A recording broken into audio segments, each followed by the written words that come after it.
Hello, guys and gals, and welcome. Welcome.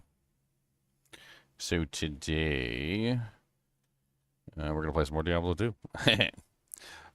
We do have Path of Exile 2 League launch starting tomorrow, though, so we're probably going to be doing some talking about Path of Exile 2, maybe even boot it up for a couple, like, theory crafts or something. There's definitely some interesting information we can go over. We might be checking out some of the, like, the leaked information and whatnot that's coming out. I'm probably going to hop into the Path of Exile 2 voice chat server just so I don't bug all the people who are playing Diablo 2 with all my nonsense. Yeah. Other than that, though, we'll still be playing Diablo 2 most of the day. So, without further ado, let's get started.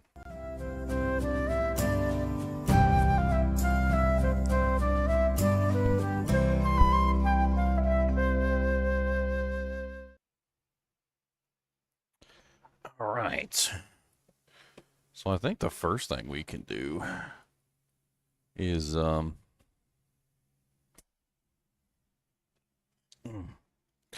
boot up some good old D2 Double Bobbalo. Deeba Bobble Bobbalo, Beeba Lobba Doobalo. Bink.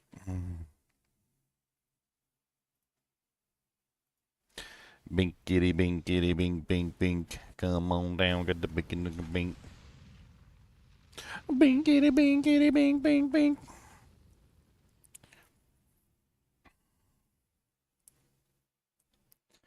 I gave the chinchillas some raisins before I started. They're up there like all awake now because I fed the beast.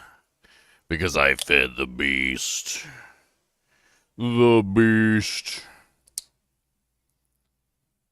You should see them. They're so cute. They're like little dogs. A lot of people don't really know how intelligent chinchillas are, but like, the thing about chinchillas is they know like what's going on just like dogs do. Like, for instance, when I go, all right, guys and gals, thanks for watching and keep watching. Like, Cody goes crazy and he starts getting all excited because he knows it's time for me to leave. And usually when I leave, I give the chinchillas some snacks, right? Like I usually give them some raisins and whatnot. It's become like a nightly ritual before I leave. Is I give them something to eat, right? Well, the crazy thing is that like, why is it not letting me manipulate that camera at all? Like, what the hell is going on with this? This is annoying. Transform, fit to screen. Yeah, that didn't work. Is something wrong with it? Deactivate. Reactivate. Transform. Reset transformation. So when I get up to go and leave for the day, like they will literally come to the bars and beg for snacks because they know it's time for snacks. And they remind me that it's time for snacks. Like they get into like a rhythm where they know exactly when the snacks are coming. It's kind of funny. I actually want to give them some snacks right now. I'm going to give them some pretzel sticks. Let's give them some pretzel sticks.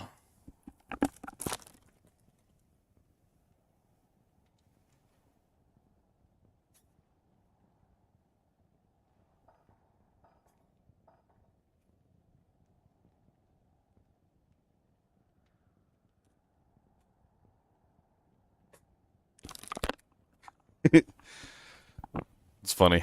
I'm going to translate what's going on. So one of them thinks the other one has gotten a treat. So he came up to check and see if the other one got a treat. He's now checking the other one to see. He's like, "Hey, did you get something? I think you got something. I heard that you got something. There was a noise like something. You got something."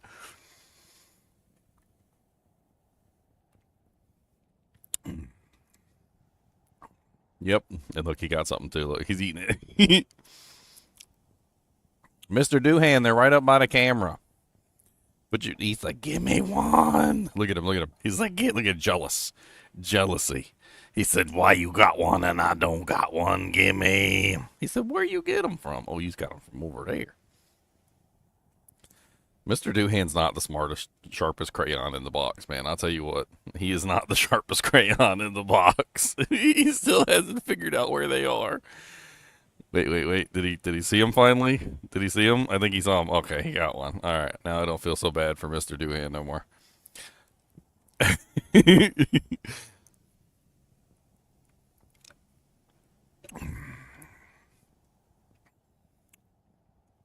Alright, what the hell is going on with this camera, and why won't it let me manipulate it? Like, what the hell is going on? I don't understand. Now it's just stuck on the screen really big, and I can't change the size of it anymore. Which was definitely not what I wanted.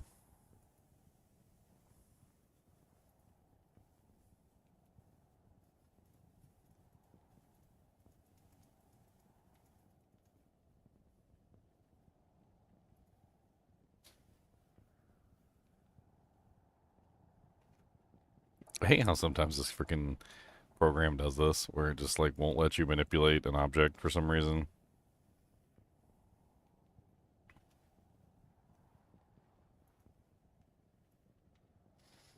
I mean, it legitimately won't let me grab it. I can grab myself. I can move myself all around. Like, see, I got boom, boom, boom, boom, boom, boom, boom, boom, boom, boom, ding, ding, ding, ding, ding, ding, beep, beep, beep, beep, beep, beep, beep, beep, beep, beep, beep, beep, beep, beep, beep, beep, beep, beep, beep. But it won't let me touch the freaking Chinchilla cam for some reason. It's like it's invincible. Invincible.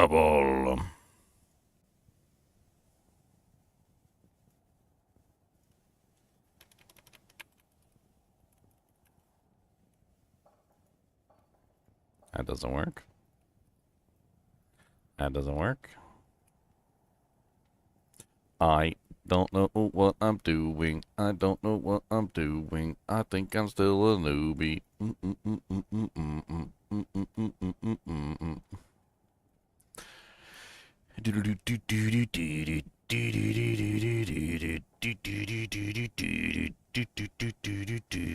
I can't do the stupid thing. Why is it so stupid? Transform, flip vertical. It'll let me do like commands, but it won't let me actually manipulate it and put it on the screen where I want it to be.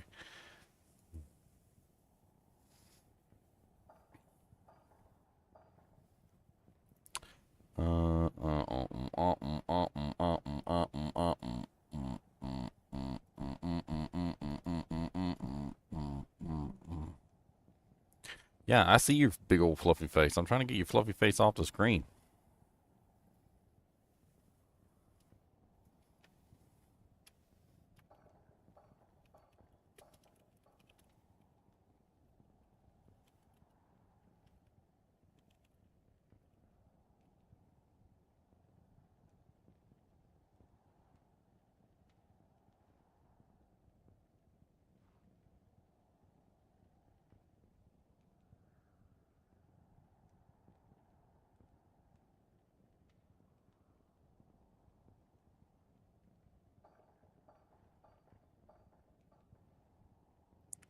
Huh?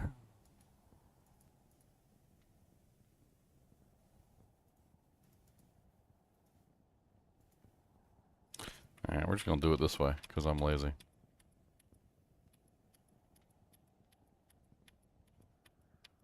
What's up, Leon? Oh no. You ready for Path of Exile 2 tomorrow? Yeah. I figure we hang out on the PoE 2 channel so we don't annoy everybody with our PoE 2 talk. They showed us off some of the Atlas Masters today. Oh yeah, we got to see more of their abilities. Yeah, and like how you get access to them. Doriani has a 10% chance like node that every time you clear a map that you can unlock like new pathways. So essentially like hopping around Atlas. Oh, He has like sounds like that built into himself. Sounds like I'm gonna get that. Yeah. Yep. 38% said nope on the poll so far. Why are we the only ones excited for Path of Exile 2 launch? You guys are dirty hillbillies. How about that? Greetings.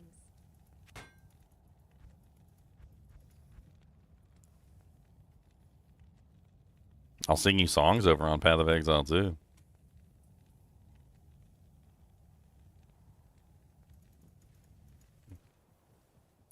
Everything a new player would need to know.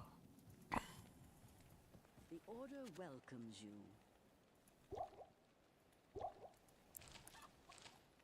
Hi. What's up, Zan? You ready to play some PoE 2 tomorrow? Yeah, what time does it start? Like during the day, right? 4 or something? Like 4 Eastern Standard, I think. Yeah, so I'll be late, but yeah, I'll play some tomorrow night. What you gonna make? It looks like there's a lot of new spellcaster ability stuff going on. Yeah, I don't know. Probably Witch or something. I like playing minions a lot of times. There's a bunch of minion stuff too. There's one of the new abilities they showed off was literally it was like a get out of jail free card for minions. So like you get to spend your runic ward to resurrect all your minions instantly. It's like a big hit to your runic ward, but you basically just get like a free resummon all button, which looks pretty cool. What's up, Derek? Yep. You ready for some Path of Exile 2 tomorrow? Oh yeah, I've been studying and researching. Oh yeah, researching and studying and researching. I mean, me and Leon already got our starter builds locked out, so. Yeah, I'm pretty well set on how I'm gonna level. I'm just trying to figure out end game. Yeah, well, we don't What I want to do. we don't know enough about all the new that's the problem. Calgurn skills.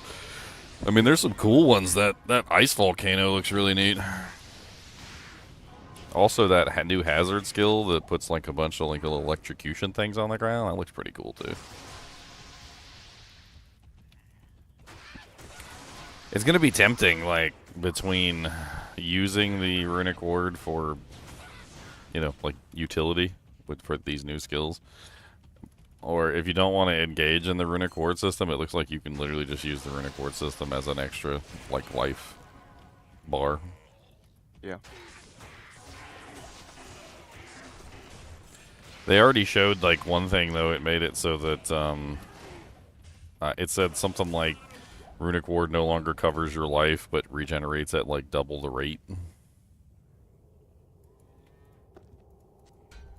So there definitely is something where you can like completely ignore the fact that it's a resource for your life and just use it completely as like a mana resource.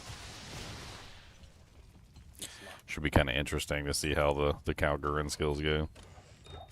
They showed off a decent number of them in the latest video, but I'm sure there's like a bunch that we haven't seen. I think we're gonna try that the Sorceress Disciple build. Oh, yeah? I haven't played that yet, but I haven't kept up with anything recently. Well, I mean, the Triskelion thing looks really cool. That was one they showed off in the beginning, which basically makes it so that any spell gets cast in a Triskelion pattern, which is basically like a three-sided shuriken. That's how I would think about it. It's like dude, I was even thinking like, what if you could do that with Frostbomb? But as far as I know, Frostbomb has a limit on how many you can cast at a time. So Yeah, it's got a cooldown, like 3 seconds base or something without the limit. well, the cooldown doesn't matter for the Triskelion because I think that they all cast at the same time. But I'm pretty sure that the limit does, because I remember trying it with Spell Echo one time, and with Spell Echo you had to increase the limit to to be able to cast it in the pattern. But for leveling, I think you can never go wrong with the ED Contagion, and then the minion will be from the Ascendancy itself, so that should be pretty safe. Oh yeah, they added a bunch of stuff for damage over times. There was a bunch of damage over time revisions. They said something about DOT wasn't performing as they expected, and like, Well, it doesn't scale well. Like it's Well- really strong starting out, but it had Well, trouble scaling into endgame. well, they made a lot of changes to it. Who knows, it might now. They were talking about it in one of the dev interviews. There was a bunch of new abilities and stuff added, and like nodes. I think a new unique item, like a bunch of stuff that had to do with it.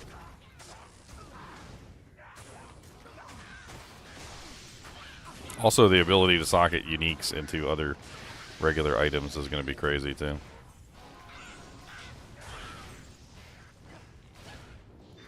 I'm already eyeballing several One of them I'm eyeballing is a really low level unique that most of the time never got used because it doesn't have any run walk on it. It's those Legion boots or whatever, the ones that have the passive 10% block chance on them, which is nutty. Like you basically just get 10% base block chance, and it's crazy too because I don't even think you need a shield on to block with those boots. Like they literally just give you 10% block chance whether you have a shield on or not.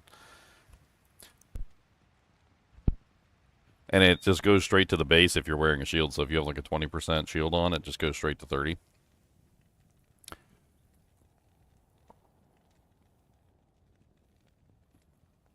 Do you think the service will work tomorrow? Yeah, why They not? haven't had an issue for a long time, so. Yeah. They also showed off a new spell. It's like a barrier spell that kind of functions like blocking. That looked really cool too for the spellcasters. It basically uses your runic ward as a means to block damage. So you just like hold down the right click, kind of like when you raise your shield, and when anybody hits you, it like reduces all damage by like 80% or something. It looked pretty interesting.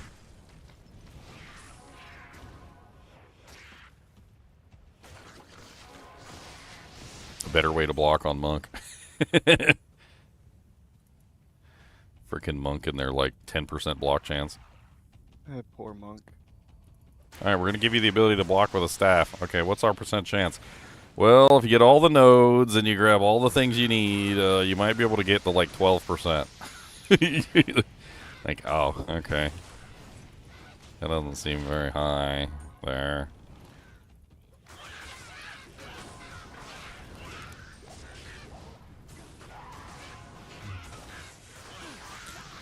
Have I landed on my league start? Yeah, I already got my league start all planned out. I'll have fun with it.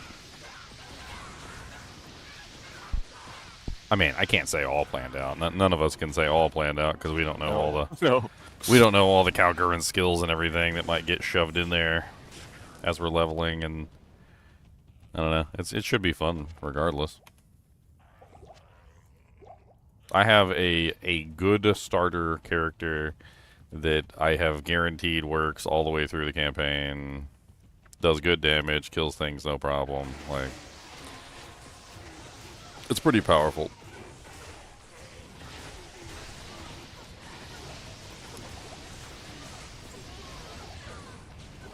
I actually really wanted to try and build a crit version of it.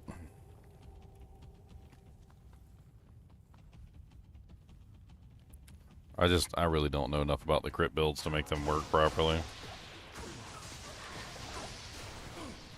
I need specifics.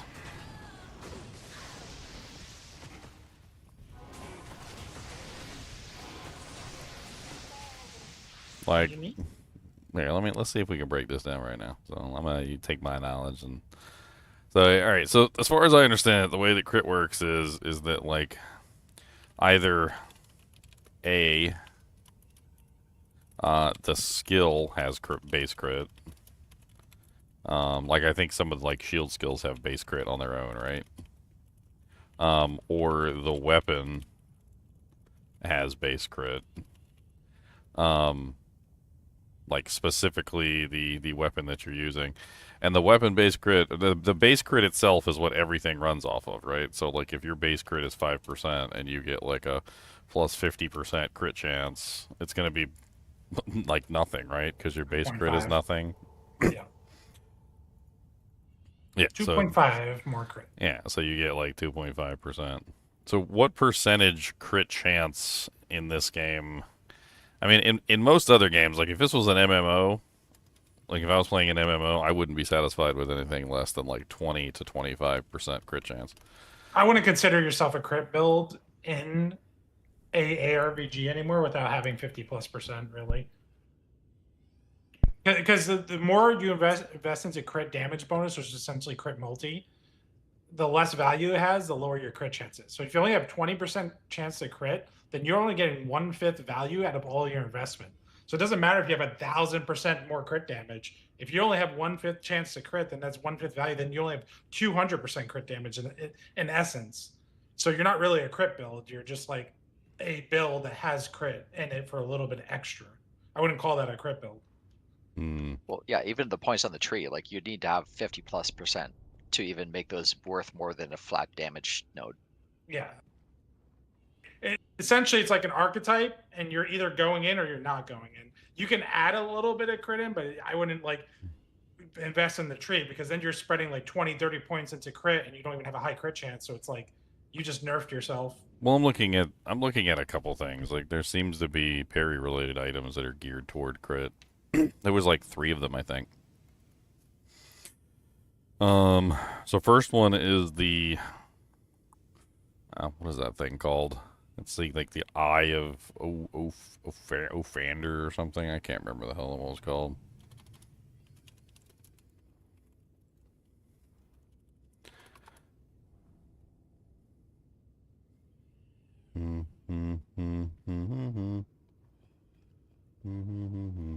I think it was a lineage gem. And you go to like PoE 2 DB and pull stuff up.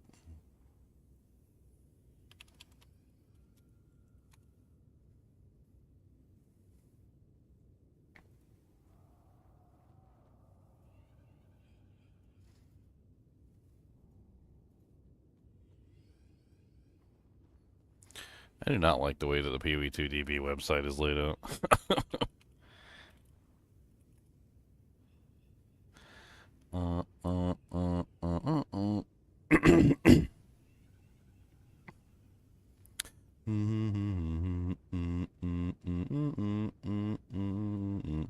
Yeah, there it is. Okay, so the first one is Ulamon's Gaze, which is specifically for parry. And I was thinking about trying to take advantage of it. Now, granted, I'm not going to have that right away, but it basically makes it so that critical chance is lucky against parried enemies, which means that, for instance, let's say I had a 25% crit chance. I mean, the way I read that is it's so like if you have 250% chances, it's not 100. 75. It's 70. It's 75. Yeah, it's 50% of 50, which is 25. Yeah. Which is 75. So 225% chances would be what, 50% of, so it'd probably be somewhere around like 37.5% chance. I mean, it basically enables me to build a crit build without essentially going full into the crit build, which is what I was thinking. Like, I don't have to completely full invest into the crit percentage portion, because I can get the lucky crit on the actual parry debuff, which will not double my chance, but it's a pretty good increase over whatever my base crit chance is.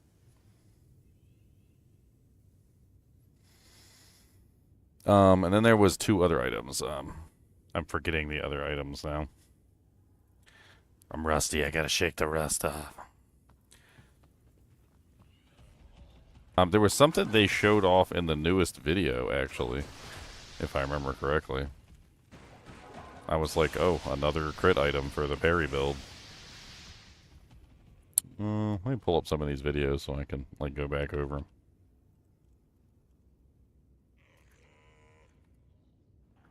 It's time for the chains of the honor. You got a chains? Nice. I'm about to craft it right now. I think it was the Calgar and Gem showcase. I think.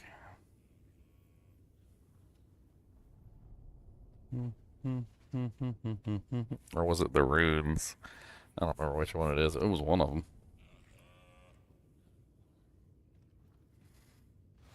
Hi, I'm Jonathan Rogers, game director on... I did want to take a look at this one again. I've already looked at it before, though. How's it going? Oh, it's going pretty good.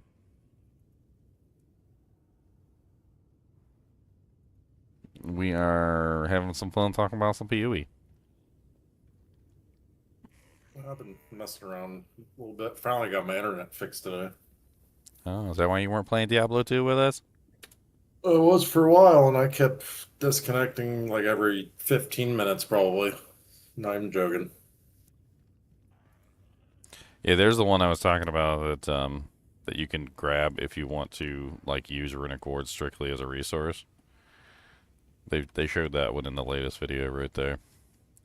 Warding Rune of Obsession, all damage taken bypasses Runic Ward. Runic Ward regeneration rate is doubled. So it basically just allows you to get like a massive amount of Runic Ward for whatever skills you want to use.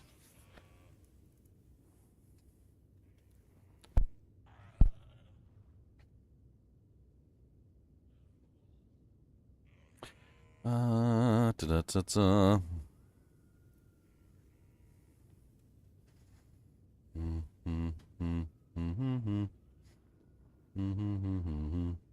Do you think, just a weird, really silly question, do you think they would allow you to take a unique rune and put it into a unique? Not the same unique, of course, because that would most likely be completely not allowed.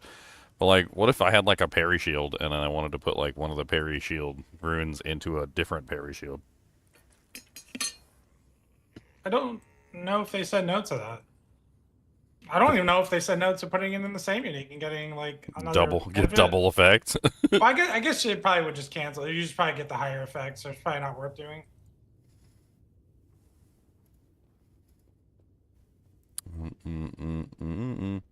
Yeah, there's the minion skill. Zan. Put a screenshot of it in chat.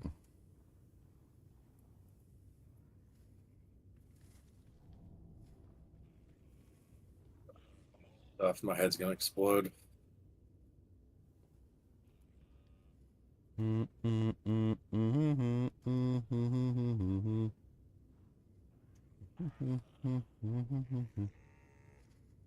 frickin' ice volcano looks so cool.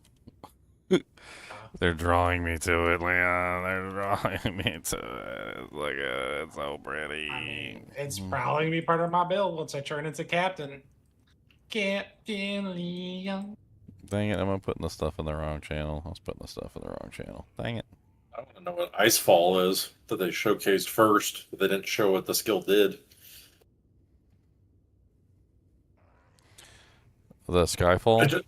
They just seen it. You see it laying on the ground. It says Skyfall, but they never actually showed you what it was. Whether there was a grenade mercenary. Yeah, that's a pretty common teaser. They did the same thing with Mageblood when they announced that they were like, oh look, you can choose between this and this, and one of the options was Mageblood. Wait, how is that at minions go? Sorry, I put them in the wrong channel, so I got to re-put them in the channel. I gotta go back and get them again. Well, where'd you put them? I put them in the D2R channel. I deleted them.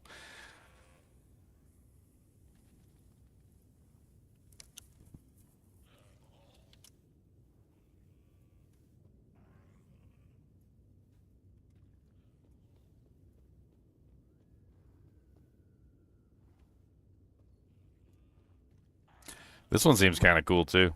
Seems like a really interesting like alternative to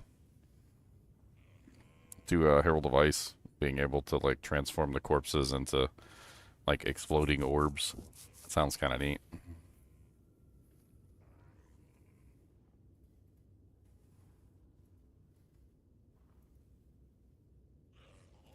All right, let me retake screenshots of all this crap.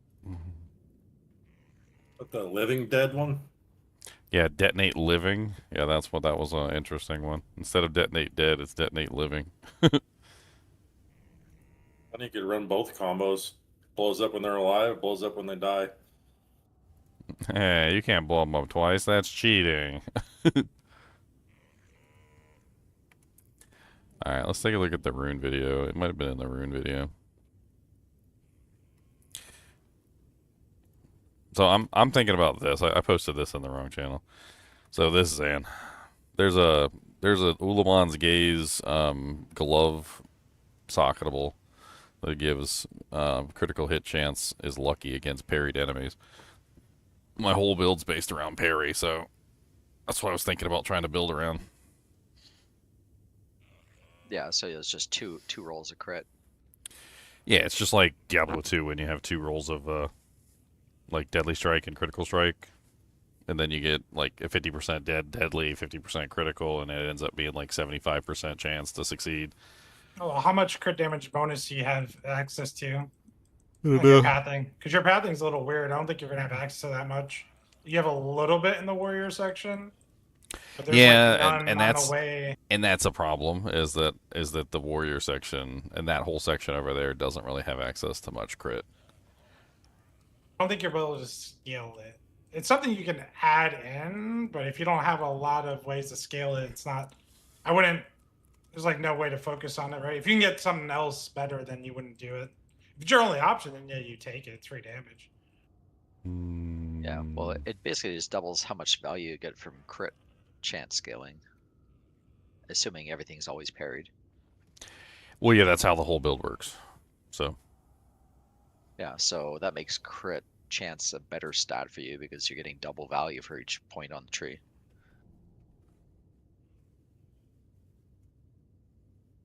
well, it's not quite double, right? It's like 0.5. Well, it's essentially double because basically it rolls crit twice and it takes the best result. So for every scaling you have, it's like 2 attempts on it. Yeah. I mean, I don't know how hard it is to get that item either. Le Mans Gaze. Does that come specifically from like the Abyss endgame boss? That was one of the Abyss bosses.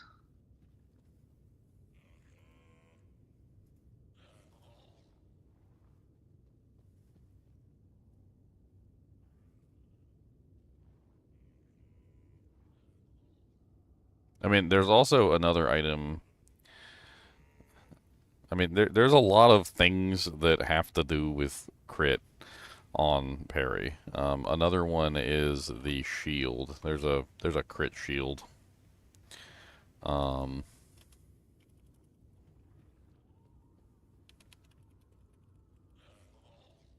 not shield, buckler. There's a critical weakness buckler. Why am I forgetting the name of the buckler all of a sudden? Uniques.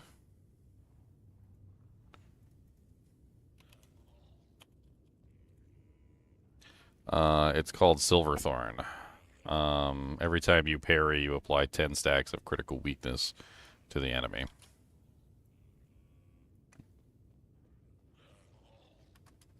I'm kind of just leaning into like what I see that they have available for parry. Like that's kind of like where I'm going with this at the moment. I don't think Silverthorn is on the list. It wasn't on the list anyway, so unless it was like a last minute addition, it's not one of the ones that you can turn into a unique. It could be very interesting though, is that I might be able to turn one of the other two into a unique gem and then socket it into Silverthorn and then run the Silverthorn. Like, I don't know.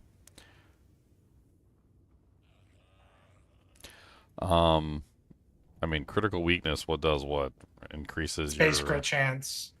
up to 20 times. So if I parry on a monster twice, it stacks two times at 10 apiece.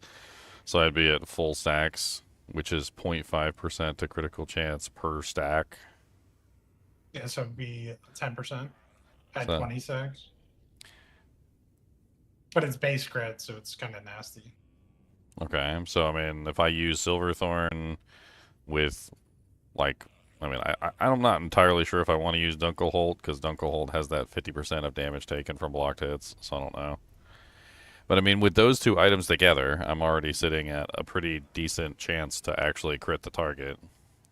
And then there's one other item. I'm pretty sure it was one of these new runes they showed off. I was trying to go back through them.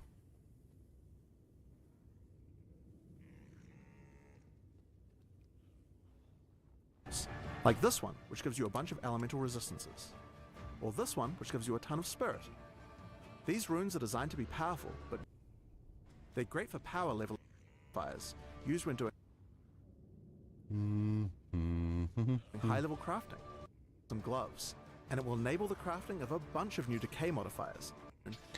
Oh yeah, so this is for you, can Zan, if you want to do your DOT builds. Not sure if you're watching the stream or not. For leveling, yeah, I'll be doing that. Yeah, well, it might even be for end game. So if you look at this, they were talking about this in the newest video. It's called Katla's Gloom. And it basically re-rolls the gloves so they can roll Atlas decay balloons and modifiers. gloves, and it will enable the crafting of a bunch of new decay modifiers that can be used for Yeah, damage over usually time decay is builds. thrown in one of the slots. After Exceptional base has got a lot more valuable with those new crafting runes. Let's see here. Not that they weren't valuable before, but even more so. So like one of the Rarity mods, farming? one of the mods that they rolled on here was just like 21% increased duration of damaging ailments on enemies. They showed off a couple of them. Apparently, it makes the gloves just roll a bunch of like decay modifiers that don't normally roll on gloves.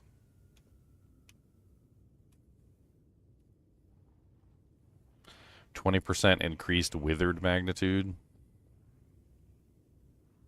Yeah, that's another one. Okay, I'm gonna hop out of here to watch some videos New quick, decay and I'll be back in a modifiers. bit. All right. that can be used for damage over time builds.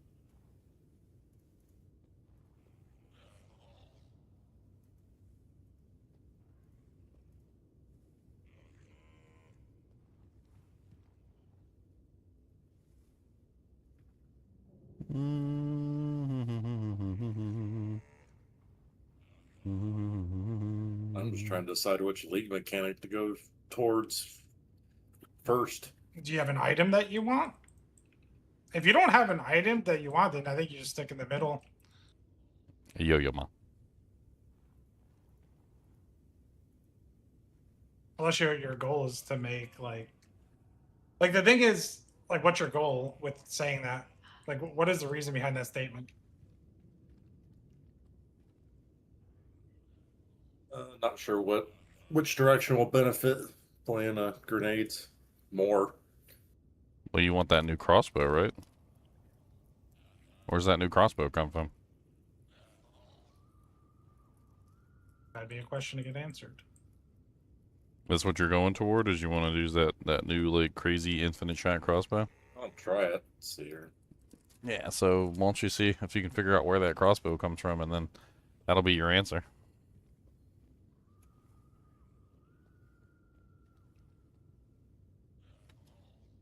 So like to get the most out of farming in that game, you're gonna want to have Atlas points at least for that relate to like buffing what you're doing. So you're gonna want some of the Atlas points at least before you go off into the mechanic. Like it's gonna be a split of your time.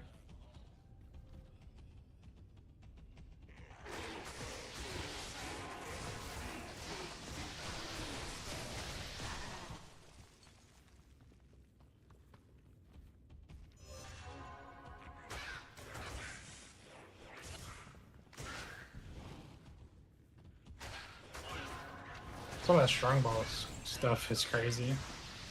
I don't know. It's turning the strongbox into a rare. How that's gonna feel? The strongbox into a rare monster?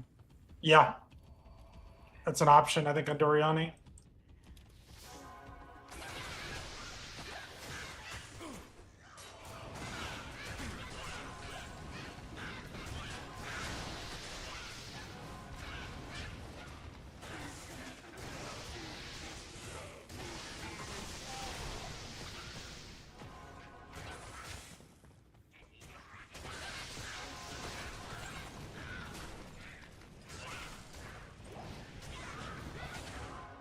I like the being able to skip around on Doriani's thing. That's kind of neat.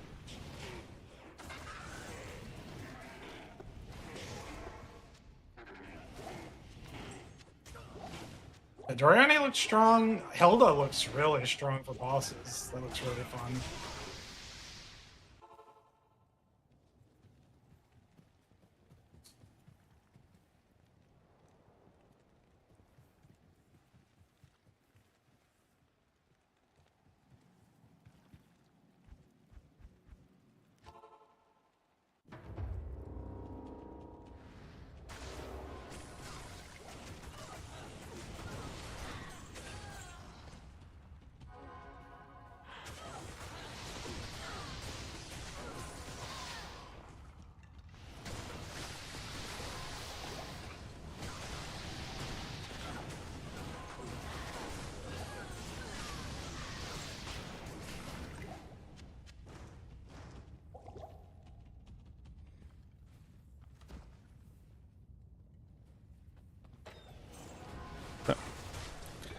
Evil Urn had one champion skeleton in it. It's so silly.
I mean, me and Leon and I already practiced running together twice on the private league. Our builds are pretty solid for running the campaign. There ain't nothing wrong with them.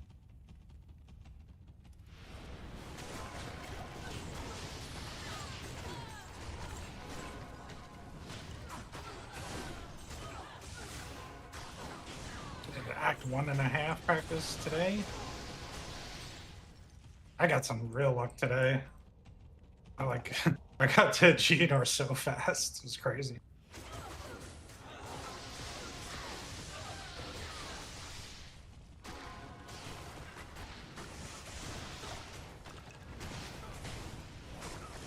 I imagine it's going to be even faster with the adjustments they made to the campaign.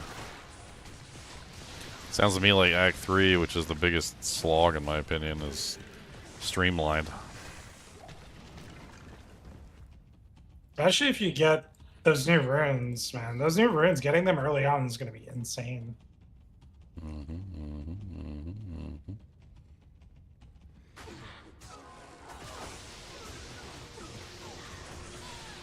Yeah, I don't need the Tringle's helm. I forgot what pieces he needed. He did need the Tringle's helm. I just dropped the helm. He does need the helmet. Ping him. Maybe he'll show up. Ooh, piece of candy.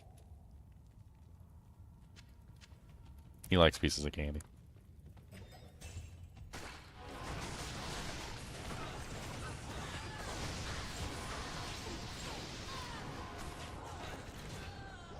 Boom.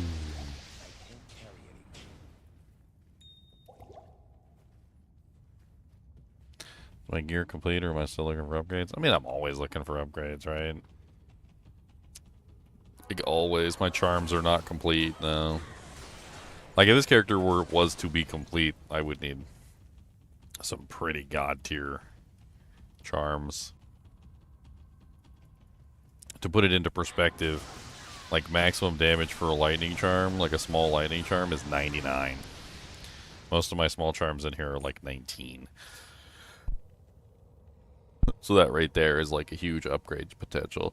Maximum fire damage on like a fire small is like, I think it's like 45 or 46 or something. Like my highest like small fire charm in here is like a 26. Maximum on a cold charm is, I think it's 29 or something for a small. I don't have like anything even close to that. I mean, ideally, if you had this build set up properly, you would be stacking like the highest elemental damage charms and getting the number as high as you could possibly get it. Gear-wise, I mean, there's obviously always better gear that I could get to. I mean, the gloves and the boots are best in slot, so that's fine. I need like gems, facets, probably a better amulet.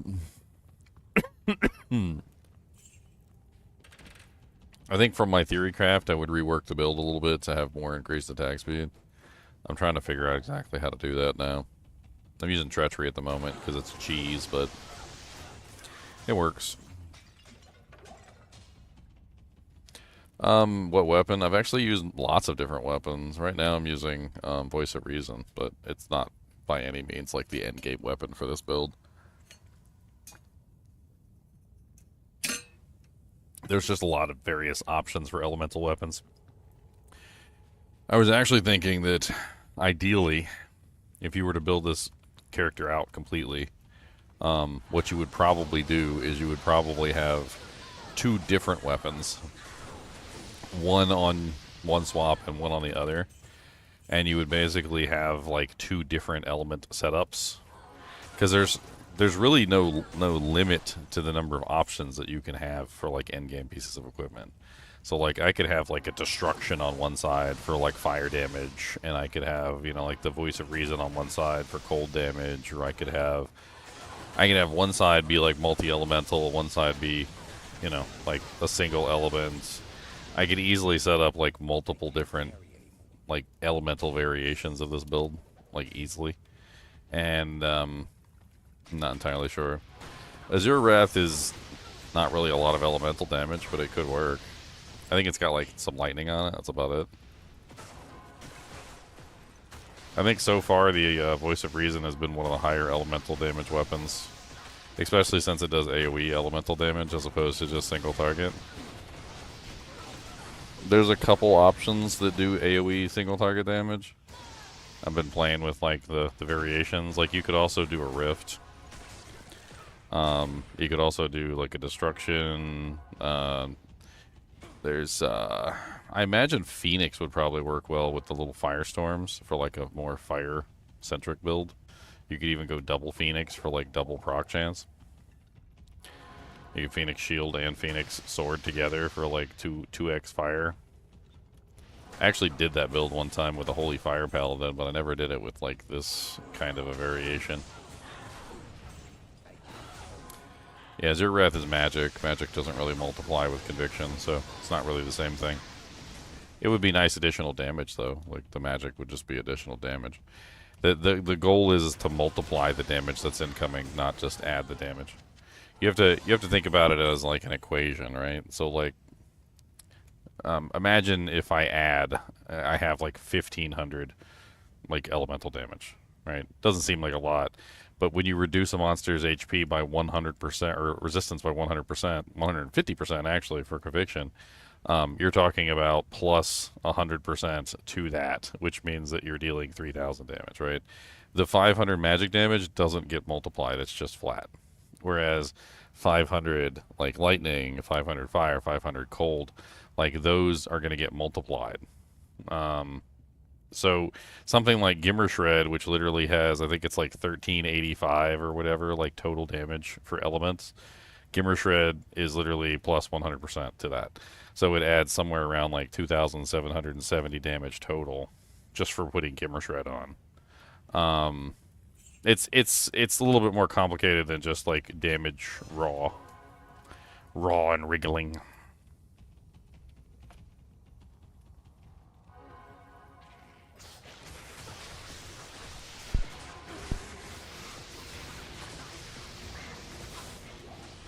In this particular case with Voice of Reason, I'm utilizing the Cold Sunder, and then of course I have, you know, I'm running Conviction. And then Voice of Reason also has negative 24% enemy cold res. So, like, between everything, even if a monster's immune, I mean, you're looking at, what is that?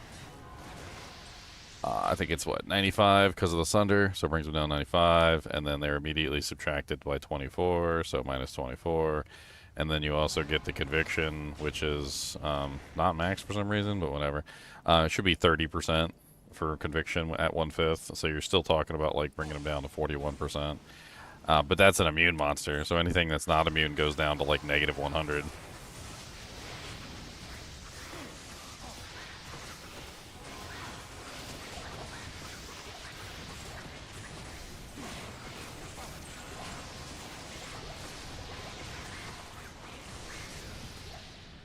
It's nice. It works. I'm having fun with it.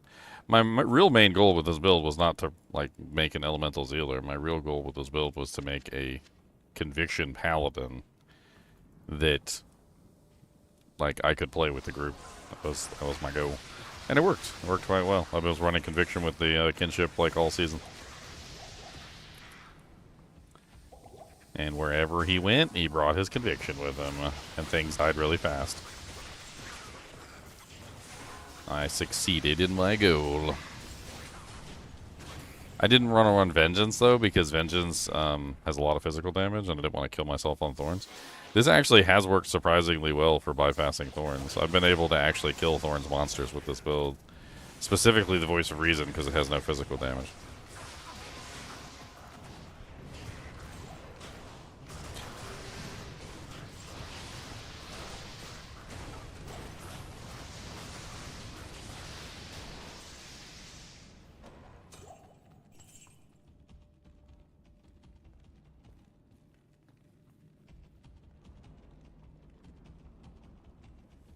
I mean, you don't necessarily need a Sunder with this build, but I chose to use the Cold Sunder because the cold one... The cold resistance is the one that, like, never breaks, right? If a monster is immune to cold, good luck. A lot of the times they're, like, 200% resistant to cold, and there's nothing that you're going to do to break that resistance, so...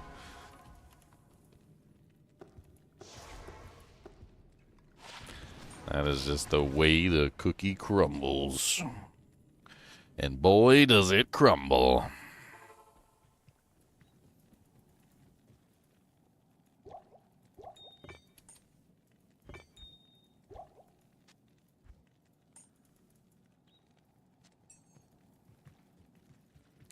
Stonyfield.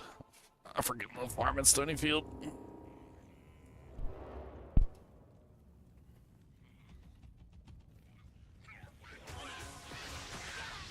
Watch me find a burr rune on the last day. Let's go. Burr rune. Burr. Oh, a Balrog spear.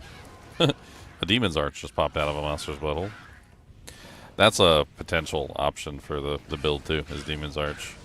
I was thinking about an F Demon's Arch though. Was my original plan. The cool thing about the Demon's Arch is you can throw it. So, like, you're an elemental zealer, yeah, sure, but, like, you can also just chuck it, like, like this. Ding, ding, ding, ding. Which was also, like, something I was actually considering. I was like, alright, I could just throw the javelins. Come here, punks.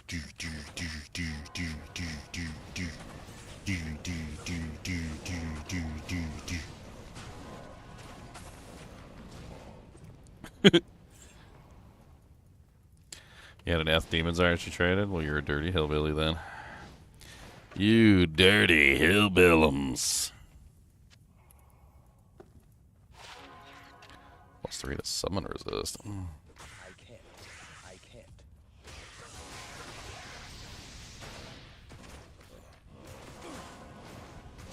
Looks to me like that crossbow is just a world drop. Or it can be chanced when you get the base for it. Okay. It is a new base type, so that makes sense. It's a world drop.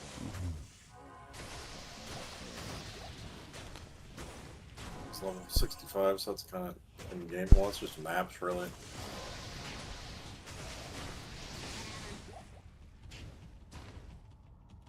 Wherever he may more charm. common, you think? I'm going straight for breach because I want my shield to make my build. Some of those new base types look pretty insane too. Your mama's the You new can craft out of the base tree. Yeah, the special crafting in there does look kind of interesting. It does look kind of interesting. Being able to poop out some good items.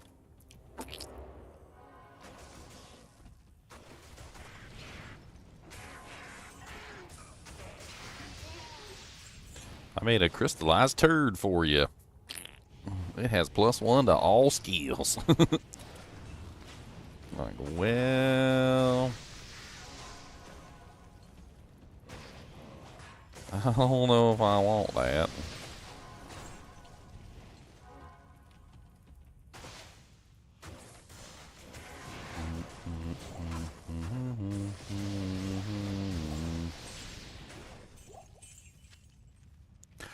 Boom, boom, Right. boom. Get him, Spear Girl, with your beautiful jab. Get. And you got a spear woman. Yeah, they're awesome. I Yeah, actually like their them a lot. damage is really high.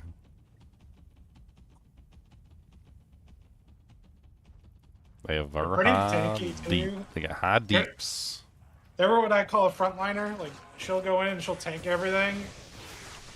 She, you know, only has a 5% chance to proc amp, but I got her with fanaticism, so and then she jabs, so she can proc amp a lot. With fanat and jab. She's pretty good.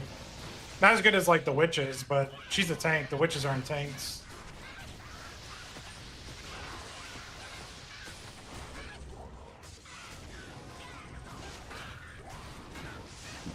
I imagine a tainted would probably work really well. Tainted, baby. You get a multi-shot tainted. That requires more point investment, though, unfortunately. That'd be 15 points, hard points, minimum, to get like a unique. The power of this is it's only a 1-point wonder, which gives me a lot of my damage back.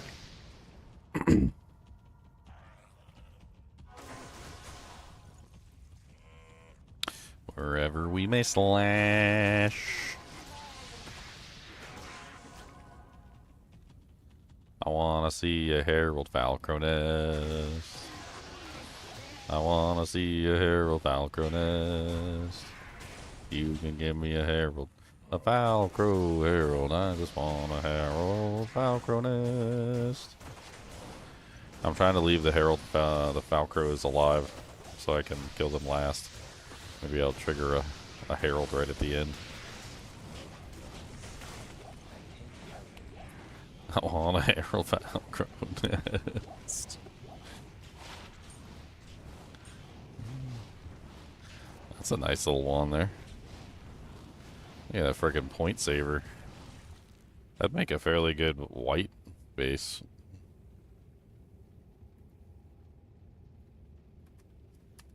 That would make a fairly good white base.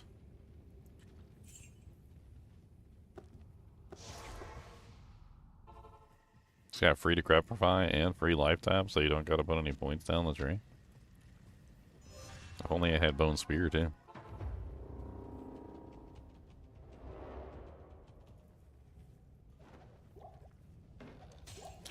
A lance.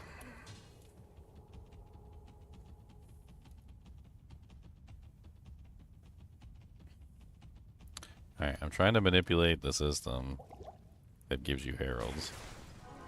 My goal is to kill everything on the field except for the Falcro nests, and then go murder the Falcro nests and hope that the Falcro nests give me a herald toward the end. That's the goal.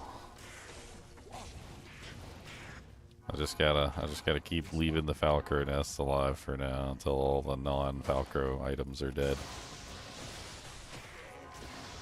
Because there definitely seems to be something going on where, like, toward the end, when there's very limited monsters, I don't want to say zero, but when there's very limited monsters on the field, it seems like the last couple monsters you kill spawn into the Herald.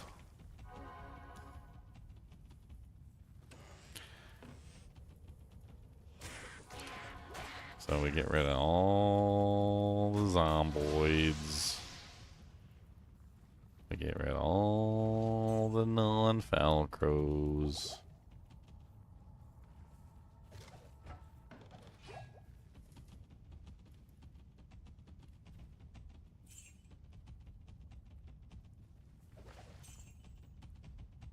Defense items are hard to judge in this game because you look at them and you're like, ugh, a charm that gives 30 defense, that seems useless. But then you have a barbarian who has like stone skin and shout and is wearing a fortitude, and like any defense that he has gets multiplied by like crazy numbers.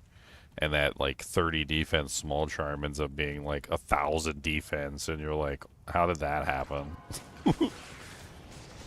It's pretty crazy. I have 9,399 defense when I have chilling armor proc. Mm-hmm. This chilling armor, chilling armor is a really good proc. It always has been. It's one of the main reasons why Fortitude still remains a very strong armor for mercenaries, because the defense prevents them from getting hit. That's really all there is to it. Like, all the other stats on it are nice and everything, but the defense is really the winner. Once the mercenary has high defense, it's very hard for him to get actually struck by anything, which increases his survivability tremendously.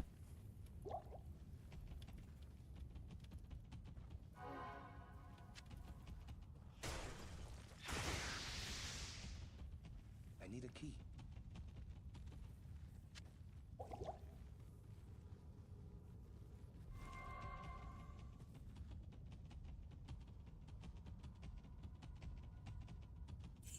Hybrid. I don't see any more Falcros. This is the worst outcome. I didn't get no Herald.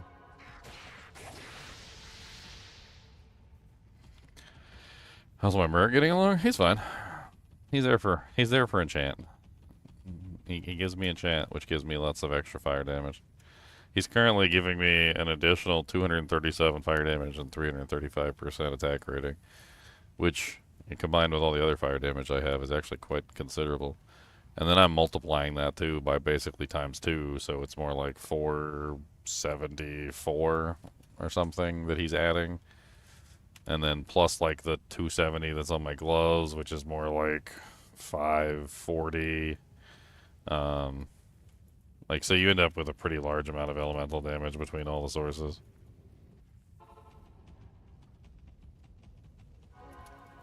It's definitely one of those builds that's kind of deceptive, like on the tree, because it doesn't really look like I have very much damage output.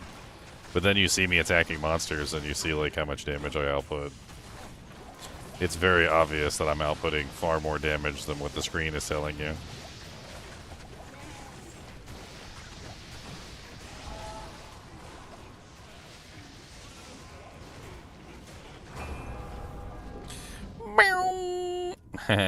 No amplified damage for you. Amplified damage on my head, my friend. I need to back away and do a cleanse, 'cause it is frightening. I do not like it. And heralds will freaking kill me, that's true. Now I got my freaking amplified damage is gone. So I'm gonna hit him right in his thong.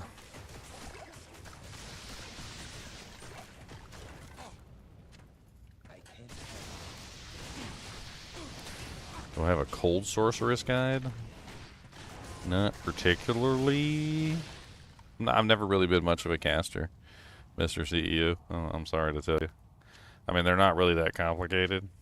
Max out Cold Mastery. Max out your particular skill that you're building. If you're building Blizzard, max out Blizzard. Get a Cold Sunday. Once you've got a Cold Sunday, you want to stack Cold skill damage. Cold skill damage is like your primary thing. Negative resistance is also good too, but cold skill damage for Cold Sorceress is actually the primary thing that you want. It's mainly because there is no cold skill damage for cold skills, and so cold skill damage actually provides like way more benefit than fire skill damage or lightning skill damage. Fire skill and lightning skill damage actually give like almost nothing by comparison to cold skill damage. You do need a decent amount of negative res too, though, to go along with your cold mastery. I think Zinner's was playing a Cold Sorceress this season. I mean, Death's Fathom is amazing. Nightwing's Veil is amazing. Doom is a interesting like option as well, because it gives a large amount of negative resistance, which will help against the cold immunes. If you want to do a cold hybrid, you can easily do Orb/Fireball or Orb/Firewall as you're leveling. That's actually a really solid hybrid build. There's absolutely nothing wrong with it whatsoever. Like I've run Orb Firewall like many times leveling up, and it's super easy. You can also do Orb Fireball. That also is an easy like hybrid option. What can I do for you? I don't know what to tell you about it. It's a sorceress. She teleports. She kills stuff. You can skip monsters that are cold immune, so like you don't always have to fight everything that's cold immune. You can just skip it. Like, who cares? It's one of the powers that the sorceress has. It's her ultimate ability. Like, I can skip anything that I don't want to fight.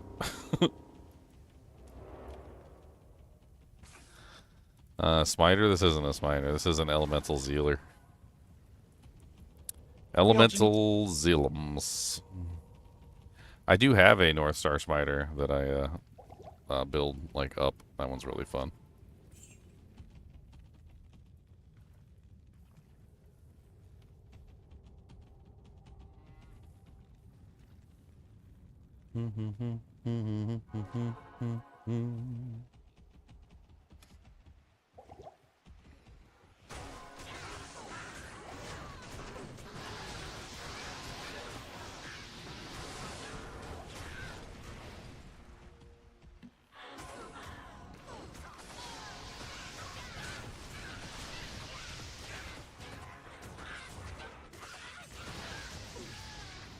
Well, it's kind of funny that you mentioned the Cold Sorceress, because this character and the Cold Sorceress function very similar to each other.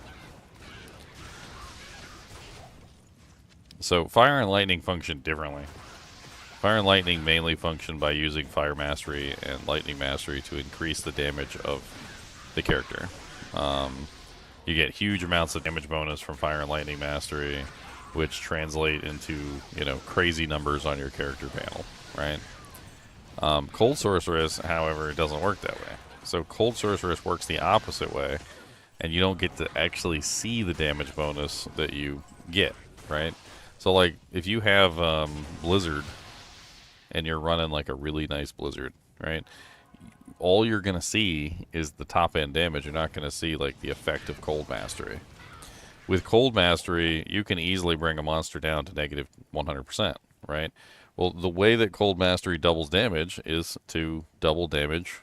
So it doubles damage by reducing resistance, right? So if you have, say, like a 4K Blizzard with max Cold Mastery, then that means that you are really sitting at like an 8K Blizzard, because that monster is going to take 100% increased damage from you, like total, right?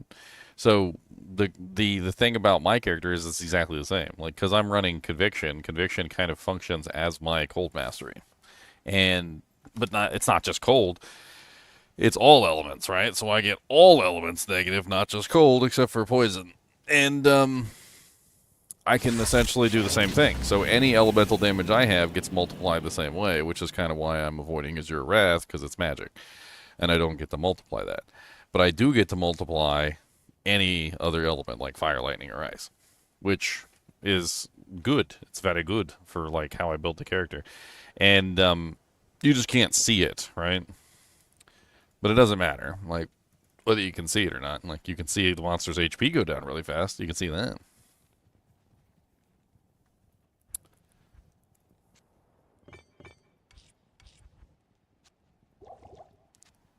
Heartburn. Quick question, did you choose a paladin because you know that the paladin is a superior class? I chose the paladin, as I said earlier, because I wanted to run Conviction.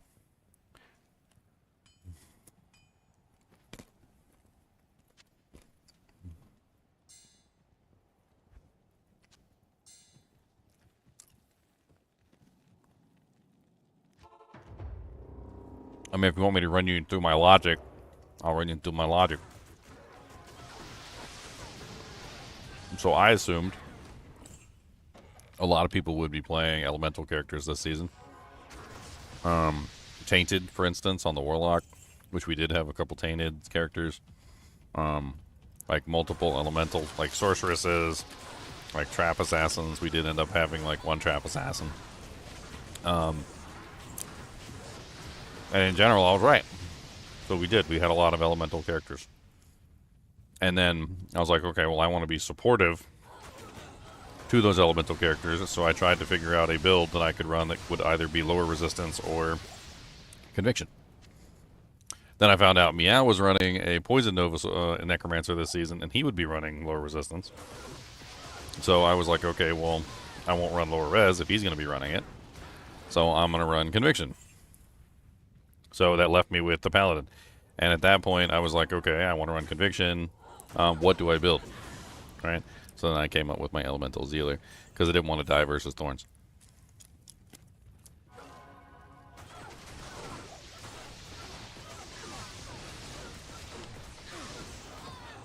Honestly, I also wanted something that would be easy to gear up because I knew I was going to be hopping off to play Path of Exile 2 for the new season.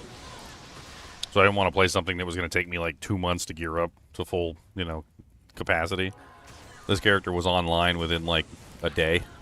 And not only that, but got pretty powerful within like a couple days. All the gear is like super cheap. I mean, I think I'd recommend this as a starter to just about anybody. It really doesn't take much to make this character. A Gimmer Shred here, a Voice of Reason there, like, big whoop.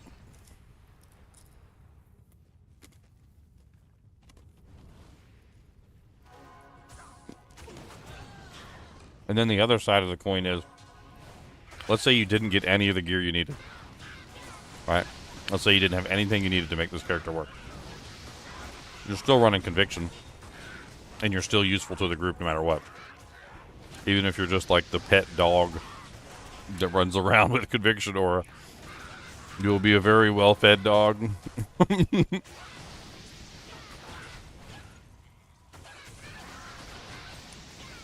They will be very happy to have you around. Trust me, everybody likes a Conviction Paladin. Not only do you strip all elemental resistances off the monster, but you also reduce the defense, the defense of the monster, so everybody can hit the monster easier. Mercenaries stay alive easier. Elemental damage characters deal more damage. Physical damage characters can hit the target easier. Like in general, it just like increases overall survivability. It's a very group friendly character.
Looting and polluting is not the way.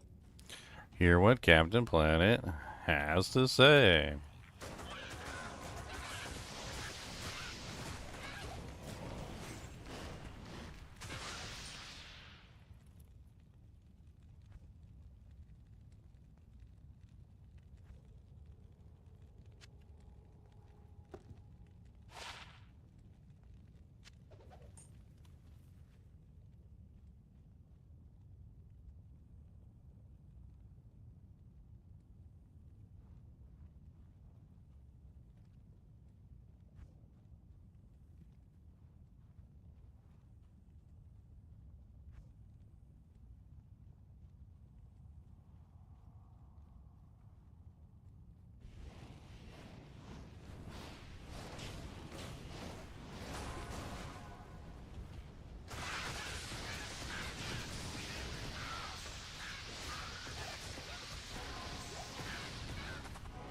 I like resistances.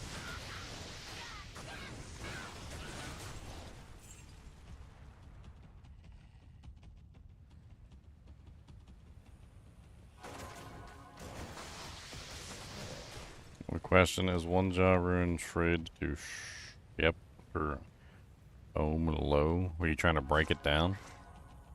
Ohm low seems like a really low trade for a jaw rune. Are you getting the Ohm low or are they getting the Ohm low? Not in town.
Superior demon crossbow.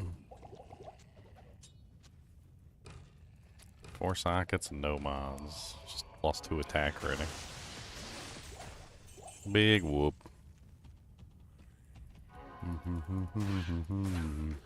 Doing some theory crafting, I'm guessing. No, talking about Path of Exile 2, of course. I'm still playing Diablo 2, though, as well, because it's the last day. I think Zan went to go watch some videos, because they put out a bunch of videos on Path of Exile 2. I'm still trying to think on, like, the final form. The final form.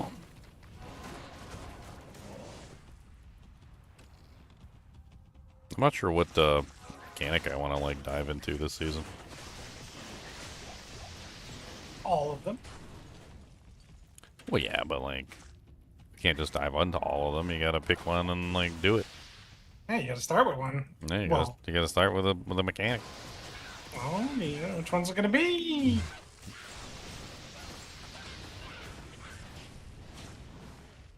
Don't know. I don't know.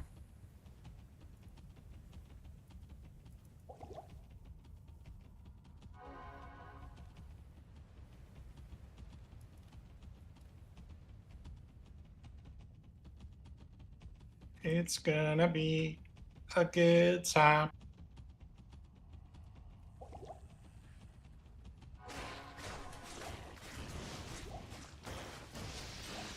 Started watching Spider Noir. Yes, it's Nicolas good. Cage. Yeah, Have you watched it? yeah, I posted about it. I watched 3 episodes so far. You didn't see my post in general? Go look in general. Yeah, go look in general. And General? General in the general Yeah. channel. I'm so confused with his character. Like, I don't. Like, is he Spider-Man or is he not Spider-Man? Like at one point he was climbing in a window and he was like having trouble, like he was an old man. Like, I don't even know what the hell's going on. And then like the next minute he's like hanging from a rafter, like balancing on his tippy toes. It's like he thinks he's an old man, but he's really Spider-Man. But like he doesn't. I don't know what's going on. He definitely does not seem to be the traditional Spider-Man. Like, if that makes any sense. There's something weird about him.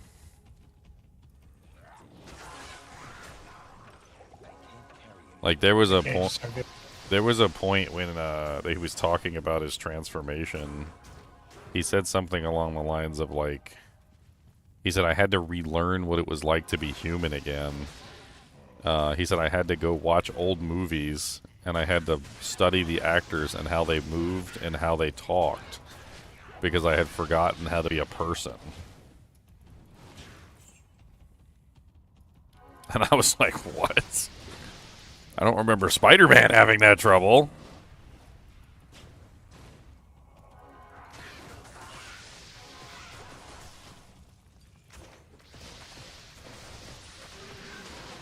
Are you watching it in black and white or are you watching it in... I was watching it in color. Black and white does look cool too, though. That might be a second watch, sir. Yeah, it might be fun to watch it through a second It's time. like a reason, yeah. on Usually I don't black have a and reason to white. watch it the second time, but that's a reason. That's something to watch. I was looking up like the differences between Spider-Man and the Spider Noir. Apparently, the freaking comic book writers hate Spider Noir. Like I was looking at like some comments or something of people who've been watching the series and who have been involved in the comics for a long period of time, and they said that Spider Noir was like absolutely hated by the writers. That's right. Apparently there was some sort of arc where Spider Noir was supposed to be in it, and they just like edited him out and put in Miles Morales instead.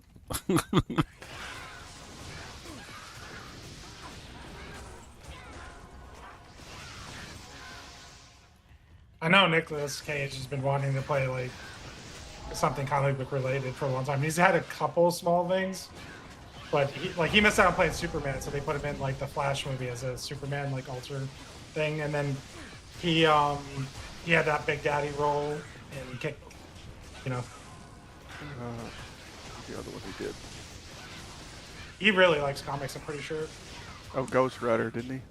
Yeah, he had Ghost Rider. Ghost Yeah. Rider. Yep. He does really he into- does really good with superheroes. He's a very good superhero like player. I think that role was honestly made for him too, because it's like an old freaking 40s detective.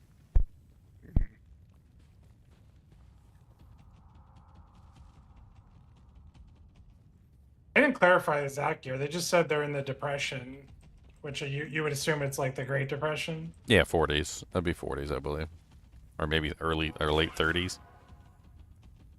Yeah, 30s. I mean, we don't know how far into the Depression they are. They could be like, from what I got in the show, it sounded like they've been in the Depression for a while. Well, yeah, it lasted what, like a decade, the Depression? Yeah, it's like this is normalized depression, so this isn't the beginning of it. This might even be toward the tail end of it, for all we know. Well, and we also know he's been like out for 5 years, kind of checked out. So it could be just like 5 years of that too. I'm also kind of. It's also kind of weird though, because they mixed in World War II, and World War II was when the depression ended, right? No, Well, once we got into World War II, it no, kind no. World War II started late 30s, and the Depression was still going on late 30s, right? Yeah, it's really didn't end for us till early 40s. Yeah, so the unprecedented industrial mobilization for World War II was widely recognized by historians and economists as a catalyst that finally ended the Great Depression. I mean, a lot of his story is that he was a soldier in World War II. So they got to be at the tail end.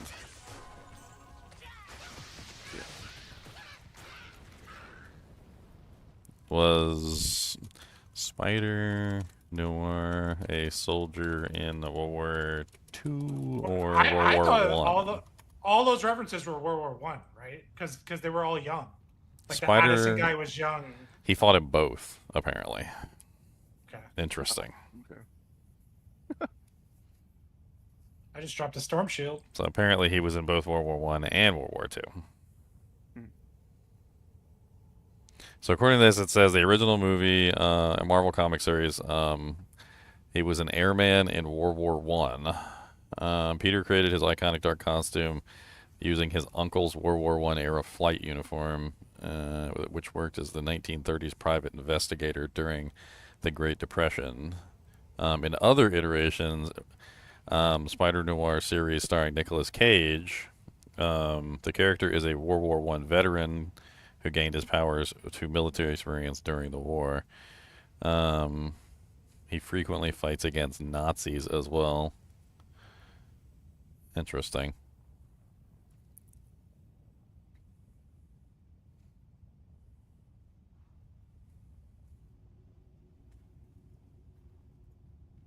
They're probably in the late 30s, like at the very tail end of the Depression and beginning Yeah, of that's what I'm World thinking. War II. Probably right in that range. What are they called during that time period? There's a term for the people from that generation.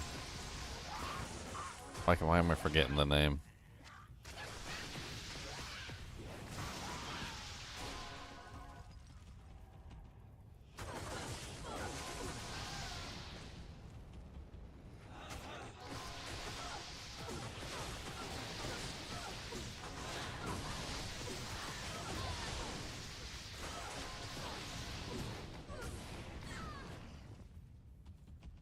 Storm Shield. Yeah, that's a nasty shield for Corlick. Fighting the Colossal Ancient. 60 cold rays on that thing. Yeah, Storm Shield's pretty beast. It's always been a very tanky shield. Even in D1, it was a tanky shield. You can now capture bosses as summons? Yes. Yes.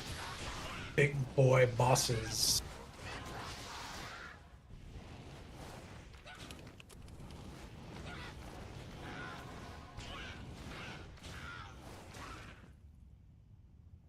Oh, well, there's another clue right there. Prohibition.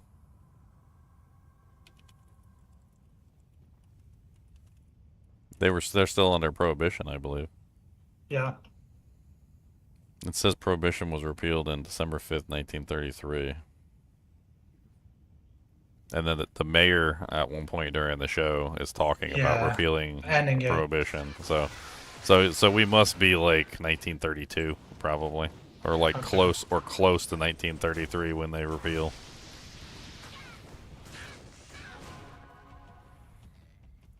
Then that leaves a lot of room then. Because then if they do multiple seasons, they can grow the story into World War II. Like, they can just go into that time Oh, frame. they're right in prime Nazi land. Like the time period between that is when like the Nazi spies and stuff were all over the place, and like the whole world was worried about them like infiltrating, and they were like the Nazi spies were infiltrating all over the world at that time period. That's like Indiana Jones, like time period where he's punching Nazis all over the place.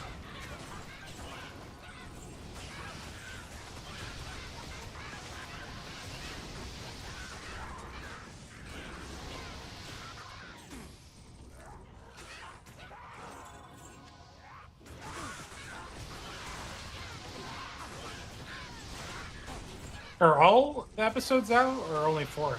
Because then I can watch one tonight. Be all caught up. I don't know. I was watching a bunch of them. I needed to was busy with some other stuff today though, and I kind of didn't get to watch them as fully as I liked. Need to go back and rewatch them.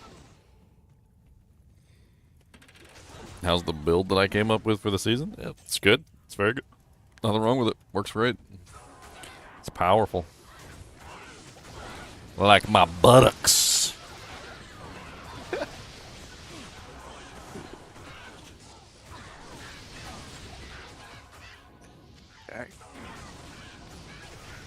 As long as I get a random laugh out of somebody. Like my buttocks. What did he say? I've had people tell me that like they'll be watching my stream and I'll say something really stupid or really crazy, and their wife or like whatever, their significant other will be walking by and they'll just stop and be like, "What did he say? Who the hell are you watching?"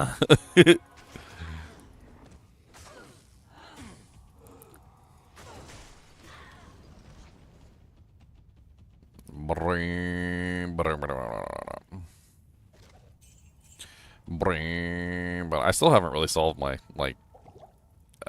exposure problem. I need to get more exposure on that build. Stop exposing yourself. I mean, I can't help it. Sometimes you just need the breeze. I'm jealous of the Scots and their kilts. You need that. Sometimes you just need a breeze up the tuchus.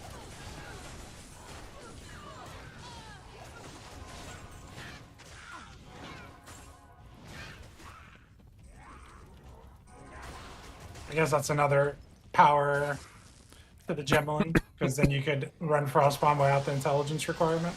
Yeah, it is definitely a high. And also I could strength stacks and stuff or whatever. Like, strength stacking could be a whole thing. Gemmeling looking good again. It's on the menu. It's on the menu, boys.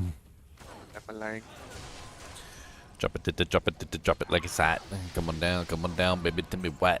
Drop it like it's hot. I mean, Frostbomb could be scaled with AoE damage if I go specifically with AoE damage instead of attack. I don't think you need to scale the damage on it. Well, I mean, I've started to think about things a little less like simplistic now. Like one of the things that I realized is that what you choose as a damage scaler is extremely important, because you can align your damage scaler with all of your abilities, and if you do, then you get the benefit of having the damage scaler scale everything. Like, let me give you an example. Like, let's say you're a cast on crit build and you want to use comets, and comets are spells, and you're a melee character who does attack damage, or you're using a strike, right? If you scale attack, you don't scale the comets. Like, so you get no scaling on the comets at all, and then the comets end up going to poop. Like, choosing your scaler is just as important as anything else. Because if your scaler doesn't align with all of the things that you're using, then you're basically just using things that are only for utility. But in that particular case, if you were like cast on crit and you scaled the proper thing, you could scale both the comet and your melee attack at the same time instead of just getting one scaler. I think it's more important than I ever realized before, because I wasn't really paying attention, but now I've started to realize that choosing what you're scaling is kind of crazy. Because you can literally have your cake and eat it too, as long as you choose the right scaling mechanism to go along with every ability that you're using. Like, take Herald of Ice, it's a AoE explosion, right? Fangs of Frost, AoE explosion. Frost Bomb, AoE explosion. So maybe AoE damage is the way to go with that build, so that I can scale everything at the same time instead of just scaling one thing or two things. Shield Wall's also an AoE.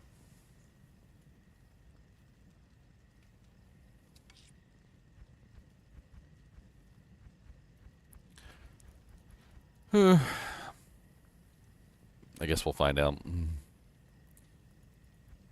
Crit is a good way to scale everything too, because everything crits, right? The spells crit? There is spell crit as well as martial arts crit. The crit chance nodes don't all align up though. There is such thing as spell crit and regular crit. Okay, so not as easy to scale both of them.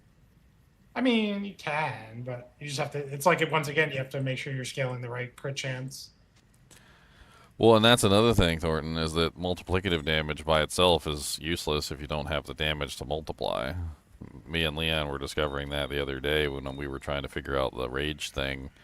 And I got more rage, and I got more multiplicative damage through rage, but my base damage lowered too much, and so I ended up with a lower damage output, even with the multiplier. Because, you know, nothing times nothing is nothing. Like, if you don't have any damage to multiply, then you're not getting any multiplication. So the multipliers don't really do anything unless you have the base damage to multiply. Not in town. But I tried to explain that in the D4 forums like 2 years ago, and the guy disagreed with me. Barbarian full weapons will never be balanced. And then Barb sucked for like a year and a half because they nerfed everything else. Yeah, they had 4 multipliers on their weapons, and they did nothing because they had no base.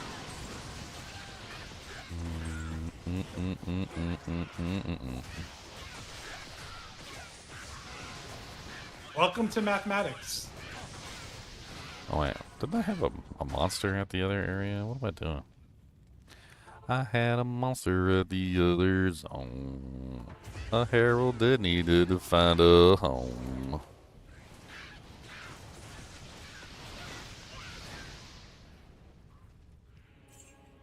What's up, Conk Fallen?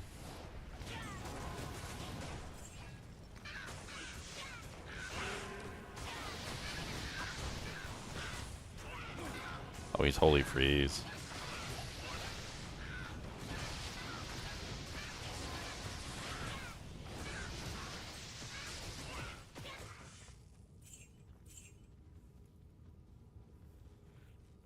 I need a key.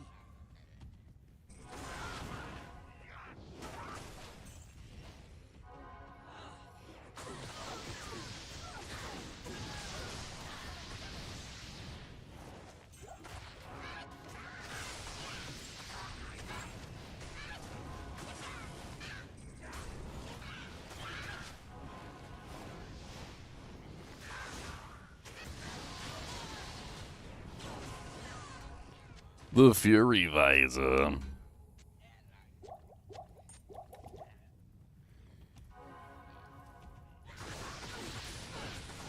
Path of building is a great tool. I can't stand path of building, man. I can't either.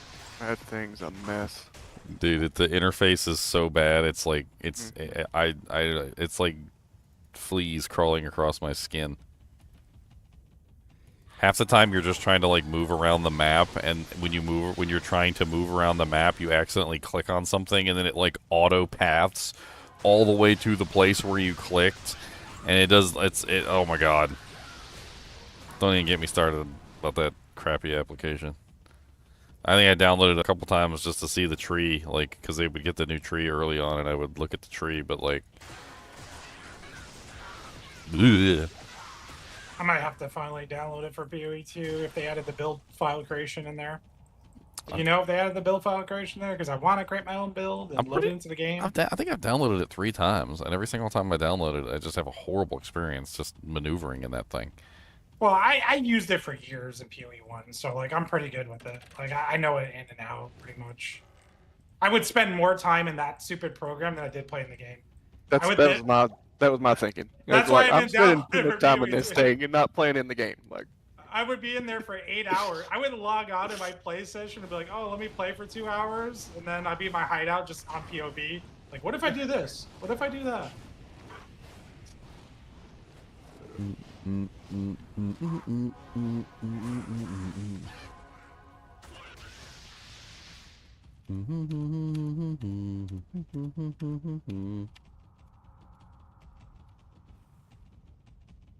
just do auto import and do weapon comparisons. Yeah. Yeah, it's nice for that too.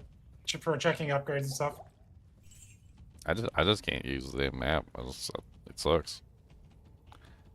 I can't. How many times I'm just trying to look around the tree and just like see what's there on the tree, and like it's giving me like PTSD just thinking about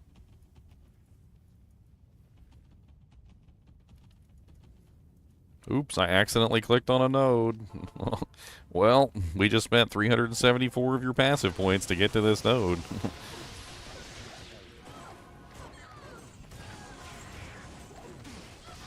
Is there an undo button? No.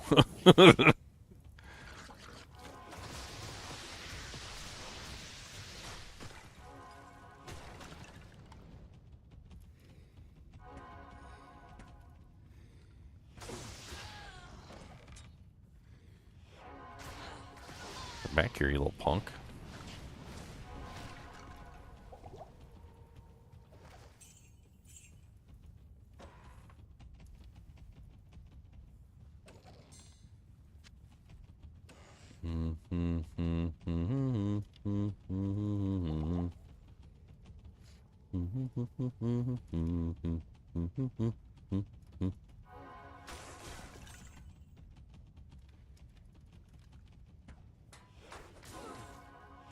That one damage block recouped as mana one could be really fun too. Yeah. Especially with the recoup nodes being on the tree. A lot more of them. Since I got rid of the whole ascendancy one. I was also looking at that, but that one goes in maces, right? The one that gives you like the % damage of as cold based as your maximum mana or whatever. Mm-hmm. That's a mace. Specifically 2-hand maces. Yeah, so you'd need iron. You need your iron your Titan's grip or whatever. I was gonna make that until I saw the shield, and I was like, okay, I guess I'll do the shield because Captain America's pretty cool. Captain America, he's our hero. Gonna take pollution down to 0. It's gonna be me. That's the wrong captain. What are you doing? Have you seen how big the shield is? It looks massive. Yeah, I can't wait. It's the most ridiculous looking shield. I'm gonna throw that up some monsters. I'm gonna spawn the cold volcanoes, the Calgaran natives, you know, just right up there. It ain't gonna be Taco Hell anymore. I mean, that's what you get. Frozen over. That's what you get after Taco Bell. That's when you apply the creams and the jellies to heal the burn. That's Taco Vera. I wonder if you can slam those like you can the volcanoes. That'd be Probably. crazy. I mean, with your build, you're going to be slamming the whole time, right? So. That would be very interesting interaction.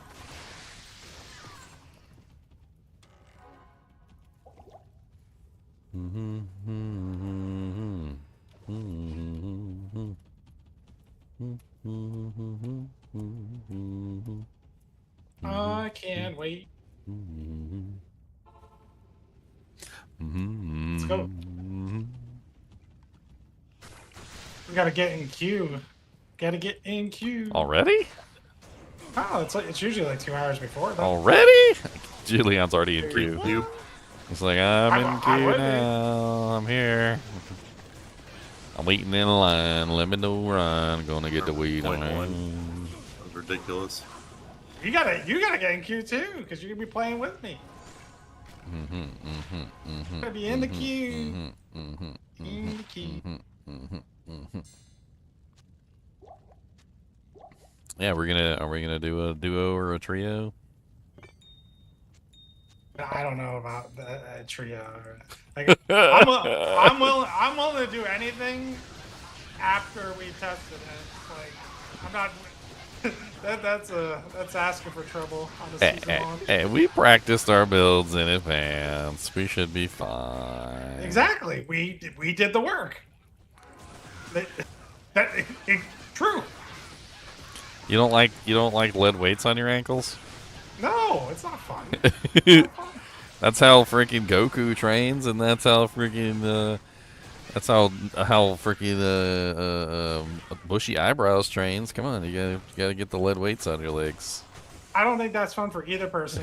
Just like you would say in D3 when the barb was like spinning ahead of you, like miles ahead of you. That's not fun for you. It's not fun to be pulled. It's not fun to be weighed down. Either one. Wait a minute. I am not going along with it's not fun to be pulled. I think it is fun to be pulled. Wait, what are we talking about? Ow.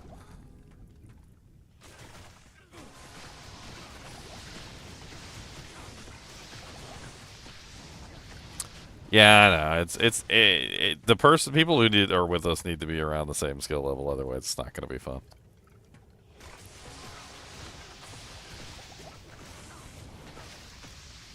I think it's always been that way, though. Like, it's just always been. That's one of the reasons. It's one of the reasons why I hated Diablo 3 so much, is because it like magnified that tremendously. I feel like Diablo 2 doesn't go out of its way to magnify skill difference as much. Because you can be useful to the group even if you're not useful to the group. Like, like if you're a conviction paladin and you're doing nothing, you could still be useful to the group just by standing there and supplying conviction. Like, even if you have absolutely no damage as a paladin, like, you can still be useful by, like, standing there and giving everybody salvation or whatever. You know, like, a freaking necromancer can still be useful by cursing everything, even if his minions are dying. And there's ways to be useful, and useful in a very, significant way. Even if you're, like, not necessarily as useful as you would like.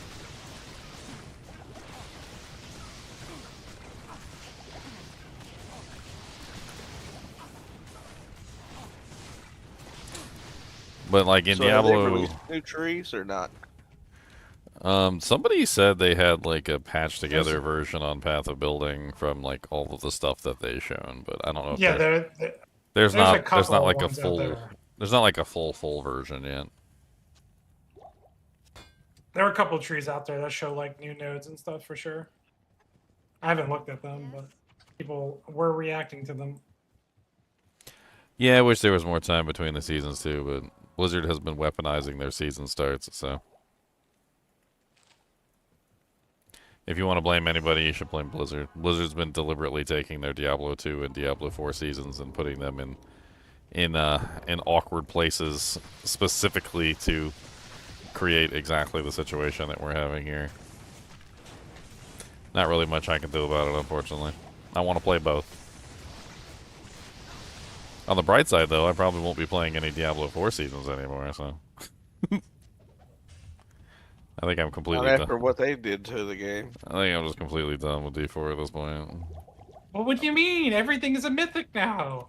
Every That's what unique is a mythic. I put in Oh. 2 weeks, and then I look on there after I quit, and I'm mythic charms and mythic this. I'm like, what in the H?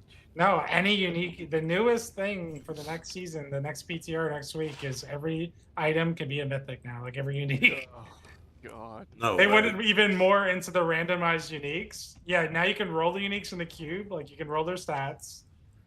Any unique can be turned into a mythic unique. All existing mythic uniques essentially got nerfed.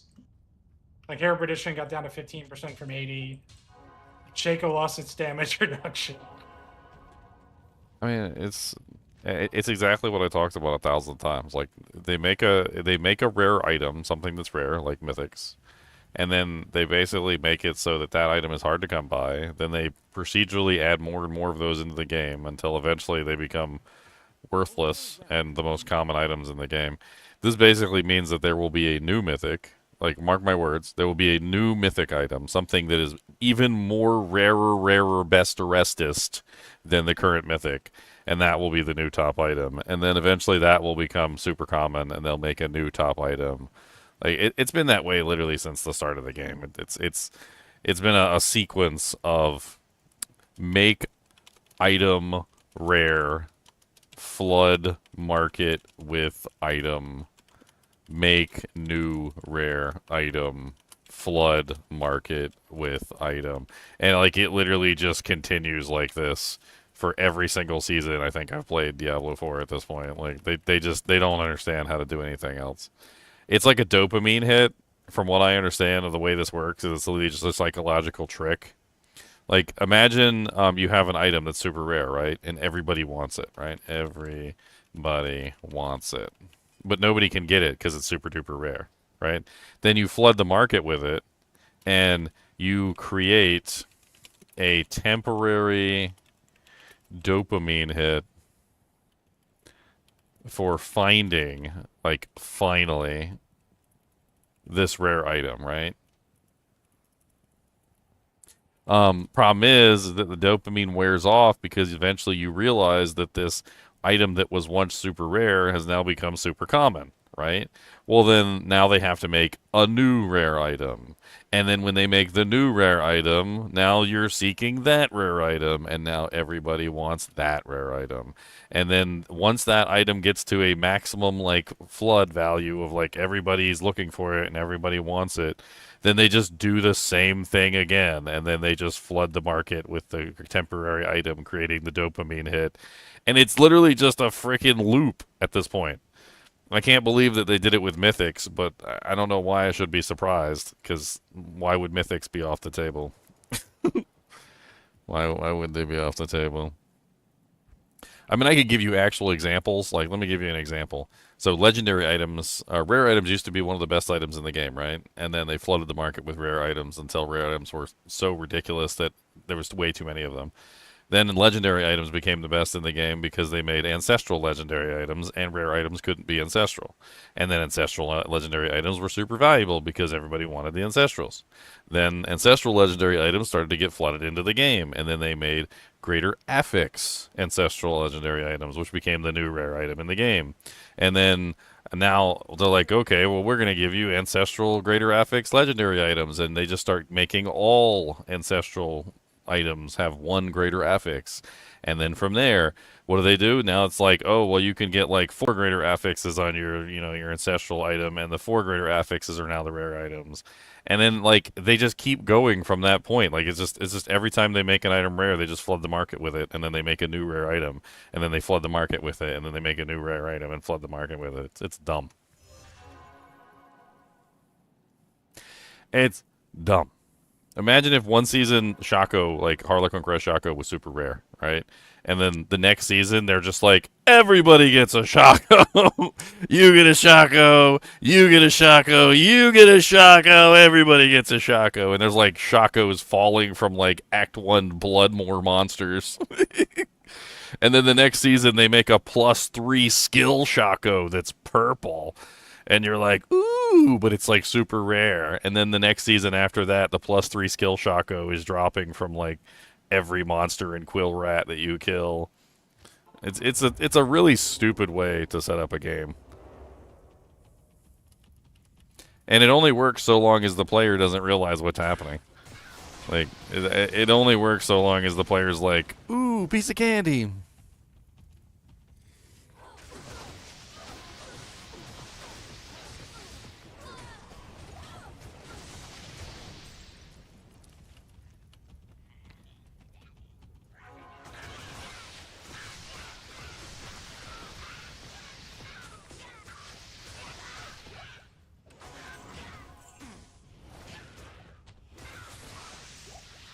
It kind of reminds me of a real-life example, actually. There was an example with a stamp that got an error, and in response, the post office decided they were just going to print like 1 million more of those stamps because they weren't happy that people were like excited to find like a rare stamp that had an error on it. They wanted to just flood the market so that everybody could have the rare stamp with the error on it. So they took the rare item that was actually a collectible that everybody could hold on to, and they were just like, okay, we're going to print millions more, so we'll just completely flood the market with them. So everybody has the, I think it was the upside down plane stamp, if I remember correctly.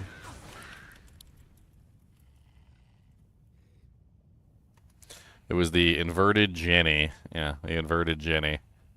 So the inverted Jenny, also known as the upside down Jenny invert, was a 24-cent stamp, first issued on May 10th, 1918, in which the image of the Curtiss JN-4 airplane in the center of the design was printed upside down. It was one of the most famous errors in American philately. Only one pane of 100 inverted stamps was ever found, making this error one of the most prized possessions. This might not be the one that they printed more of. I can't remember. There's like a couple of them that had errors. It might be the other one. Which one is the one where they printed a whole bunch of them afterward?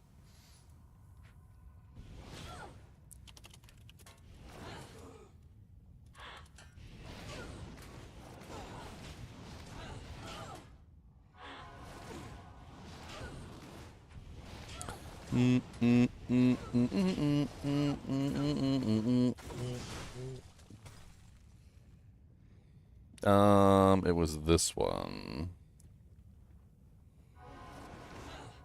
The Dog Hamserskold. Oh my god, why is there always a Vile Lancer? Go away! That's my girl. She's so good. Yes.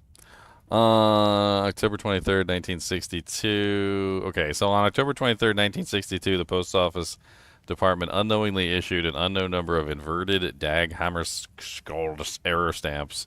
The fallout from this issue became known as Day's Folly from Postmaster General Edward Day. Let's see here.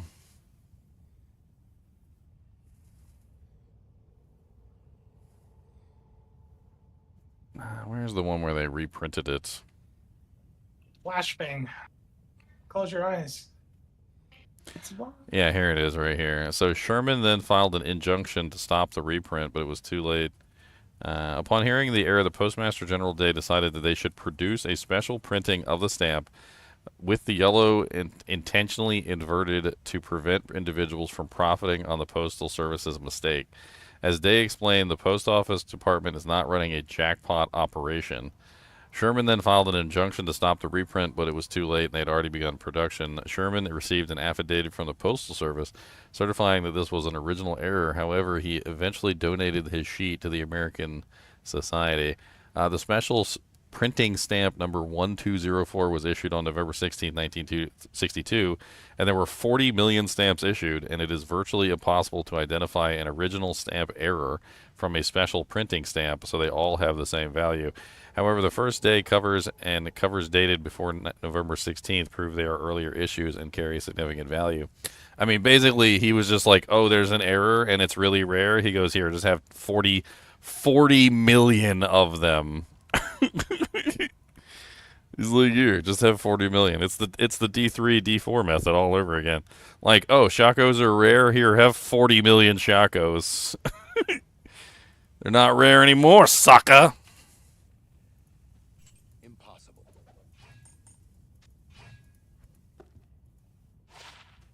The Bone Slayer Blade. Non-ethereal. Womp womp. I think I actually have one of these already in my stash. I'm gonna start collecting Bone Slayer blades. Tape them all together and make a giant fan blade. Orb needs a dual wield 2 Bone Slayers.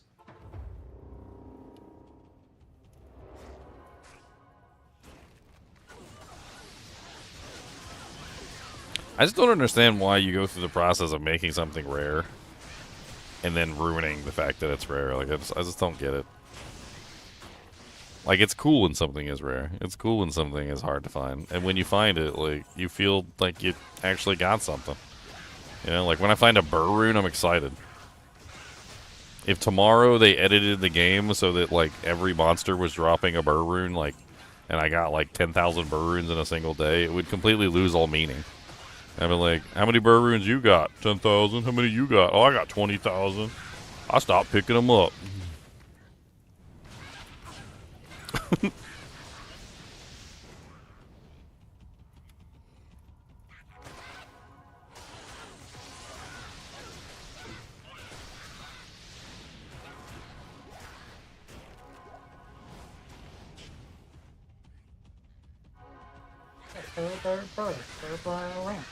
Burr, burr, burr, burr. You get a burr and you get a burr. Everybody gets a big old burr. Come on down, we get the freaking burr. Gonna fit you with the freaking burr. Got a burr, burr, burr, burr, burr, burr in. Gonna put the burrs in everything. Burr, burr, burr, burr, burr, burr. A burr barbarian.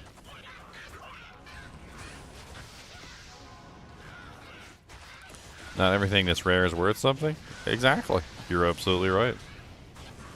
Some things in MMO and in ARPGs are extremely rare, but also not really worth anything.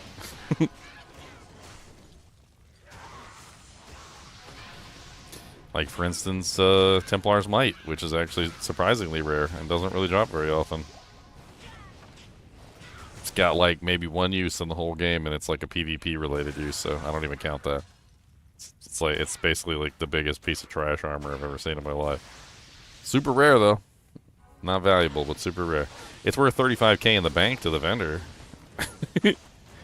That's what it's worth. 35,000 gold to the vendy.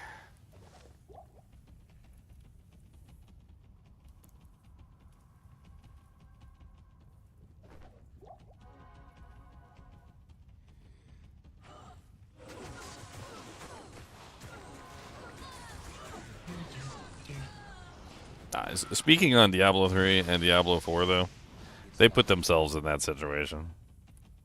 Like, you have to understand the way that they crafted the game and why they're doing what they do. And it has to do with the fact that to make any character in that game, you need the items. Because the items are tied to intrinsically how the character is designed. So, if you think about it from a certain standpoint, like, a lot of those builds cannot be made without those items. Like, I can be a Holy Shock Paladin without a Crescent Moon. I can be a Holy Shock Paladin without a Griffin's Eye Diadem. You can't be, like, a specific character. Like, if you want to be the boulder character that, like, the boulders spin around you, you can't be the spinny boulder guy without the item that makes the boulder spin around your character. Like, you have to have that piece of equipment to make that build work, because the builds are literally equipment-based. Like, almost all of them are, actually. Like, I can't even think of a single build on, like, Diablo 3 or Diablo 4 that's not equipment-based at this point. Especially with the new sets they added. Right? So they put themselves in a situation where the items have to be common. Because if the items are not common, then you can't make the characters. Right? And, like, if you can't make the character, then you can't play the game. And if you can't play the game, then, like, they failed. So they end up in this weird catch-22 where everything has to be common, because if it's not, you can't build anything. That's why you have, when you play Diablo 4, that's why you have, like, 6 kajillion, gabillion uniques in your stash, because they want you to have access to everything that you need to be able to build a character.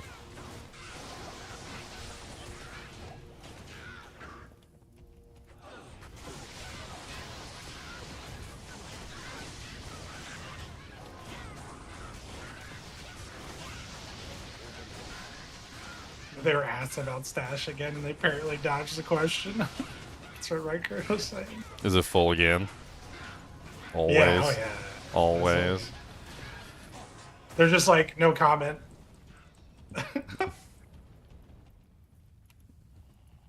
So the other thing about the stash is that like when all the items have to be there for you to be able to make a build, another one of the issues that you run into is you run into an issue where you don't want to give the people like the highest version of that item, right? Like imagine if I wanted to give you mage fists in Diablo 2, but I'm like, well, I can't just give them like good mage fists. So I make like a dumbed down, broken version of mage fists, and I let you have that instead, right? That's basically what like non-ancestral items are. And then ancestral uniques are essentially another form of a dumbed down version because they don't have greater affixes on them, and they don't have like the good rolls. And now there's the greater affix versions are dumbed down versions because now you can have mythic uniques. So now we have how many dumbed down versions is that? You got pre max item power versions. You've got no greater affix versions. You've got greater affix versions, and now you've got the mythic versions. So there's technically 3 dumbed down versions now of the uniques, like 3 different versions that you would never use at end game, essentially. And they all roll random stats. They all roll random stats now. Oh my goodness.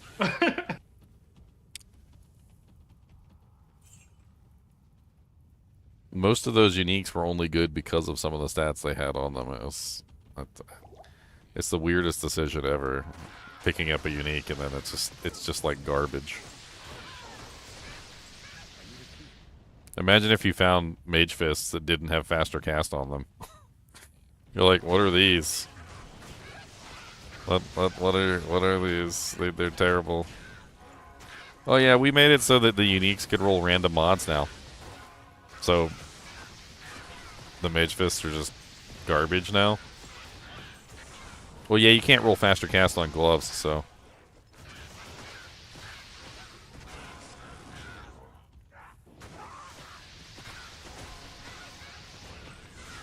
Now you're making me think of a couple of builds I would love mage just to have attack speed. I would love to swap it. Swoopity bippity bippity boo! Come on down and take a boo!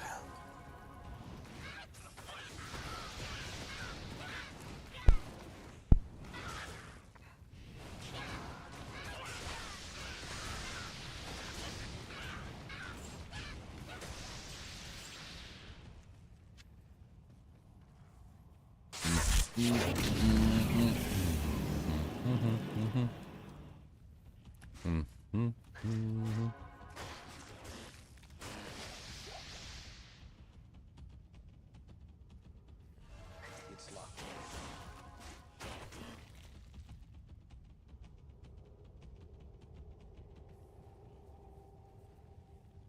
Would I be up for a challenge? What kind of challenge is this, Mr. Butterbear? What are we challenging me to do? You're a challenge. How about that?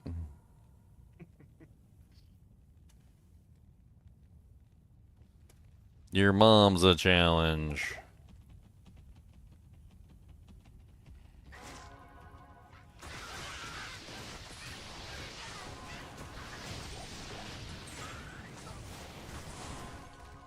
I mean, honestly, at this point, Diablo 4 is nothing more than a gambling simulator. Gamble for uniques, gamble in the cube, gamble here, gamble there, gamble this, gamble that, gamble for a new mythic power, gamble for this. Like, it's literally just gambling simulator. You might as well just go to a casino at this point. You want to give me an off-meta weapon, and I build a character around it. Okay, so the same thing I do basically every day. All right. What do you want to do today, Pinky? The same thing we do every day. Bring. PoE 2 is more of a gambling game? I disagree. The crafting in PoE 2 is very formulaic if you know what you're doing. You can treat it as a gambling game, you can sit there and just like slam items randomly and just hope for the best. But like as me and Leon and Zinners and quite a few others have shown, you can very easily and very directly craft an item with what you want on it. Now, granted, sometimes they nerf the methods in which you can achieve those goals, but if you understand how the crafting system works, you can very easily and very directly craft an item that you are looking for. There are some gambling things, like if you get like a bad roll on an item or something and like it doesn't quite roll your way, there's a little bit of a back and forth sometimes to get like the perfect item. But if you have the materials and the crafting available to you, a lot of the times you can just straight up guide a craft almost directly to the end.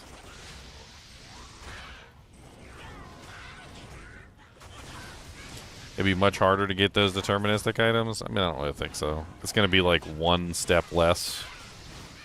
They basically stated that you could only have one crafted mod on an item, right? So if you look at it from like a certain point of view, so let's look at it from a certain point of view, right?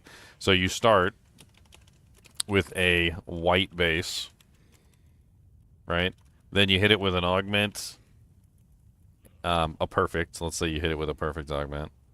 Perfect augment, and you hit it with a perfect transmutation, not necessarily in that order. I can't remember which one's which. I never do. Right, so you hit it with those two, right? Now you have a blue item with 2 mods. That blue item with 2 mods is the start of your craft, right? You don't have to worry about anything from that point. Is it good? Is it bad, right? So is it good?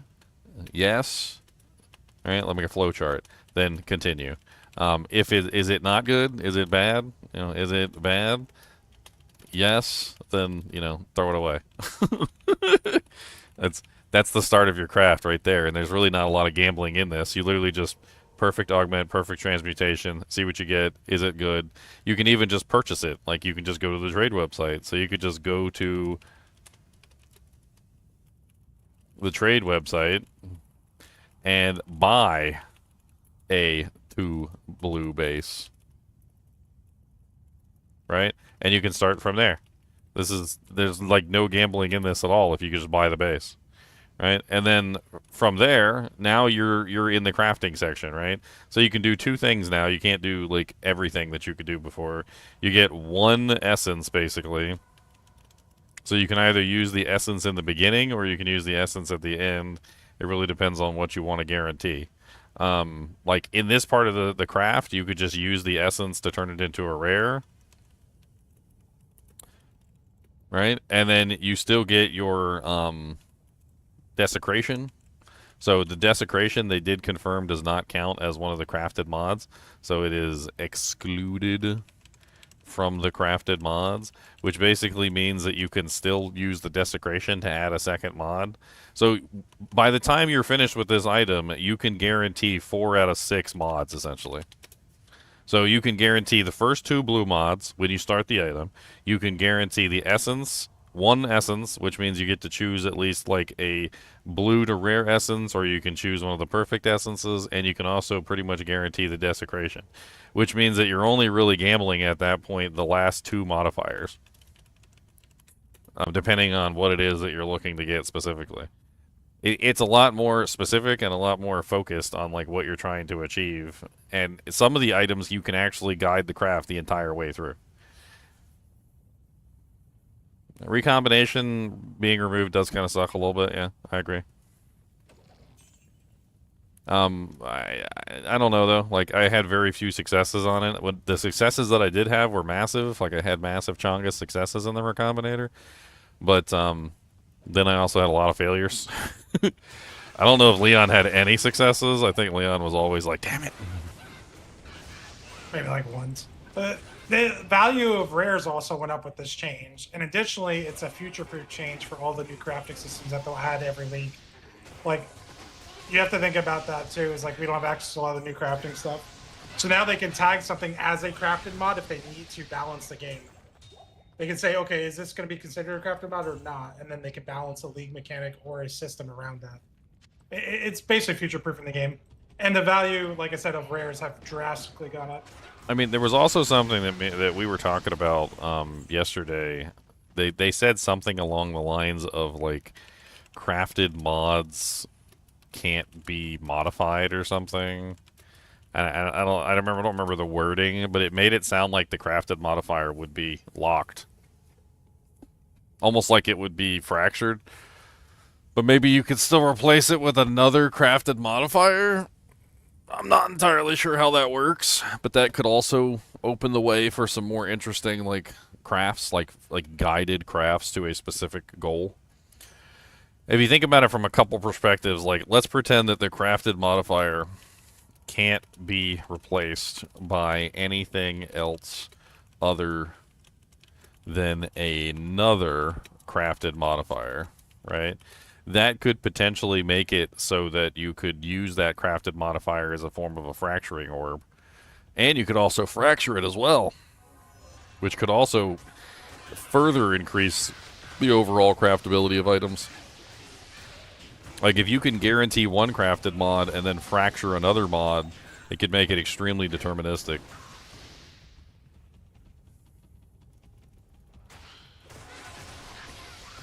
Do you remember the exact wording that they said for that? I can't remember. Well, I remember something being guaranteed, which is just weird. I want to understand why they would specifically type that it's guaranteed.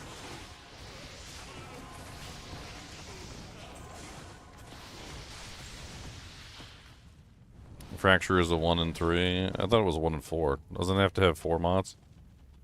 Well, but Desecration counted as one of the mods all this time. So they would do 3 mod and Desecrate, but not unveil the Desecrate. So then you would have a 1 and 3. It's a 1 and 4. It won't fracture the Desecration? Well, you don't unveil it, so it can't fracture a like a blank thing. Oh, so okay. Like that's how I they're see. increasing the odds. Sounds like an exploit. I mean, I don't know if they patched that. They've been using that the whole time. Interesting. I didn't okay. recall if that's in the patch notes or not. No, it makes sense. It makes sense. So you could do a 1 and 3 to fracture instead of a 1 and 4 fracture. Okay. I mean, it might even be 1 and Desecrated too, right? It might even be 1 and 2 if it doesn't fracture the crafted mod. So if you have a blue and you hit it and you hit it, powerful. If you have a blue and you hit it with an essence, right? And then you have a desecration, which you're saying counts as one of the 4. So that means that it would be a 1 and 2 to hit the fracture that you want, not a 1 and 3. That's too powerful. I can't think they'd allow that. I mean, they're the ones that are isolating the crafted mods in their own section and saying that the crafted mods are guaranteed. So I don't know how that works. I guess we'll find out when we get into the game.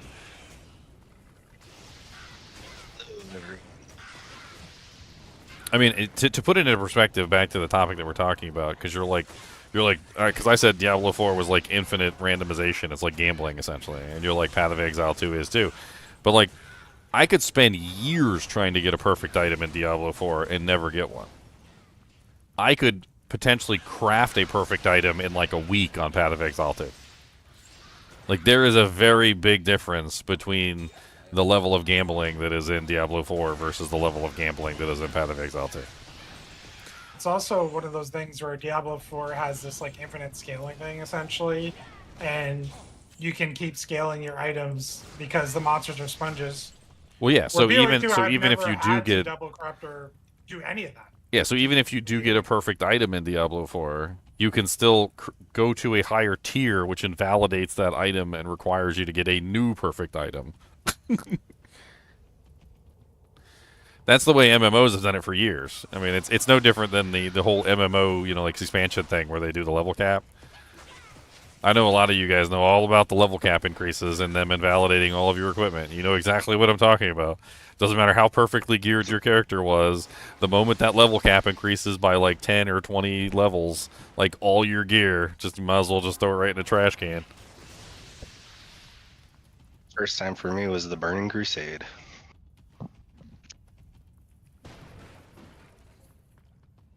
I mean, that's the general tactic of Blizzard these days, like with MMOs and also with Diablo 3 and also with Diablo 4. The goal is basically just to keep scaling the content so your gear is never set, so you could never have like best in slot equipment. Best in slot equipment really doesn't even exist for those games because you're always scaling.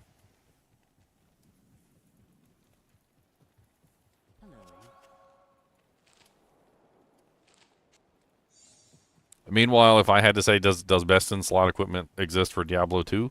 Yes. Does best in slot equipment exist for Path of Exile 2? I think yes. I think there are like almost 100% perfect items in Path of Exile 2 that like push the limits.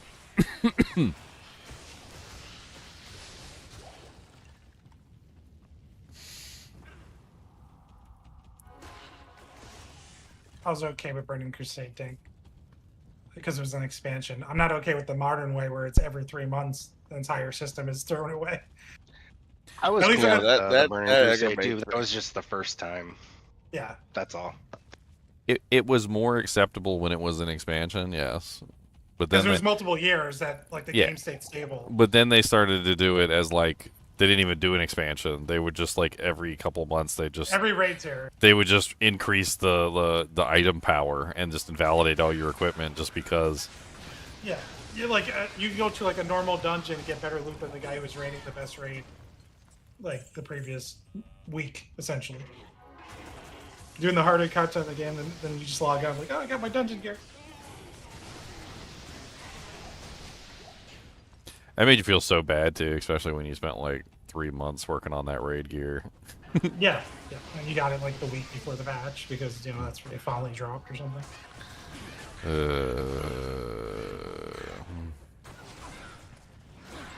That's why Classic WoW is my favorite WoW. Because you can get items from pre-raid and from the first raid that last the entire time. They're essentially competitive with the like next Remus. Arcanite Reaper for life. See, you didn't play Final Fantasy 11, but I thought Final Fantasy 11 did it way better. Like Final Fantasy 11 had items that were useful no matter what level you were.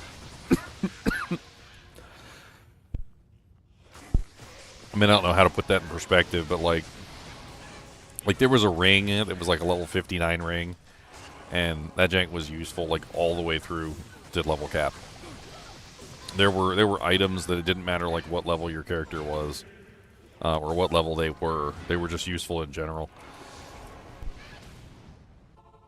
And when they added an expansion, that they didn't like invalidate all previous equipment. What they did was they added new equipment, which was really good, and made you think about your choices of whether or not you wanted to keep that old pieces of equipment or not. But it didn't invalidate the old piece of equipment. They used the carrot method, which was, oh look, here's the new raid for the new dungeon, and it has a really god tier ring in it, and you're like, oh my god, that ring's so good.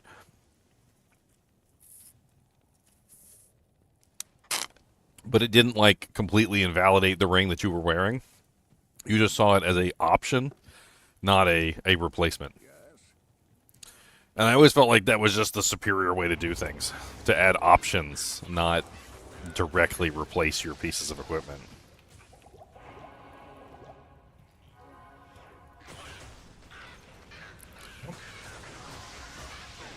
Super fun getting like a trinket that lasted the entire time. Trinkets were so fun to get. Yeah, it had some crazy ones. I feel like seasons are almost worse at that because every 3 months we have to start from scratch anyway, and they get like content or balances and all that, so we're getting shafted in and out. Well, ARPGs are different though. They're meant to like not be played like an MMO was meant to be played. Like you're gonna burn out of an Endless ARPG. loop. Yeah. Yeah. You essentially need a refresher, a reset on an ARG. Like you need them. Like it's been proven. Well, the Proven by D2. problem with ARPGs came in with the cheating. That was the problem. So that was the whole reason why the resets were in the first place, was because people were upset that the economy and everything was getting ruined by all of the dupes and the cheats and the bots and whatnot. It's more of an economy reset than it is a like we're trying to get rid of your items. I mean, it's just infinite cheats and bots eventually just ruin the server, so you have no choice. That's what they're doing with this because it's going to be a 6-month long league. That's like It's the not reset in the like- middle of it. That's not. There's going to be Well, at least. it's going to December. Well, there's two. After Exile Con, right? He said two. So it's And one so to what I two said leagues is still in between. correct. They're gonna do a reset probably 3 months in. We're not getting like a 0.6. They're gonna do an A point- economy reset. So yeah, it's not gonna be the same league for 6 months. It's gonna be like 2 or 3 That's what I'm resets. saying. So it's akin to like what D2 does with like an economy reset. You know, Yeah. That's all I was extrapolating on. But there is more than that, though.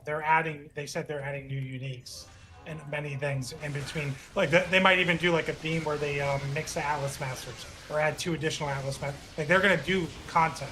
It's just not gonna be as big as a 0.6. They're setting expectations. They're saying it's gonna be smaller, so people don't get expecting a full blown. Hey, look at this new MTX we just added. This tab you wanted is finally finished. It'll be something. We'll have fun with it. There will be new items. May even be new skills. There's going to be new things to do. There are going to be mini mechanics. Is that a chalky milk? It is a chalky milk. My throat was bothering me there, so I needed something to coat the throat. Need a throat coat. My throat gets real dry from talking too much.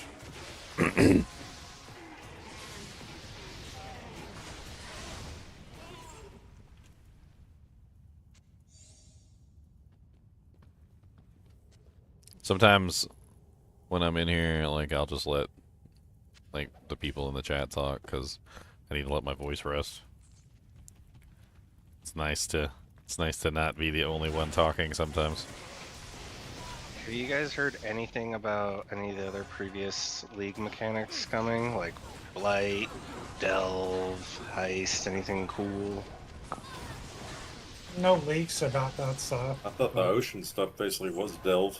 I mean, about the only thing they really said was during one of the interviews, they talked about, like, how Path of Exile 2 had a lot of bloat, and how they were looking to cut out a lot of the bloat from Path of Exile 1 to Path of Exile 2.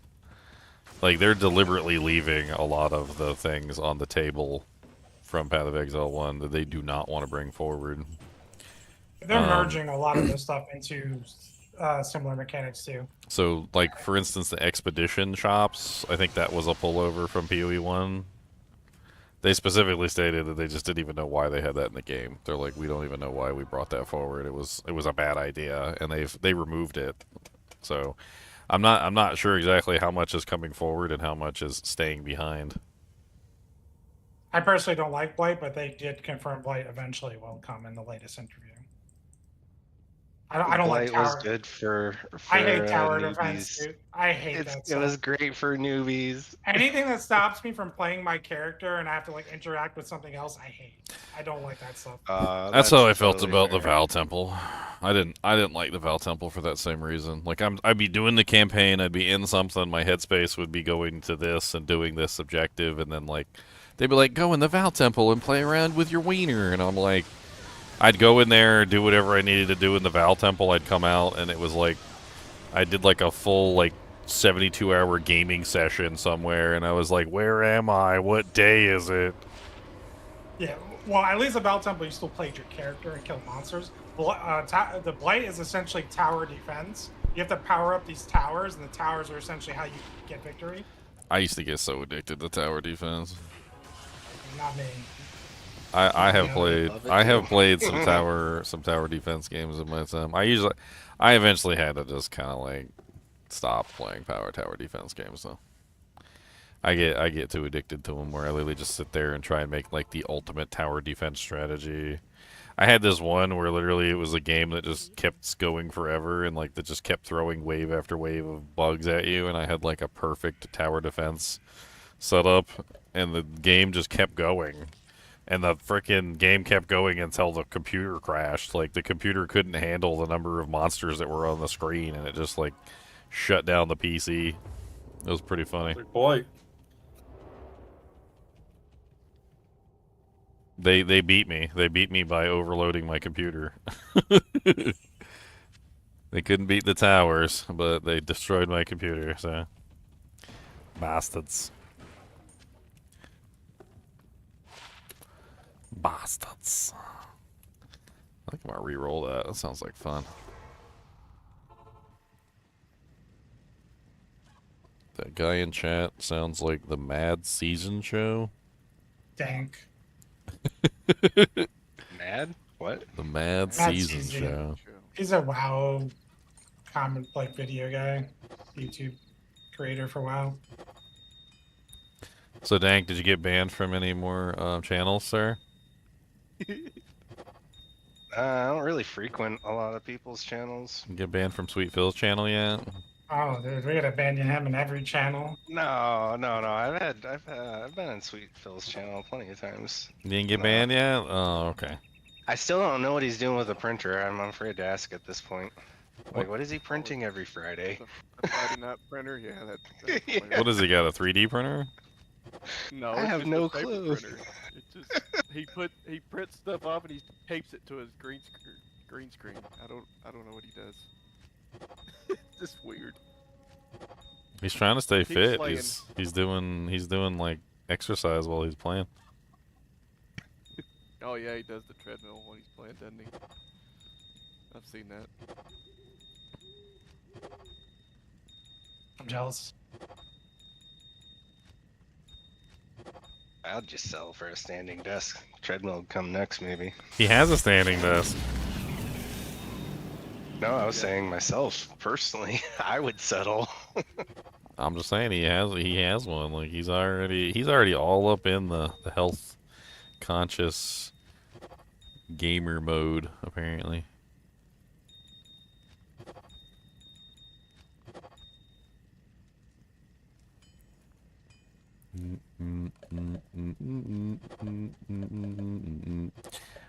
So yeah, I think I'm gonna level plants and then go totems. I'm gonna do the square peg through the round hole. I'm gonna try to force it.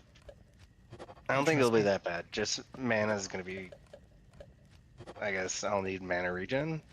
Or are you going Whatever. I Archmage? Is that why? Like, Well, I wanted to do Mask of Madness.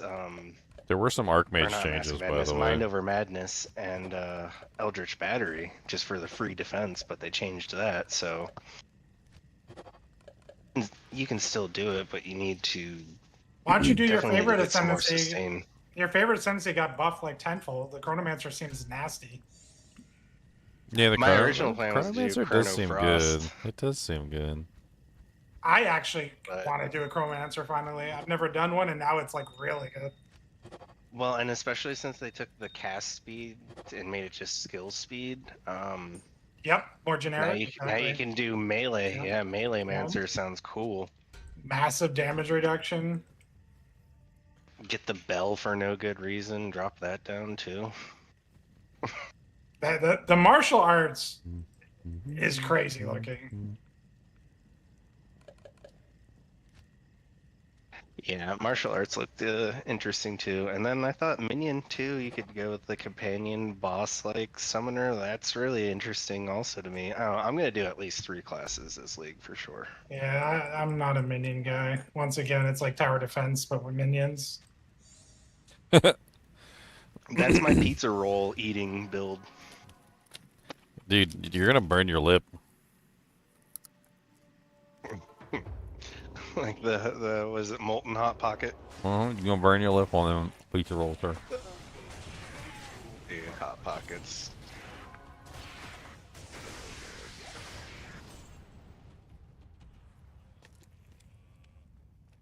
If I saw you on candid camera.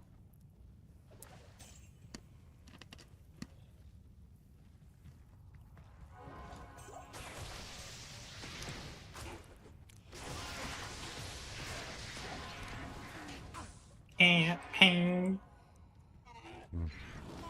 I don't know. You want the Kubis, the monster dog?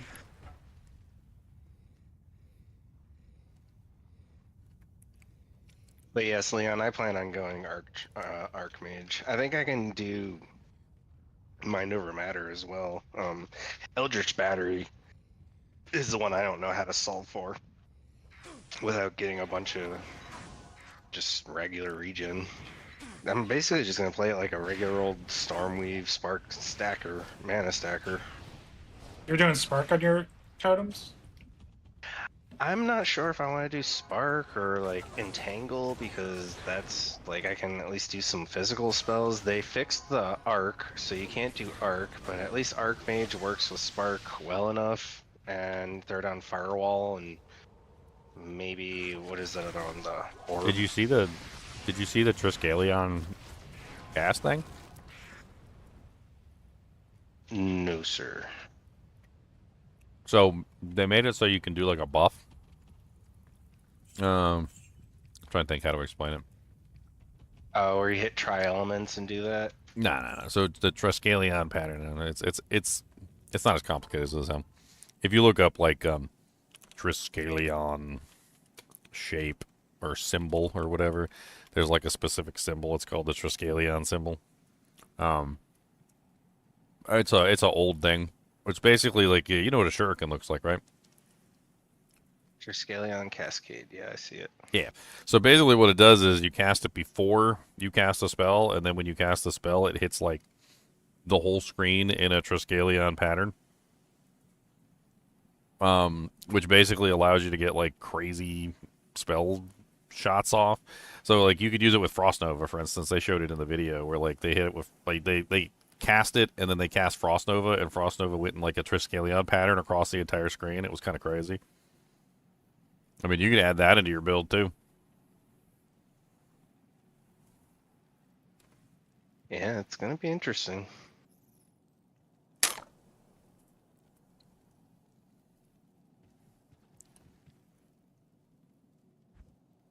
There's also the new spell totem. I don't know if you looked at that yet.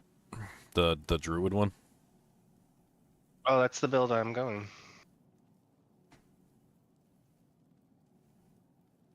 I was just not sure if I was gonna put a physical spell in there and just like try to stack physical, or just go full on spells and do the, crowd favorite Spark.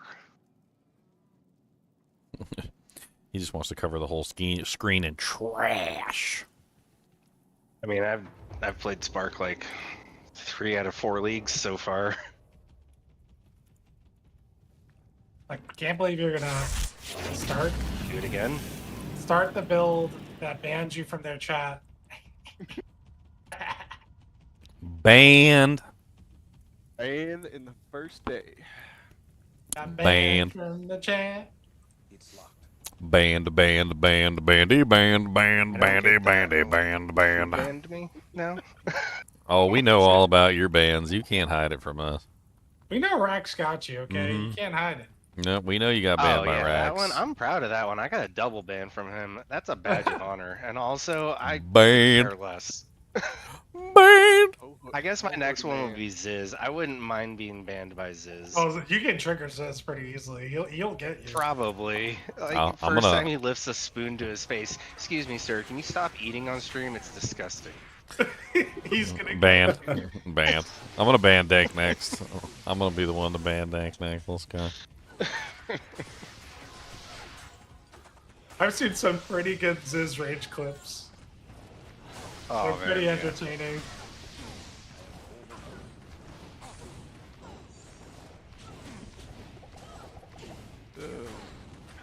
What reason can we come up for banning Dank? Use Spark 4 seasons in a row. There you go. No, I took a break in point 2. I didn't play. No, it was point 3. I didn't play much in point 3. Mr. Spark task. Yeah. Mr. Sparktastic, semi-fantastic. Gonna hit you with electrocution.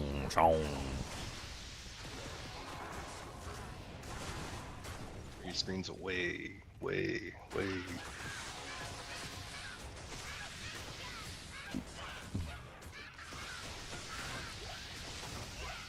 No, I'm trying to think of like other good physical spells I guess I could get. I think the guy in the Ginger sweatshirt said the bone storm or whatever. I think that's being hyped up. Oh, what's his name? What's that guy's name? Palestrin. Yep. Yeah, I think he mentioned because you could cascade it, and he wasn't sure, and I had never seen it cascade, and I was like, what? Yeah, that would be ridiculous. And since all that physical stuff is really close to the druid starting area, that could be pretty nice. Well, it's not just that, is you get armor break with the druid, right? The physical spell armor break. Oh yeah, and pin, I guess, if you wanted. Yeah. Ooh, that could be nice and defensive. That might be better than... Oh, and it's a change it up from Spark, too. But, I think secretly we're going to be able to do something wild with the runic spells. Because they didn't say we couldn't do it. So, I think that's why we got hit with that, change this morning or last night. How about volcano spam? Boom! Ice volcano. That's a physical spell, right? But it's also based on a weapon, and I don't use a martial weapon, or I didn't plan on it. A lot of those runic spells are based on holding a martial weapon, which kind of doesn't work for me. Put a weapon in your hand if you don't care. Put a weapon in your I don't know hand. what you mean. Put a weapon in your hand. Weapons. I got a wand and a scepter. That's a weapon. Well, the weapon swapping in that game is instant. There's no limitations to making builds. You literally can do 2 weapons. Yeah, I'm gonna be using weapon swapping this season. I'm gonna be swapping between a parry shield and a armor shield back and forth. You can assign skills to swaps. You insta swap. They made it so good. It's the best swapping of any game, and I'm depressed going back to like D2 and swapping. Speaking of, I didn't even think about So that. what you're saying is summon totems and go into the Gator Slam. Got it. Gator. Sure. You bought that MTX. Oh yeah, Dude, course you I did. had to. Yeah. He went full Gator. He's I'm a upset gator that they man. didn't give us the panda that they gave to China. Like, I probably would have done dumb panda.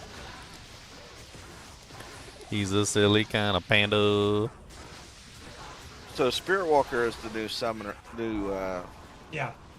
Okay. Yes. That's your big tame boss.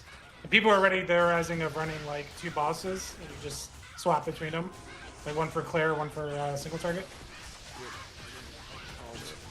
Just activate the single target one on the boss. Bada bing. Bada bing, bada boom, come on down, we got room. Bada bing, bada boom.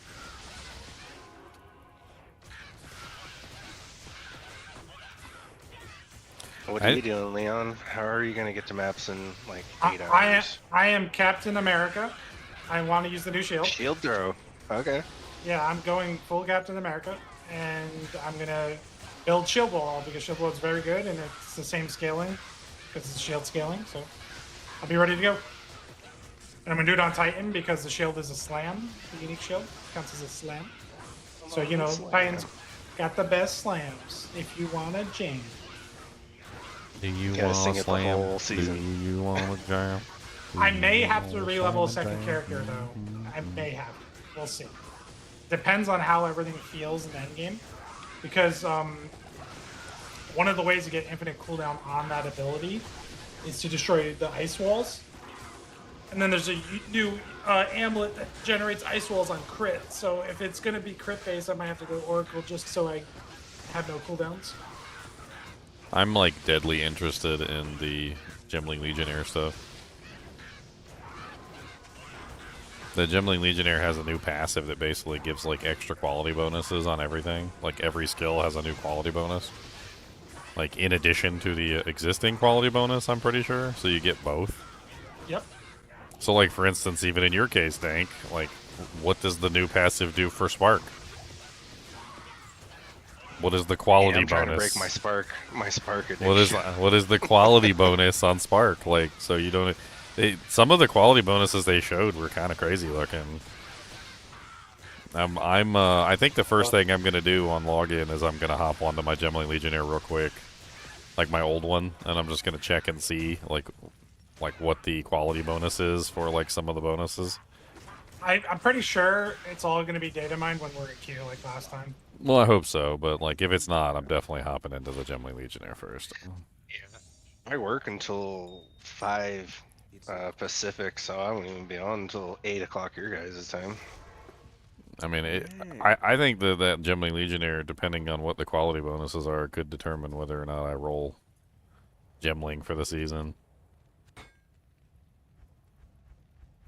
You never know. Like some of those quality bonuses could be insane. It's a gamble. Well, that's what I mean. It's not really a gamble if you just hop over on a pre-existing Gemly Legionnaire, put 1 point into the thing, and then just grab some skill gems real quick and look. Like you can see what they are. All right. I figured it'd take me like 2 minutes tops. Like. And then he gets knocked to the queue, and then he's in queue for 2 hours, and I'm sitting there waiting. And I'm like, that's a level out here. No, see, you come with me. No, see, you go check your Gemly Legionnaire too. That way we can do it faster. That's okay. I'll just level a new character if I have to. Punk. It takes no time. Punk.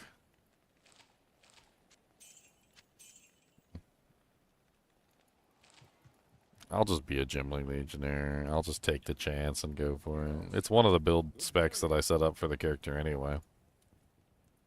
I get less parry stuff though, unfortunately. I felt like it was. What's a? I was gonna say, what's a launch without getting nerfed? What's a Kuba's foot without getting a Kuba's foot? Give me this foot. Give me that foot too. Give me both of these feet. Aha, I got both your feetums. No, those are my feet. My feet. My feet. My feet. My feet. I got the feetsums. I just got the whole dog butt. It's my butt. This is my doggum butt. Give me this doggum. A Lemurn from a Herald? Was that a rune?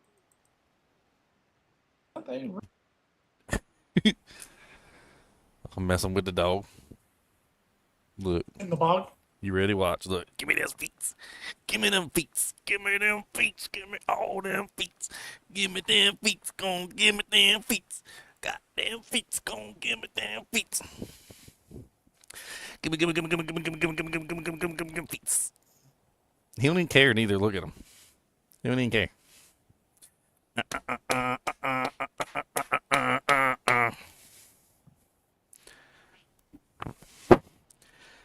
Dang it.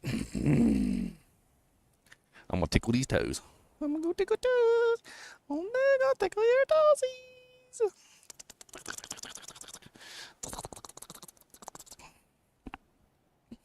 Gemling can at least do a monk, right? Fallback or crossbows. Gemling can do anything. Crossbow looks interesting. You can literally do anything on Gemling. Stat stack it. Yeah, I did a Gemling Spark. One league. There's a lot of new stat stacking support and items and things you can do this league, so Gemling will be very good for that again. Yes, excellent. That one mace looks kind of cool too. Molten shower and one hand mace.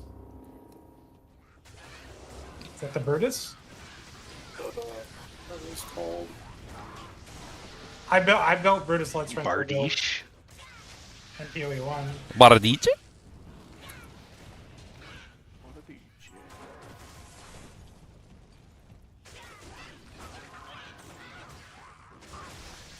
That's gonna be my birthday for launch too.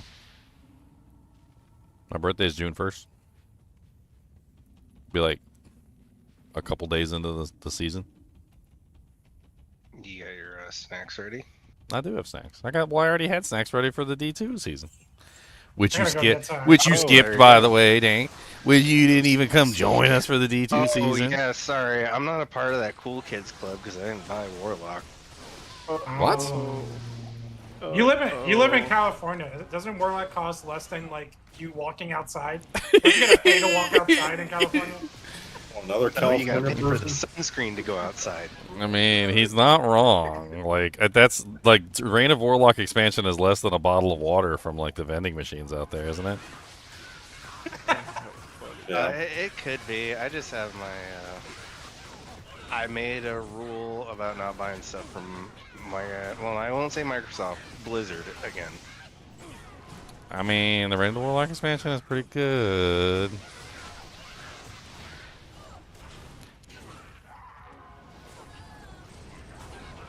I didn't say I wouldn't take it, you know. Oh, Buy okay. it for me, Okay. maybe. He's got loopholes in his logic structure. If you're looking to like make me cave, I can't do that. He's Sorry, like, well, I can't buy it, but it can be gifted. You can hand it to me, and I won't say no. And then all of a sudden, maybe I have a different opinion on this game. Like, that's the greatest thing ever, guys. You should buy it. Dink, aren't you a handheld enjoyer too? You go play on your Steam Deck. You should. Are you getting those? Your Steam glasses, Deck. Dude? What the frick are those? Like old people glasses? Got them, bud. They're called beepers. No, the ones that give you like a giant screen in front of you. You can basically take a monitor anywhere. 240 hertz. God, didn't Sony have one of those like back in the day? Yeah, I remember seeing a video of LGR doing a thing of like Sony Trinitron like glasses. Nah, I'm cool off that. So what is the ginger? I live in California and I approve of the hazing. I live in California and approve of the hazing. Yeah, how much is your gas there now? Like, it's only like $4.30 here. What are you guys paying? Like $15 a gallon at this point? I think it was like $5.50 or something the other day. I just filled up recently. It was like for my 11.5 tank, it was 56. Like 750 up here, the Bay Area.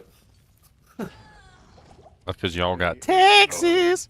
Jeez. I can't remember where it is. for diesel anyway. But there's like I was about to say, yeah. I'm also running 87. Like I got that cheapo 15% corn oil as well. 15%. 87.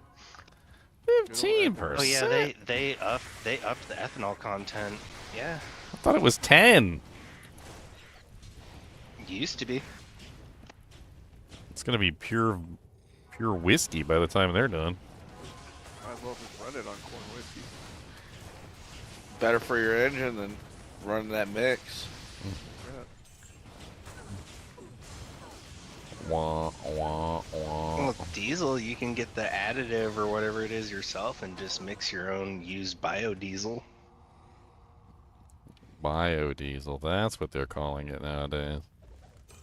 Yeah, you just go start draining grease traps outside the restaurants, filter it a couple times through a sieve, run it with the additive, you're good to go. Def, if you want.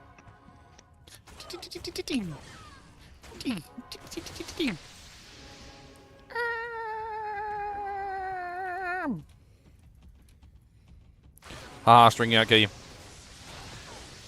Poor little babies. Your master isn't around to provide you with orders. And now you shall die.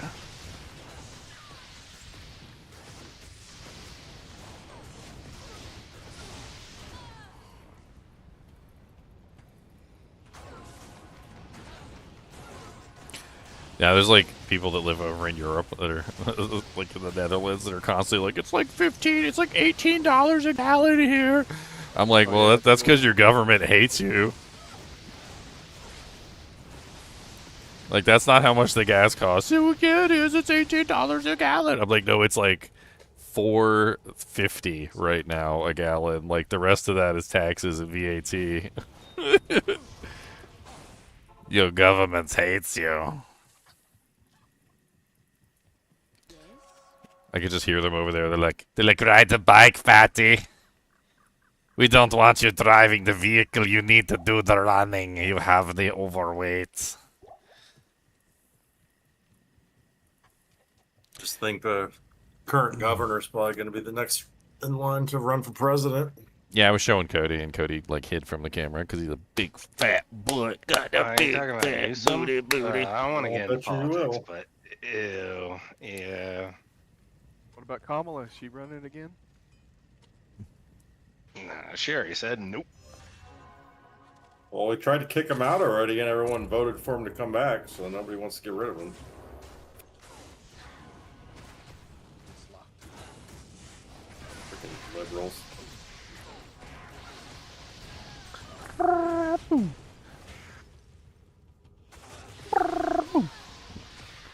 And I love this weapon when you get like the proc like 5 times in a row on like a 5-hit zeal, and it's just like 5 frozen orbs come out. It's so glorious looking. What's up, Harold? It would be a shame if you came over here and got wrecked. Ah, lightning enchanted.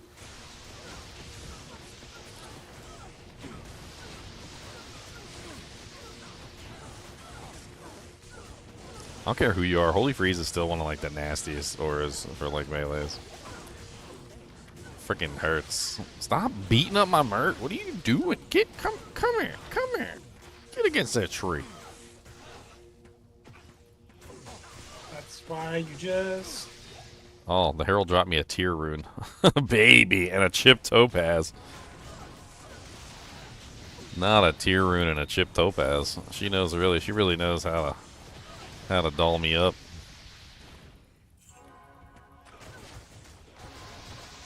Did I buy a Steam controller? I did not. You want to send me one, Darkada? I'll take it. I'm not a big loophole for it. He'll allow it. I'm not a big controller person, but I'll take one. I will take it and I'll test it. I'll be perfectly honest, I didn't really like the Steam Deck controller, and some people were saying it's like exactly like the Steam Deck controller. I hated the Steam Deck controller. I think it's the worst garbage that ever existed. Those stupid big panels that are supposed to be touchpads that suck balls and like don't actually do anything like they're supposed to. And then half the time when you're playing, you accidentally hit the stupid big giant touchpads and it like messes you up completely on whatever game you're playing. I wish I could just turn those stupid big giant touchpads off. Pretty sure you can. I don't have any of those issues. But it doesn't matter to me anymore anyway because my Steam Deck broke, so... Rip. It doesn't charge anymore. Oh, yeah, I remember that. It just doesn't charge. I remember that a while ago.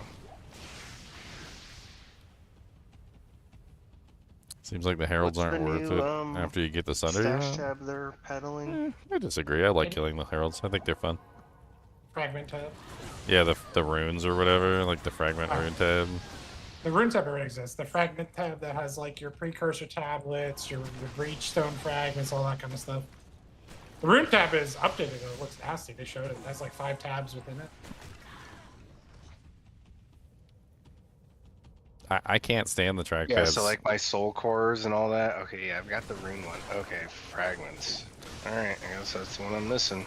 I can't stand Next the sale trackpads. is, what, a week into the league? Because they don't... They like... I don't really know how to put it. When you remove your finger from them, they just go back to where they were. Like your mouse just goes back to where it was. It's like imagine if the trackpad had was in the center, like right here on the screen, right? And you put your thumb on the trackpad to move it over here, and then as soon as you remove your thumb, it just goes boom right back to the center. Like that trackpad just pissed me off more than anything. I'd rather just plug in a mouse.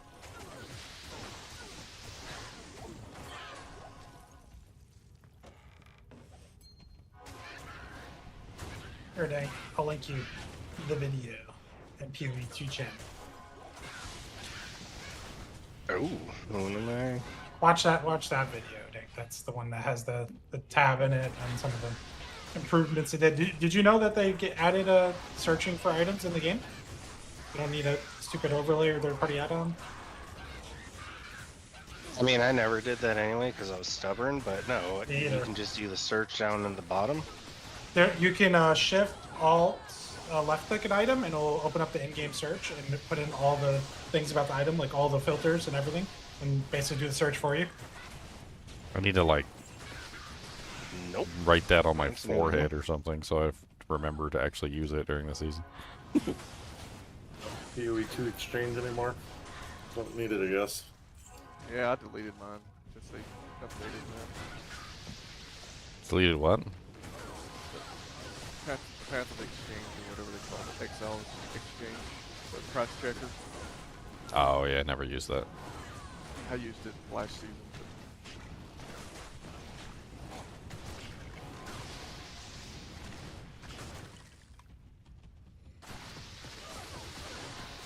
I'm surprised they don't make you go to another website or like alt tab and go to their search website and all that crap anymore. The Borker. Orc.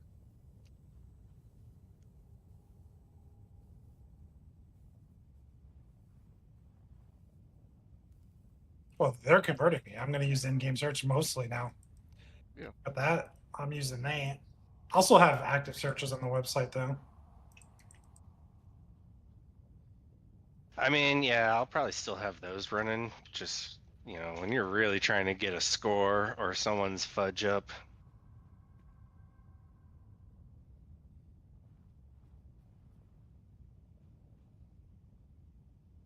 Yeah, I think I might go fizz spells and not go spark.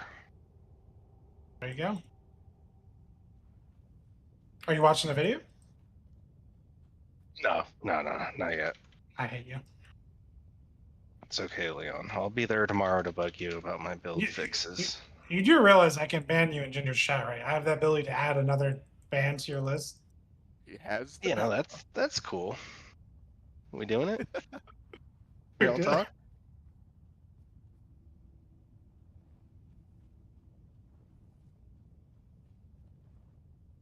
That mean my Patreon gets canceled?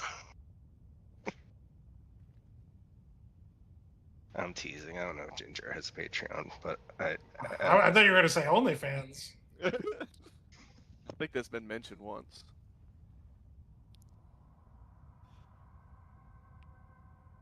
OnlyFans. I mean, his name is Daniel. Only Dan's.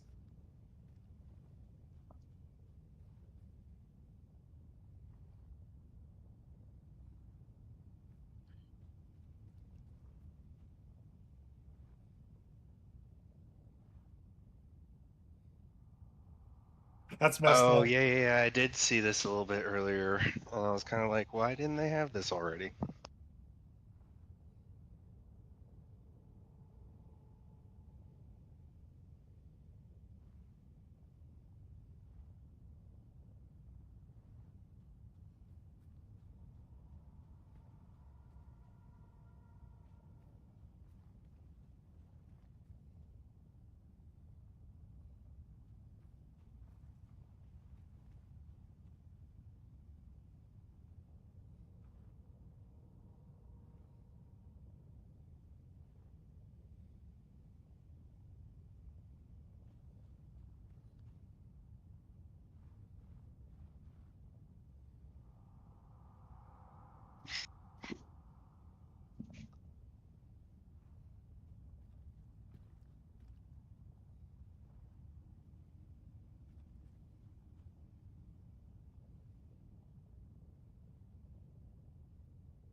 Oh, now I see what you mean. Yeah. The tabs. The two different tabs, or are you talking about the searching? Or both?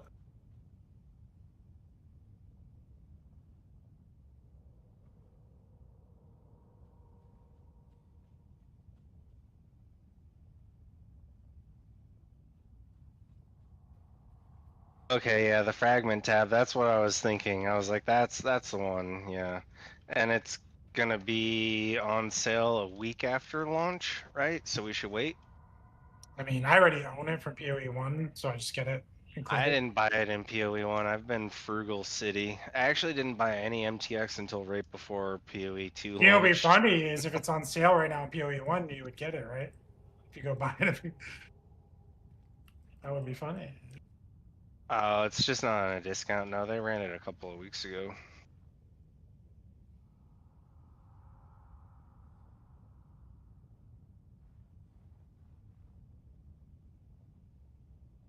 Only Ginger. Yep, only Ginger.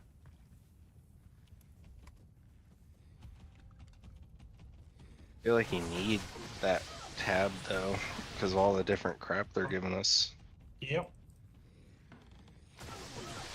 I'm definitely the just throw it in the quad tab and search it type of guy. I can't wait to have all the the trials and the things. I mean, I'll Yeah, probably. Oh, those things go into it too. Yeah. I'll probably have to get one for the guild. I don't think I'm gonna get one for myself. I'll just shove it Do all the in the guild. discounts I'll just count shove it all for in the guild tab. stuff? Maybe. Like when they do the discount?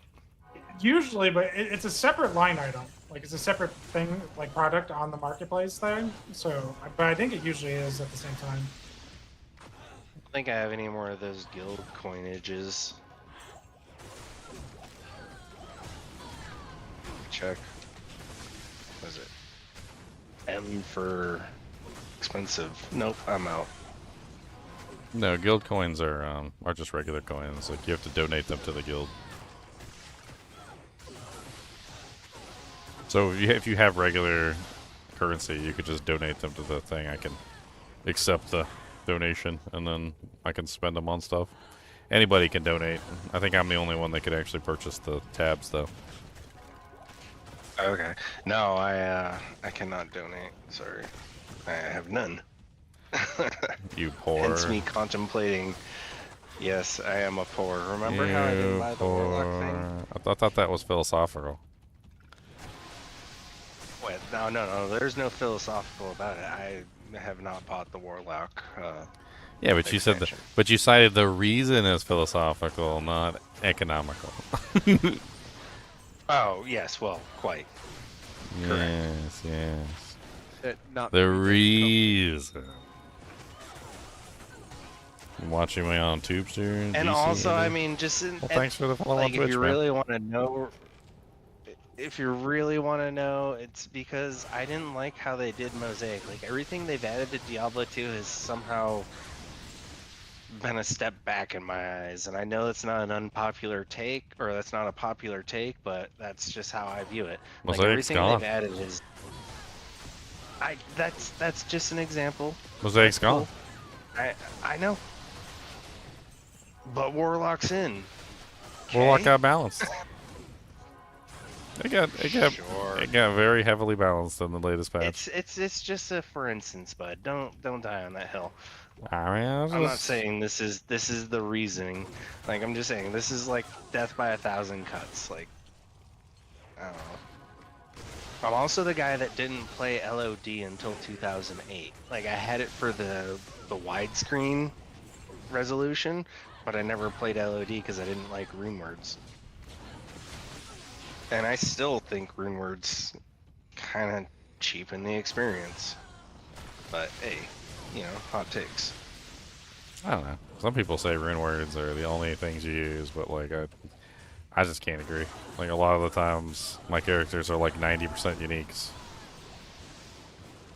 and set items. I mean, uniques are the way to go, I think, just to make like a functional build. But you know, then you talk to the people who are into like PvP or you know, like the dueling or like, and then they're gonna tell you something completely different. Like, no, rares are. You do the rares. Well, rares are the most valuable items in PvP. I'm not arguing with you. That is they're like 10,000 real dollars. Good luck finding one. Only 10,000 real dollars. That's no big deal. Everybody's got that laying around. Except for Dank, because he can't afford the Warlock expansion. But well, you know, if I gave up my Starbucks, I could, and maybe I didn't replace my Tesla's batteries next month, I could afford $10,000. It's kind of crazy how expensive D2 is for those people who spend money on game. Like, you know, cheaters, they'll buy like cheats for like $300 or something, like a Call of Duty. But people are spending thousands of dollars on Diablo 2 gear. The cheaters in Valorant who are using the $6,000 thing, oh, they're really? using a $6,000 cheating device that got bricked. So yeah, no, cheaters really pay. I think Charlanaz is trolling me. Dude, Charlanaz, I hated e-bugging. I thought e-bugging was the most stupid thing that ever existed in the game. It cheapened every single item that fell on the ground. It was like running everything through a filter. Like, oh, is it this? Oh, it's not that. We'll throw it away.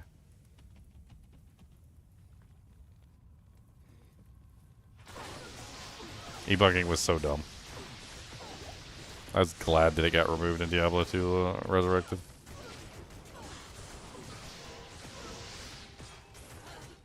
If I had to hear somebody in my chat say one more time, like, is it such and such? Oh, it's such and such. Oh, well then throw it back in the dirt.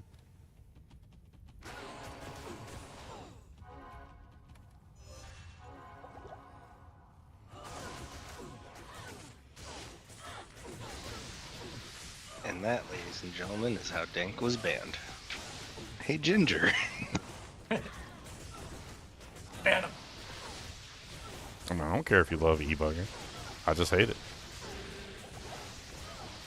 You ain't gonna convince me. But when I came in, when I started playing LOD in 2008, I went right directly to botting and JSP. Ugh. Your philosophical standpoint is starting to degrade here, sir. I am overburdened. You had the high ground. Now the high ground is eroding under your feet. High ground is falling apart. No, I wanted to get the good items, and you had to do JSP, and I think there was that some the way you did it back then. I think there was some good stuff in the earlier patches of the game too, like 1.08 and 1.09. But like you're never going to convince me that 1.09 or 1.08 was like the best version of the game, because it's not. It's just not the best version of the game. I mean, unless you prefer the version of the game where the druid sucks and basically has no viable builds. The martial artist is pretty much entirely relegated to being a kick sin with no martial art skills, or a trapper, and that's like the only two builds that you could even do on the frickin' the assassin, because like the whole rest of the character was completely borked. Like there was no melee Amazon there, because the melee Amazon couldn't even function in the game, because if she tried to use the dodge, avoid, and evade in combination with melee, she would just get stun locked and murdered. Like, you ain't ever gonna convince me that 1.08 or 1.09 was like the bee's knees, like, ultimate edition of Diablo 2, because it wasn't. There were way too many bugs. There was way too many problems that needed to be fixed. There was way too many characters and builds that didn't work. There was way too many, like, skills that didn't function properly. The next hit delay system was all borked. You ain't convincing me. 1.08 and 1.09 had some fun stuff, I will admit. I'd love to see, like, the infinite piercing guided arrow come back. Heck, if you ask me, I'd love to see Iron Maiden return in Chaos Sanctuary just to troll the melees even more. I love trolling the melees. And I'm a melee enjoyer. I love melee characters. But like, nah, there was way too many problems with those old versions. Way too many issues. Bring back the Lagromancer, though. I'll take him back. I want the Lagromancer with, like, the 700 minions. You're going to cast Poison Nova? Oh, the Lagromancer was Poison Nova back in the day. No. I want the 700 minions. I want the one where literally the number of skeletons scaled with each point.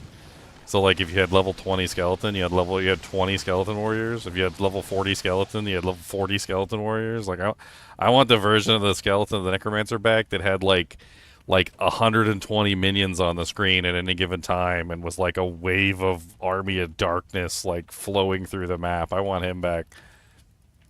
So us poverty, bad manners folks, we just brought in the Poison Nova and just cast Poison Nova, and it lagged out everyone around us.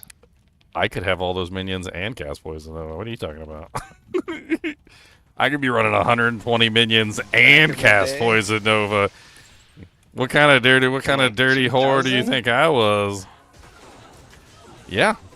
Oh man. That was before synergies. That was before anything. My compact you could Rosario or whatever the hell I was running. You could just 20 stuff, apparently. You could just 20 point the skeleton warrior and skeleton mage, and you had plenty of points left over. There were no synergies, so you didn't have to worry about synergy bonuses, so you could just 20 point Bone Spear or 20 point Poison Nova. You could have both of them.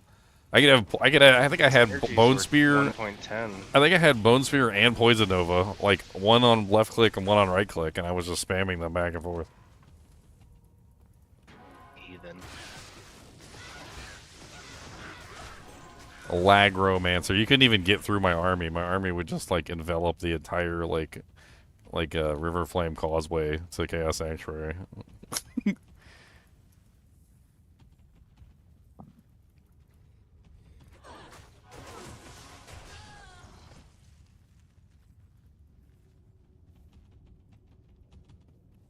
Yeah, JSP can go suck it. JSP ruined the servers. I don't care what nobody says. Like, the servers were completely ruined by JSP. You act like they don't still run the servers this day. Yeah, and they still ruin the servers.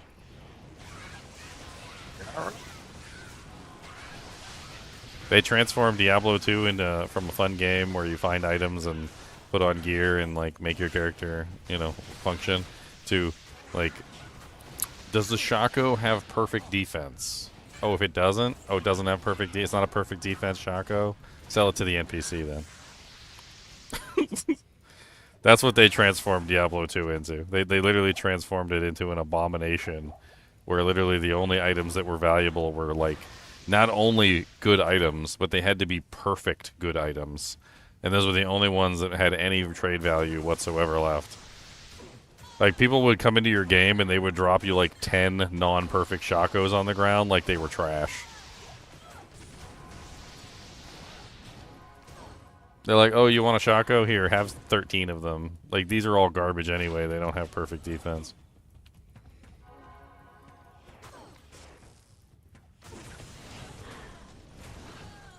I mean, that's one way to JSP. I never did that, and I never sold to that crowd because I never had that. That was the way the Diablo 2 servers became. Like, I remember, like, because I played when they announced Diablo 2 Resurrected. I went on like the servers, like the ladder servers, and I played. And you could literally just go into a game, follow a bot. The bot would just be selling everything to the vendor. Like, nothing was valuable. Like Shaft Stop, they didn't care. Like Harlequin Crest. Friggin' like god tier charms and skillers, they didn't care. They would just sell everything to the NPC because it wasn't perfect, so they didn't keep it. They had basically crushed the entire economy of the game down to like the finest levels of value, where nothing had any value left anymore. Yeah, time versus money. The old goblin technique. It was a terrible economy. Like, I was glad when Diablo 2 Resurrected came out and the economy returned to normal.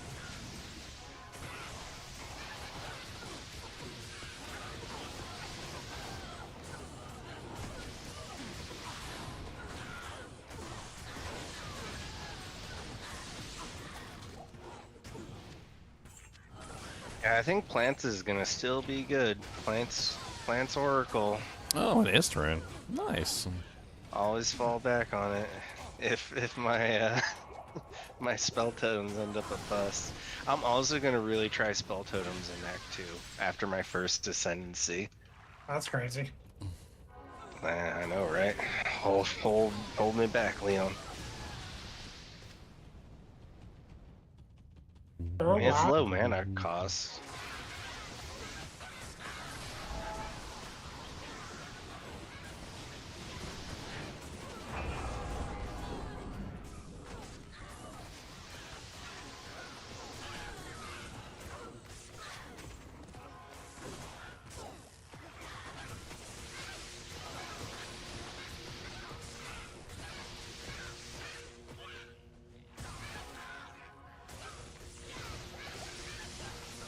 My poor... Ow. Ow, my face. My face. My face. My lovely, lovely face. Stop hitting my face. I don't like it. No, I don't.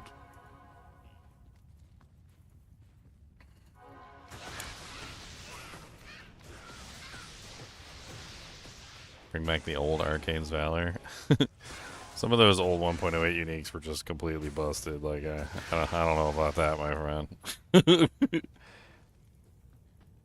Like, I don't even think a lot of people the one even... that was +2 skills and like a bunch of armor and plus life based on level or something? It was like, it was the best in class item for every single character in the game, bar none. Okay, so that one back in the day, it was like 109, was that? Or was it 18? It was probably whenever one. It was that probably one was- 108. It was probably the 08 because 09 they changed a bunch of them. Yeah, was it Balrog's armor or whatever Yep. got brought? That and Shaco got brought to Classic, and I only played Classic, and I got them for like $5 on eBay, like for 2 of them, and like a plate of SOJs of just dupes. And I remember convincing my dad, like, this thing eBay is cool. We can trust it. I mean, I actually bought Trank's helmet off of eBay.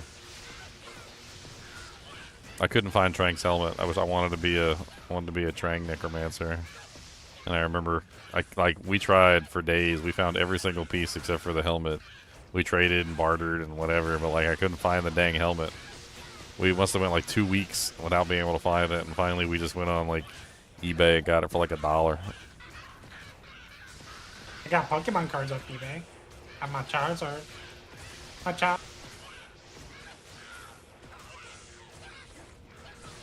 I upgraded all of my Pokemon cards till I got a Charizard, and then I traded the Charizard straight up for a Game Boy Color purple with nice. Link.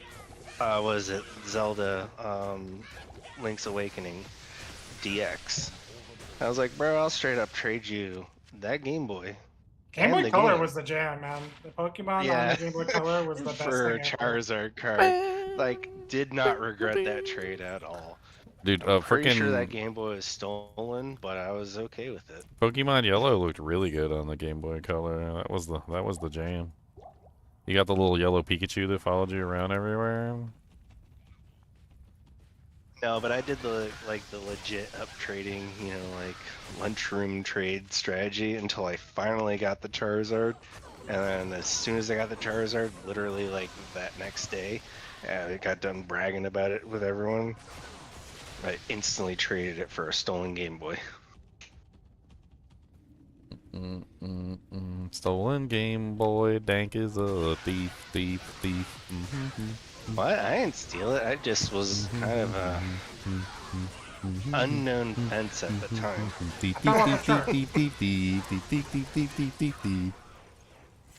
No, I deduced that it was stolen. Thief. Why would I trade my own card for a stolen Game Boy that I stole? I didn't steal it. I just knew it was stolen later on. Why? So how does that make me a thief? Like, I had bought and stolen goods without knowing. Or as the kids used to say in the 90s, it was hot. Yeah, that was a hot. You just said you knew. You just said you I knew. don't know what the kids call it. You these days, just but said there's you internet, know? knew. You knew. He knew. He knew then. We used to call He it hot. knew then. Yeah, I don't know if I'm gonna kill these guys. These guys are mean and nasty. So much thorns. Why is there so many thorns? And amp too. Thorns and amp. And now I'm dead. I'm dead. It's all your fault. Good evening. Yeah, I don't even know if I'm getting my body back on this one. Let's go. Let's go try anyway. Boom. Yeah, I need to get my body back.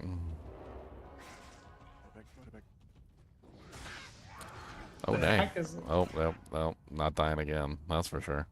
You got a super secret password in there? Oh, yeah, that guy kept coming into my game and, Like, literally, he would just aggro. He would hit the hostile button and then just sit in town, so I couldn't take portals and, waypoints and stuff. It was annoying. bot account. Oh, someone dropped a griffin. I see that now. The order welcomes you. Yes, Kubus the monster dog. Why you look at me? Why you lick at me?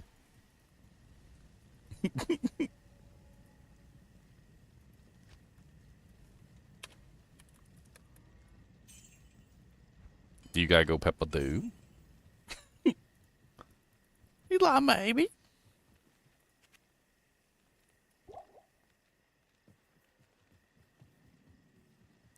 They killed you. They killed me with a sword.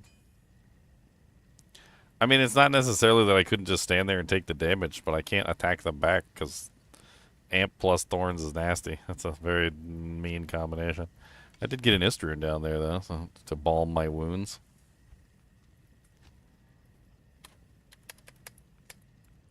I got some wound balming.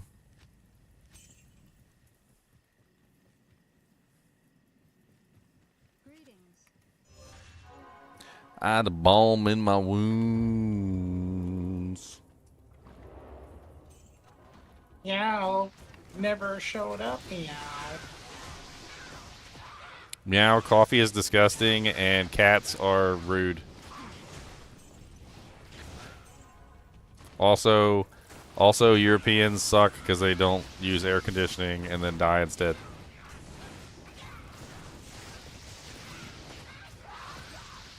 I saw the dumbest statistic on freaking it was like some post. It might not even be accurate. I need to look it up.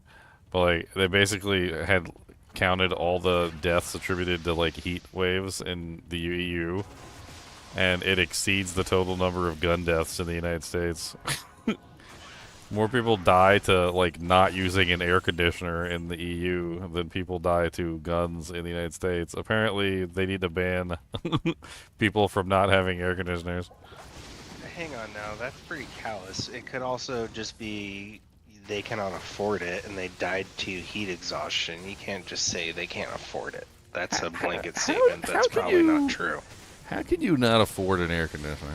I'm just saying you can't put that into I'm like. just saying, like, okay, so it's exacts. like $100. It's like $100 for a cheap air conditioner. You don't have to air condition the whole house. Bro, that's some privilege. I'm just saying. You don't have to air condition the whole house. You don't have to run the air conditioner all the time, right? So the air conditioner can just sit in the window and do nothing, like 99% of the time. And then when it's 100 effing degrees outside and you have a risk of dying to a heat wave, you can literally crank that jank up for a couple days until the heat wave goes away. Spend maybe like $20 in electricity, and then turn it back off when the heat wave is gone. Like it's not really that big of a deal.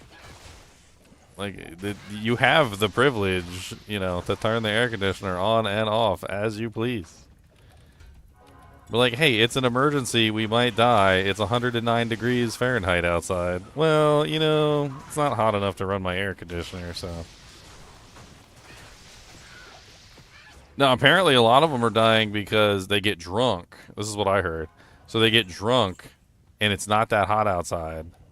And then they pass out, and then the heat wave starts, and they're still asleep when the heat wave starts, and they literally die in their sleep because they don't turn the air conditioner on like before the heat wave happens.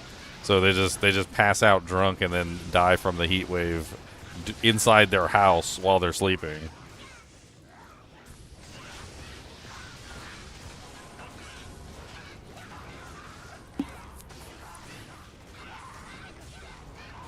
It's crazy too over there, Dank. Like they literally, it'll be like 68 degrees Fahrenheit, and there'll be heat wave warnings.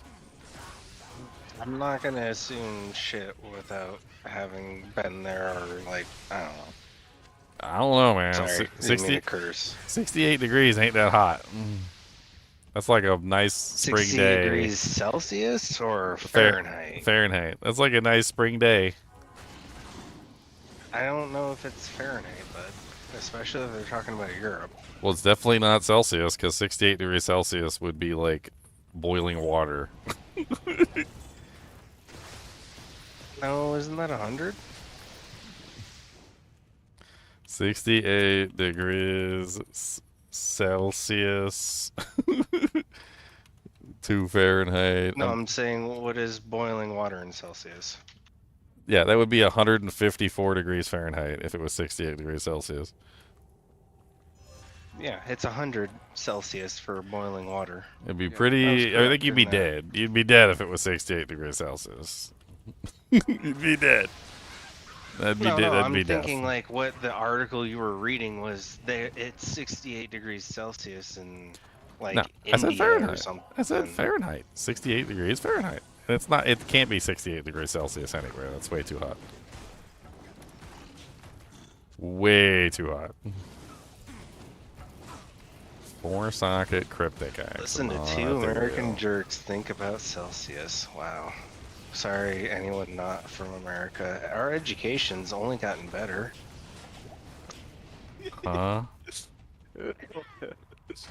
Huh? Huh? I was talking about the feel of a day, Dank. I don't know what the fuck you're talking about, to be perfectly honest. I was trying to decipher if we're talking Celsius or Fahrenheit, and then, you know, wax on, wax off, Daniel. I mean, when you're talking about a 68 Daniel degree San. Fahrenheit day, that's literally a balmy spring day. And that like, literally said Fahrenheit. 68 degrees Celsius is literally 68 impossible. Fahrenheit all day. 68 degrees Celsius is literally impossible unless you're somehow like, I don't know, like on the surface of the sun. I am overburdened. It's locked. Oh man.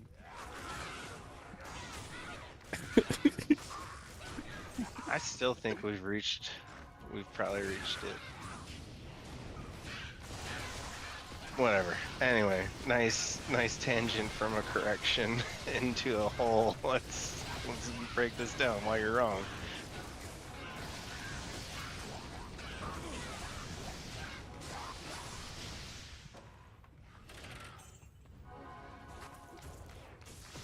Wait, are we allowed to curse now? I heard an F-bomb.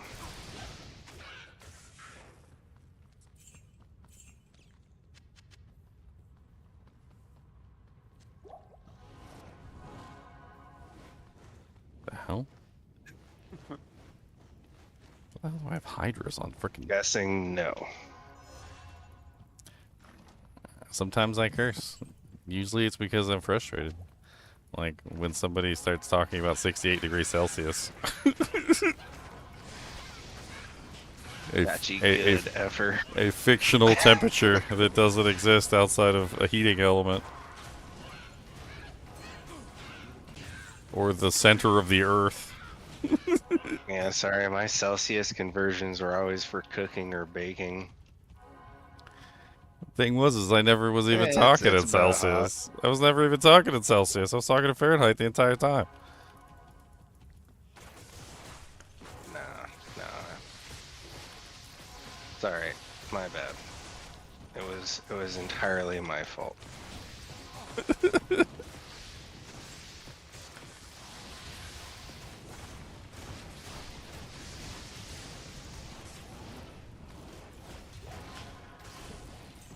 Yeah. Alright, stupid plant druid.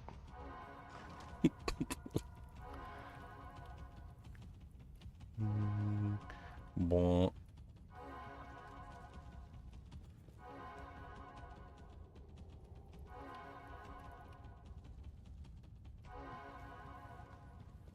I'm gonna take the dog out to go to the bathroom. Cody gotta go potty.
time to fight Geonor. Gregor.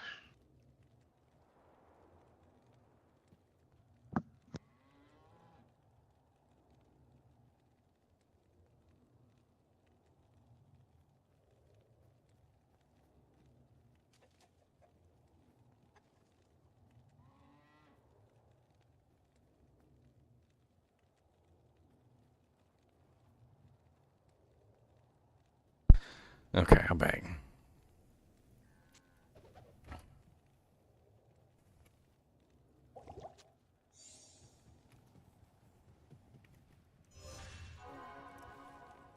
I had some statistics on it earlier. Let's see if I can find them real quick.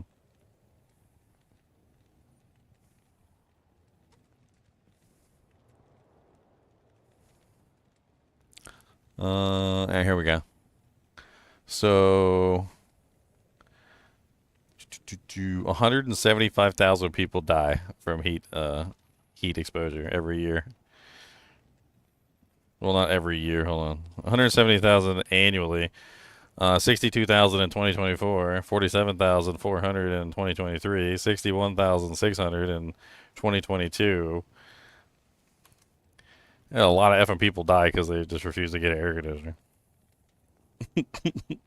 I mean, I think it's approaching like 500,000 people have died just from like heat exposure in the EU because they don't want to get ACs.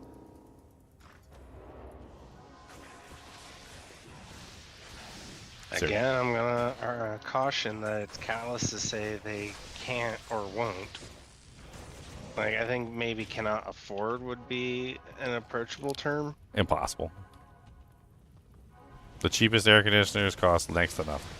You can pick up secondhand ones on like Craigslist or whatever the equivalent is over there for like 40 or 50 bucks. Enormous, and those things are expensive. You don't have to run them all the time, and they only have to be run when you actually need them. Like they basically cost absolutely nothing to sit there for an emergency when you need them to save your life.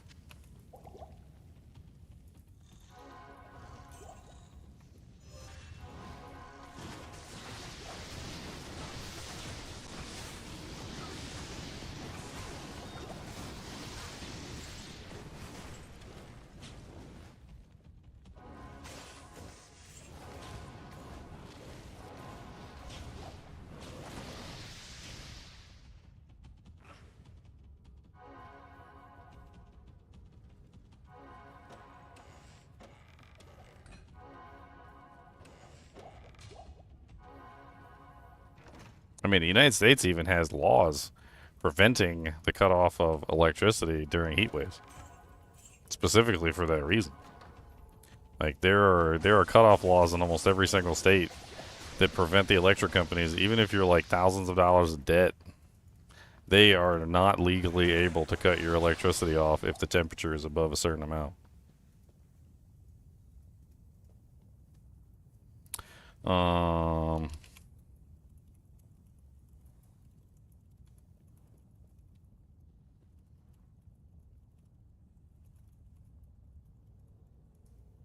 I believe it also goes for the other way as well, which is the lower temperatures as well.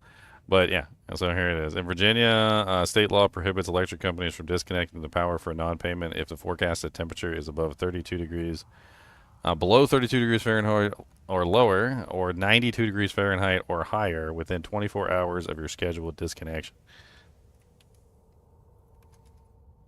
In other words, it's so ingrained in the United States that electricity... You have 24 hours until the temperature adjusts, and then F you. Well, like if it's a heat wave, for instance, they're not allowed to cut off your electricity for the entire heat wave. They can't cut it off until the heat wave dissipates. So once the heat wave is... There's no law for them to cut it back on either, so if it dips below the temperature, they're cutting it off and it's off.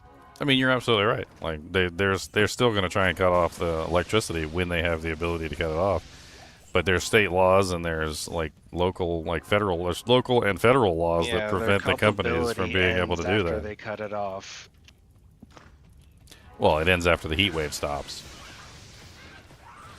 or the freeze wave stops. What the hell do you even call it? Cold wave, polar plunge. What are the terms they use? Cold snap. Cold snap. Cycle. That's what I usually calls it. Yeah. There's also other laws that result in like elderly people can't have their electricity cut off. Usually has to do with like insulin needing to be refrigerated. There's a bunch of like laws involving not being able to cut off electricity for specific reasons, even if there's no payment. Basically, if cutting off the electricity would result in the person's death, it's not allowed.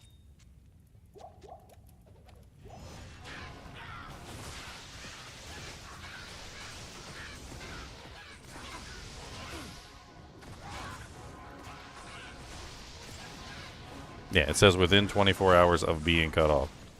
Yeah, so if the temperature is 92 degrees or whatever, they can't cut it off.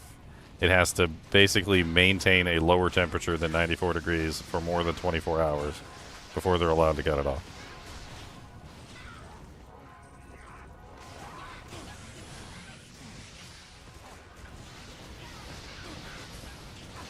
By the way, my poopy build killed Gregnor, Gianor, however you call him. Talix Anguish. Probably the one that I don't need, but whatever.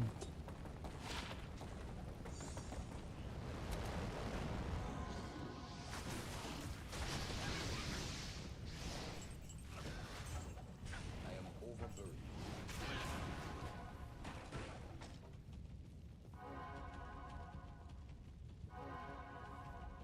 I mean, why would they need to cut it back on? You guys are thinking about it more like in a weird way. Think about it like an alarm clock, right? If you had an alarm clock and you were trying to go to work and the alarm clock goes off, then you go to work, right? If you're asleep and the power gets cut off and the alarm clock doesn't go off, you don't go to work because you don't wake up because the alarm clock doesn't go off, right? If there's a heat wave and they cut off your electricity in the middle of the heat wave, like while you're sleeping or something like that, you die. Like, you're asleep and the air conditioner cuts off and you don't wake up, you literally just die. You're asleep and you don't know that the air conditioner's not on. So the temperature rises while you're sleeping and you literally just die. It's very similar to the alarm clock analogy, which is where the power gets cut off, you don't know the alarm clock's off, and you miss your shift. Except in the other example, it's you're dead. Like, once the heat wave is over and you know your electricity is getting cut off, and they make sure that the heat wave isn't there, and they cut off your electricity, you're not going to die in the middle of the night because they cut off your electricity. Like, you're aware, you're awake, you know what's going on, you realize that something, you haven't paid your bill, you have the opportunity to pay it and get it cut back on. Like, if they do it in the middle of the night or something while you're sleeping, or they do it when you're unconscious for whatever reason, you can be working day shift or night shift, and you sleep during the daytime, right? Like, if they do it during a heat wave, there's a potential chance of you literally not knowing what's going on and ending up dead in the process. Once the heat wave is over, you are a cognizant adult who's capable of taking steps to protect yourself, moving to your parents' house, going to a girlfriend's house or something, borrowing money from somebody and paying your bill and getting your electricity cut back on.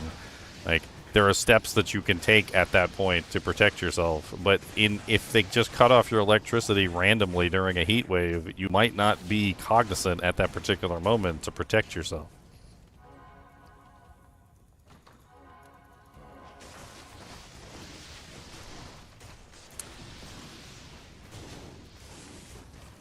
The same thing goes for heating too, by the way, like gas. You can't cut off gas during like cold snaps.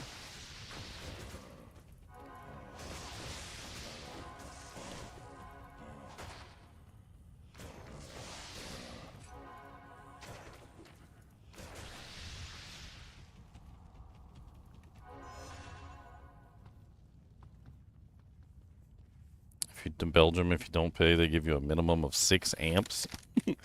6 amps? What's 6 amps going to do? A light bulb? A couple light bulbs?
I've murdered everything in this game.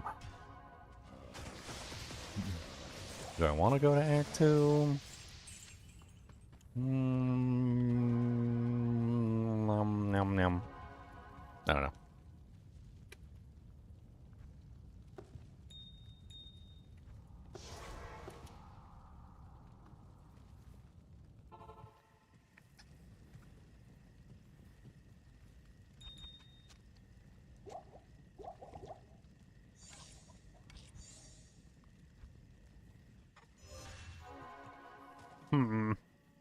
I actually really want to watch that video. I haven't watched that PoE 2 new PoE 2 video yet. I'll watch that real quick.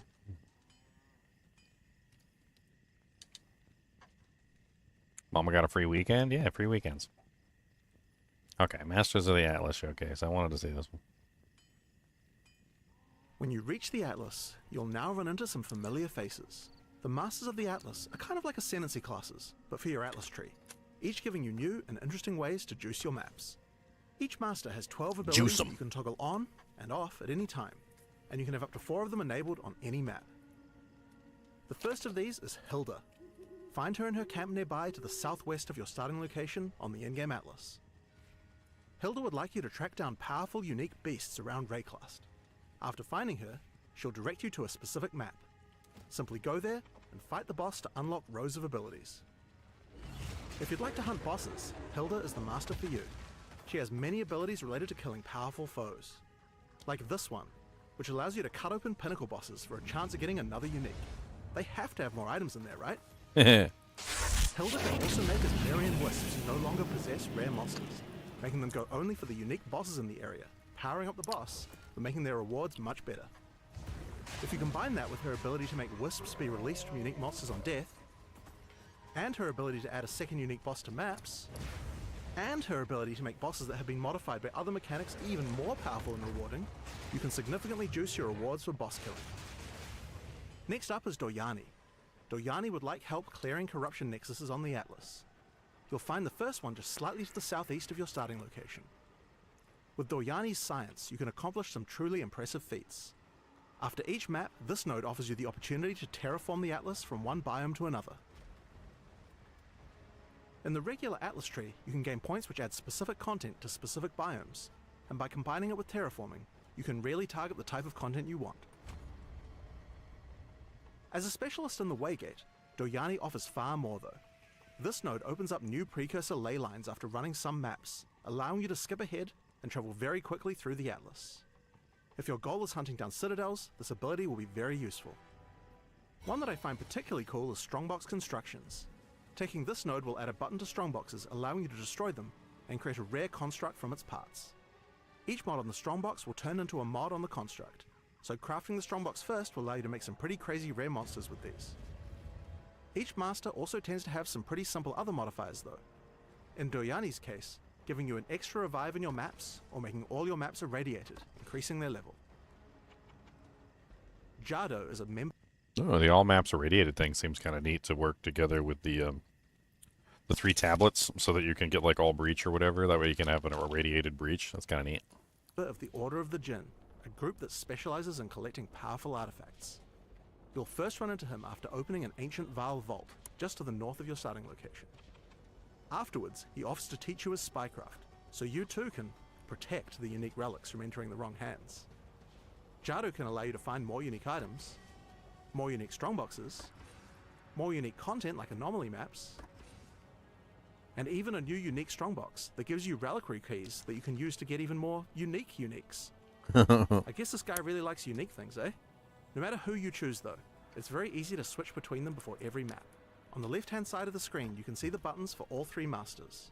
You can pop this open and modify the loadout if you want, but most of the time you'll probably just switch to the most appropriate master before you run each map. Choose your path in the Return of the Ancients update on May 29th. Huh.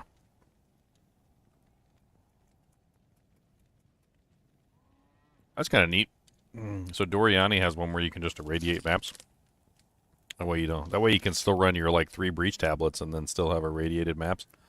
That's pretty cool. Hilda's boss hunting stuff seems pretty neat too. Like run full Asmari Spirits and have them like possess all the bosses.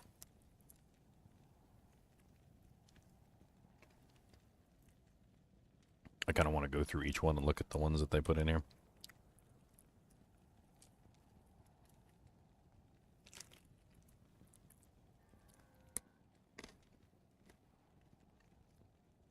Is that possibly a replacement for the tablets or in addition?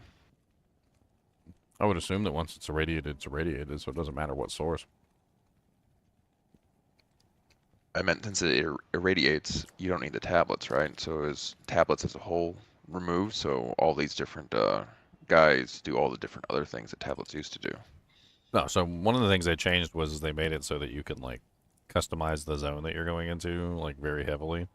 So you can get like 3 breach tablets, for instance, and you could put them on the thing.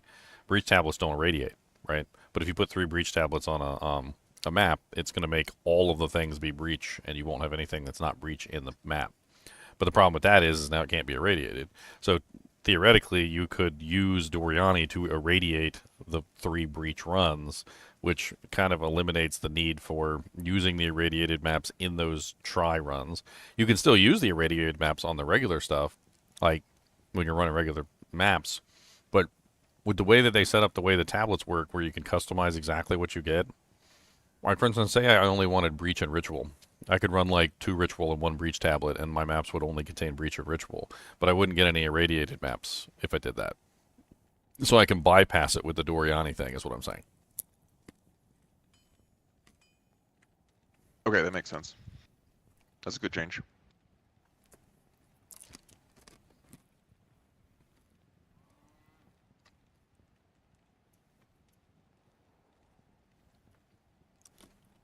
Asmari Spirits only being able to possess bosses sounds kind of crazy.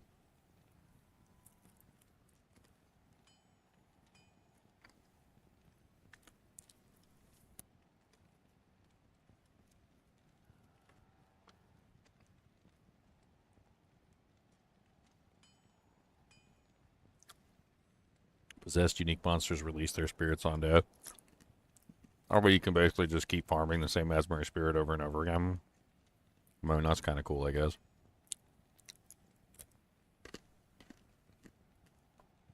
Patient Batu. 25% chance 1 rare monster is replaced with a random map boss. 5% chance 3 additional rare monsters are replaced by a random map boss. Just if you just want to fight map bosses all day.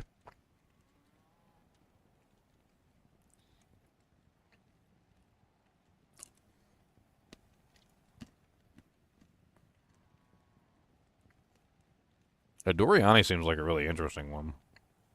He's got some very interesting powers.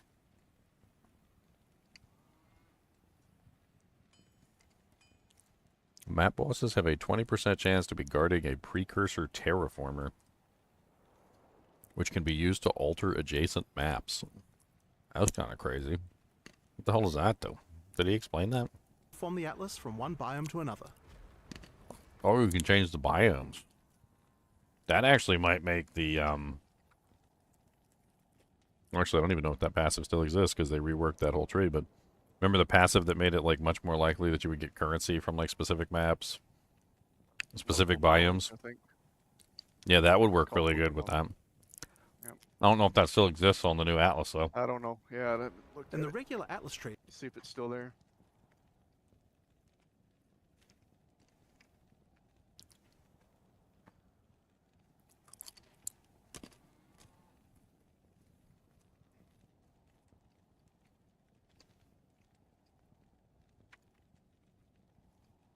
%10 chance when collecting a map to make nearby maps accessible. I thought that one looked really cool, too. That sounds like the grand project, but, like, in a much more accessible form. Sounds like it would allow you to skip around the map a lot. Like, every time you complete a map, you'd have a chance to get, like, nearby maps also accessible in the process, so you could skip around easier. I actually really like the thought of being able to skip around the map easier. Especially with so much to do. There's so much to do on the new map. I'm kind of torn on which way I want to go first, to be honest.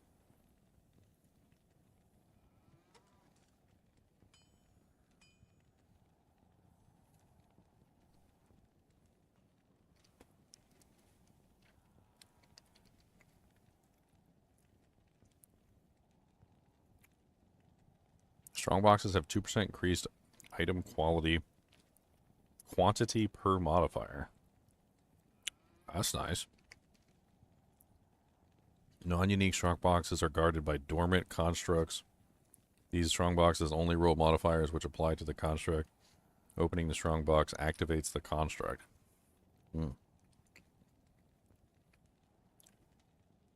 So beefing up the box increases the quantity. I got burned on those things so many times. Leon's like, I got 10 divines. This is awesome. I'm like, every time I got it, I got butt kiss. I've gotten divines from the strong boxes too. You just suck. F you too, Ginger. You just suck, boy. Made the list. You're already on the list, boy. I already put you on the list. What are we approaching? 17 hours? Is he gonna make it? Yeah, you gonna make it till launch? 17 hours. So yeah, it's called disengaged safeties. Map areas are irradiated. That looks really good.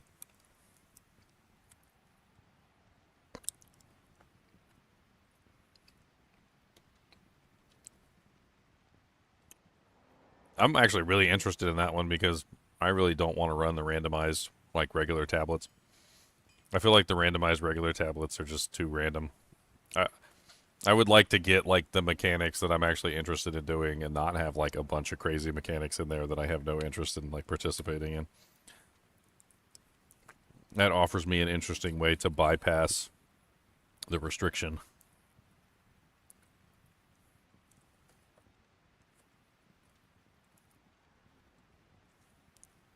This unique hunter guy seems like he would be really useful if you're farming like N-tier bosses. If he works on N-tier bosses. Is there someone who can invite to the guild on PoE too? Online? Is there anybody on PoE right now? You on PoE, Leon? Alright. I mean, I could hop on real quick. Just put a picture of your character's name in the PoE chat. Okay.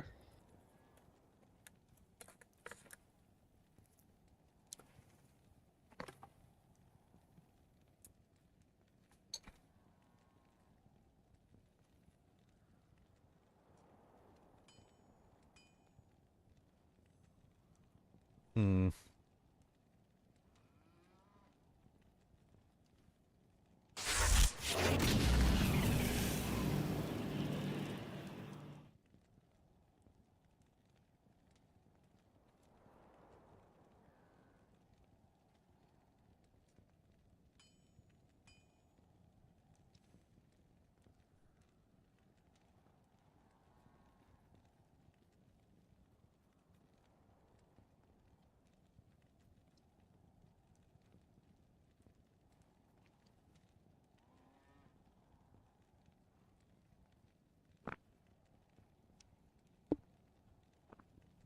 In the example with the precursor terraformer, they did show like specific bonuses for grass maps to spawn more Asmeri spirits on the new tree. So it looks like there is going to be specific bonuses to like spawn more specific things.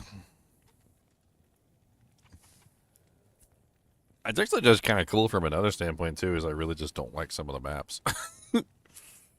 Like, what's that one with like all the plants and it's like really thorny and like there's like 1,000 different pathways and you can't tell where the hell you're going half the time because it's like covered in leaves and garbage. Like, I hate that one. That's the one that always has like the plants on it. I freaking hate that map. Whatever that biome is, go to hell. I'll just like re-roll that one every time I get it.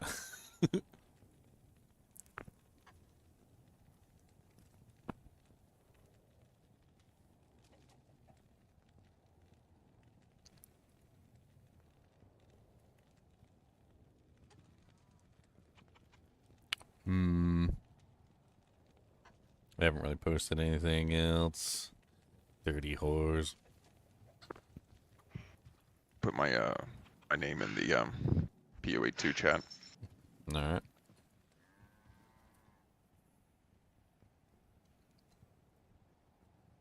I'll have to hop on the Path of Exile for a second so I can invite you. Appreciate it.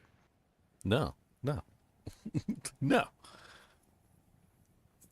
You're not welcome. I just want to be ready for when it starts. Don't want to be having to mess around with this when it's all going right away.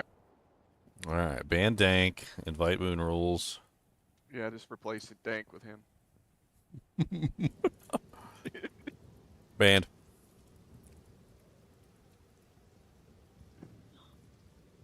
I mean, how am I gonna come back and brag about how I got banned from Zizzes? I mean, you're lost. See, asshole. I mean, guys. Cash cleanup. The hell picked up that. Our loss? You didn't even join us for Diablo 2 Resurrected, Dank. What do you mean our loss? Apparently we're not friends enough.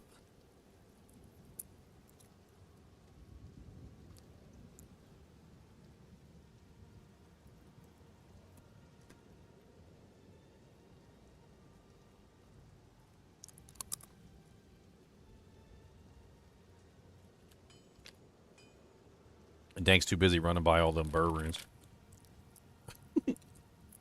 Nah, like I said, like everything they've added since Diablo 2 has been kind of a bust in my eyes. I mean, you keep saying that, but well, it's not true. You can keep saying it though. No, the only way I hit 99 was because the terror zones and the Sunder charms, and that was like inherently different from D2 originally. Like that's my case. Fight me. Okay, I'll fight you. Did you ever hit 99 previous to that? No, I got to 96 and it was hard AF, and that was in classic. It's not hard. No, it was easy in classic. It's not hard. It's impossible. Like you literally almost cannot hit level 99 in the original D2 LOD. It's yeah. Once Chunky told me what it was for like the EXP from 98 to 99, I was like, no. That doesn't hell get no. anything. That doesn't anything got anything to do with it. It could be easy. It could be like 100,000 EXP or something. Like it doesn't really matter. The problem with But going you're from only 98. killing 3 bosses. Yes, the problem with going from 98 to 99 is only 3 monsters in the entire game will even give you any EXP at all anyway. Which means you have to get to those monsters without dying, and you have to kill those monsters without dying. And if you die, you lose like 100 of those monsters just for one death. Like it's next to impossible to ever get to 99 legitimately as a solo player, like without players 8 like advantage. Like, you just can't do it. It's just not possible. It would take you an entire season, like 6 months, to get level 99, and the season would be over.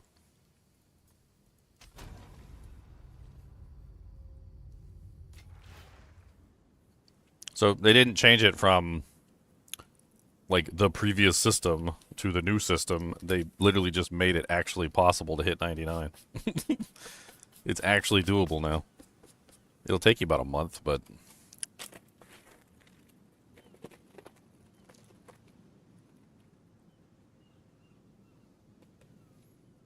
dude, what the hell's going on with freaking Path of Exile? I'm glad I booted it up. Oh, mine just crashed. Yeah, mine crashed too. Did like some sort of clear and cache stuff, and then it like just crashed itself. I don't even know what the hell it's doing now.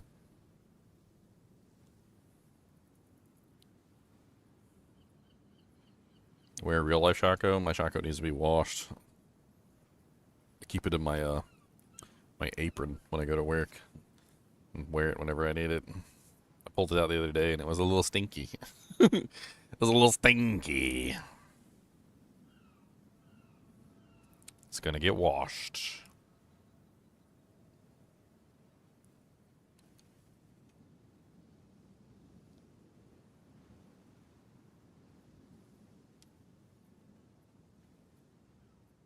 Oh, finally.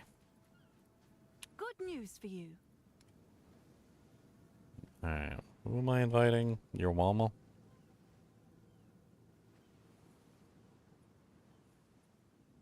Guild invites.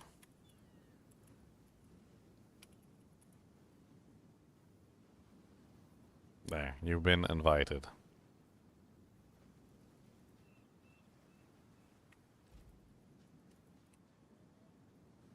Now I kind of want to go play some Path of Exile real quick since I'm here. Let's go Let's go run a map real quick. See if I can remember how to play my character. How do you do? Yes. Oh, got some exalts.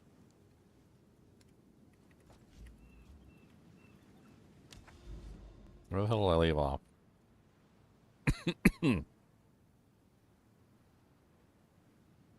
Dude, servers are like chugging. I don't know what's going on. Like my latency's fine. But just loading into anything is taking forever.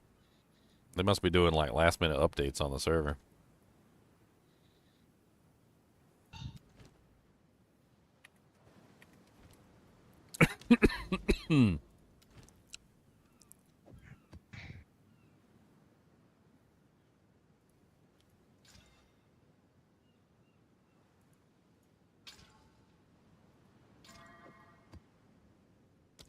Let's go die. What build am I running tomorrow? This one. I'm running this one tomorrow. One that I'm going to show you right now. Oh, look, it's the map I hate. Sump. I heard you. I heard you. Need any items or currency or anything standard while I'm on? For I don't really play standard, so I just sort of accumulate the stuff. Ow. No, I don't really play standard either. I did a couple leagues, private leagues. I did like 2 private leagues. I don't remember if this private league is over yet. I think this private league's still running. So I think it was another. I don't even think you could give me anything on this character, even if you wanted to, because it's a private league character. None shall pass. They're fun. This one was called like the Stall-a-thon because it was literally just it was something to do until the next season started, basically.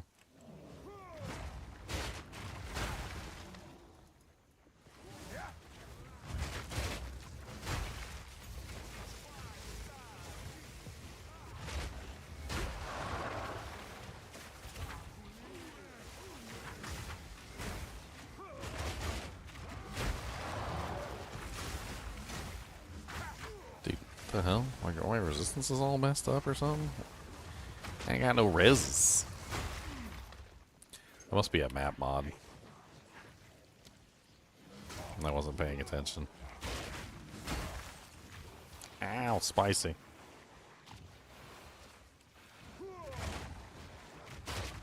I don't see anything on there about resistances. My real life Shaco gives me skill points? It does. It does. That is correct. It makes me highly skilled.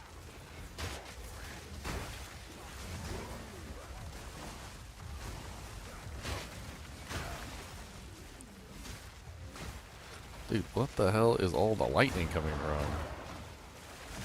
Spat! Yeah, I knew that was coming.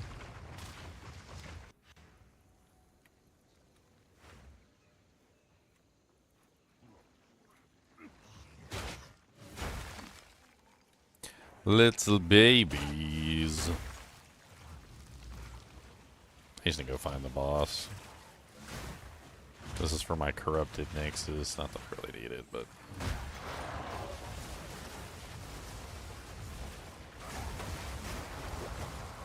On tomorrow for the league launch. If the experienced player, I'm gonna to the hardcore channel now for D2R. Oh, okay.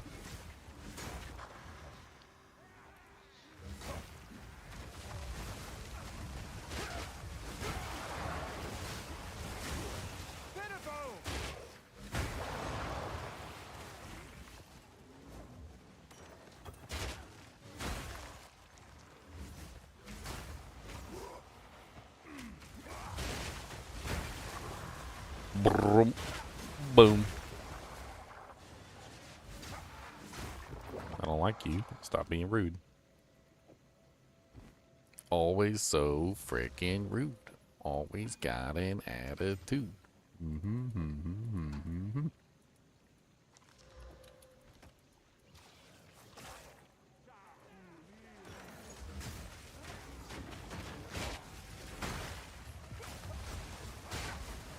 shall pass!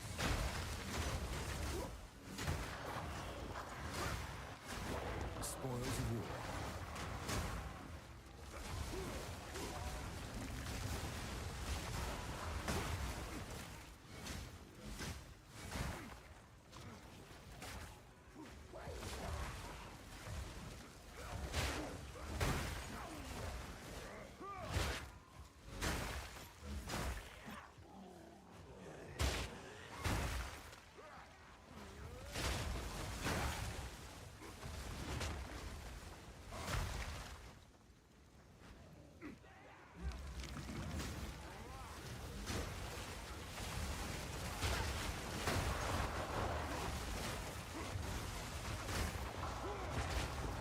Boom. Ow. Need more survivability.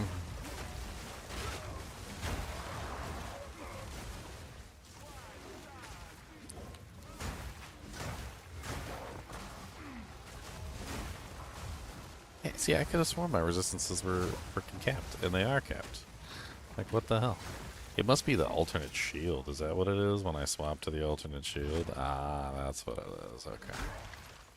Makes sense. It's like I need to make sure my shield has some resistances on it. Oh, wow. Chaos Orb, an Exalt, and a Divine from one chest? What the hell? Was that even like a colored chest? Was that just like a... What? I'm looking at your stream. It was a rare chest. It dropped me a Chaos, a Divine, and an Exalt all at the same time. Yeah. That was beautiful. Looked at the stream. I'm like, what? Beautiful. Never seen that before. We had a Divine drop from a rare chest not too long ago during the private league. It's not as uncommon as it seems.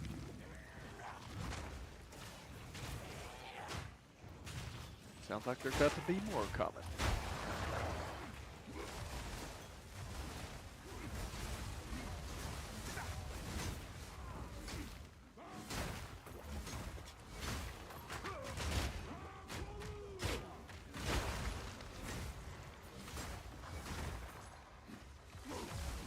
My Paladin feels so much better than this character. D2 Paladin, like, this is... Yeah. I forgot how good Melee was, apparently. I thought this was good. I went to go play a Zeal Paladin and realized just how much better a Zeal Paladin is than this trash.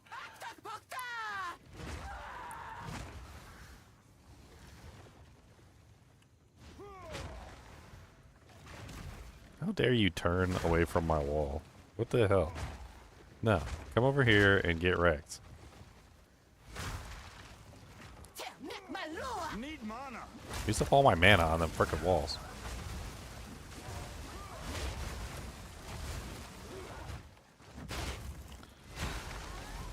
Dang it, you moved out of my explosions. You dirty little dirty. Take this and this. Of course you can run away again, you little runaway. Yeah, fall down. You ready for this? Bonk, bonk, bonk. Oh no. Block it. Parry it. Oh god. Parry the fire.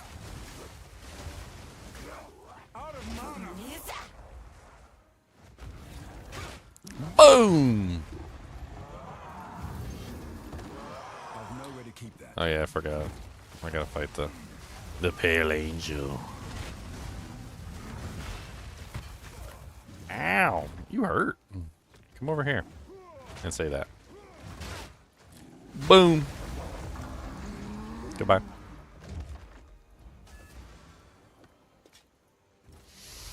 Gimme. I'm so glad this, like, go do a freaking corrupted zone is gone. I did not like the way that that worked at all. Never. These ones.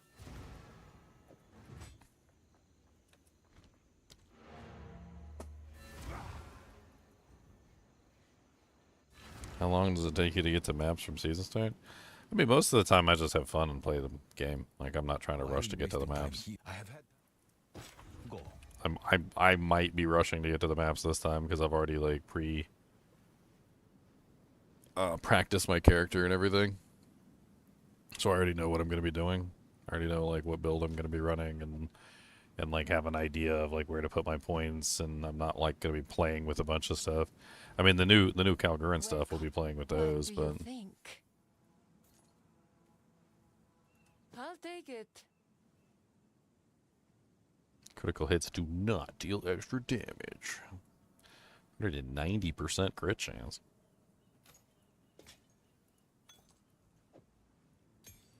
Beware those altars.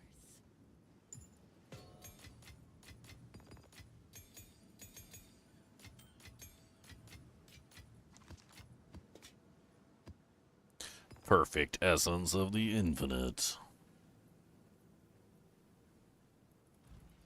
I shall record. What do you think?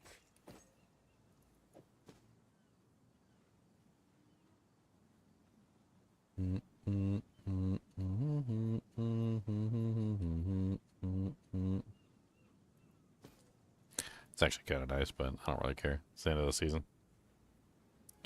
End of the season.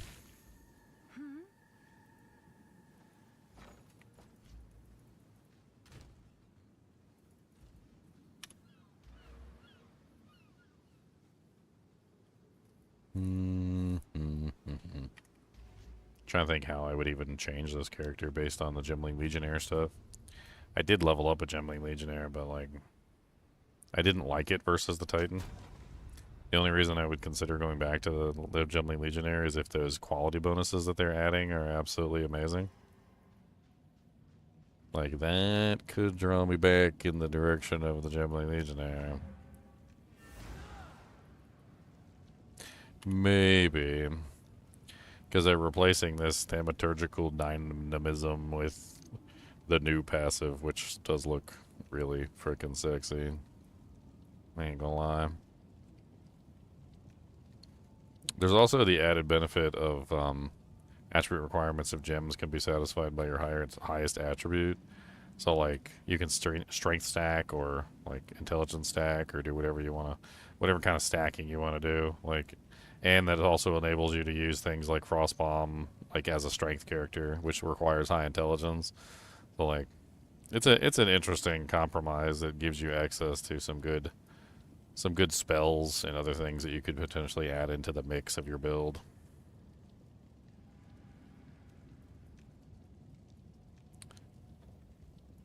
Problem is that like, so when it comes to parry.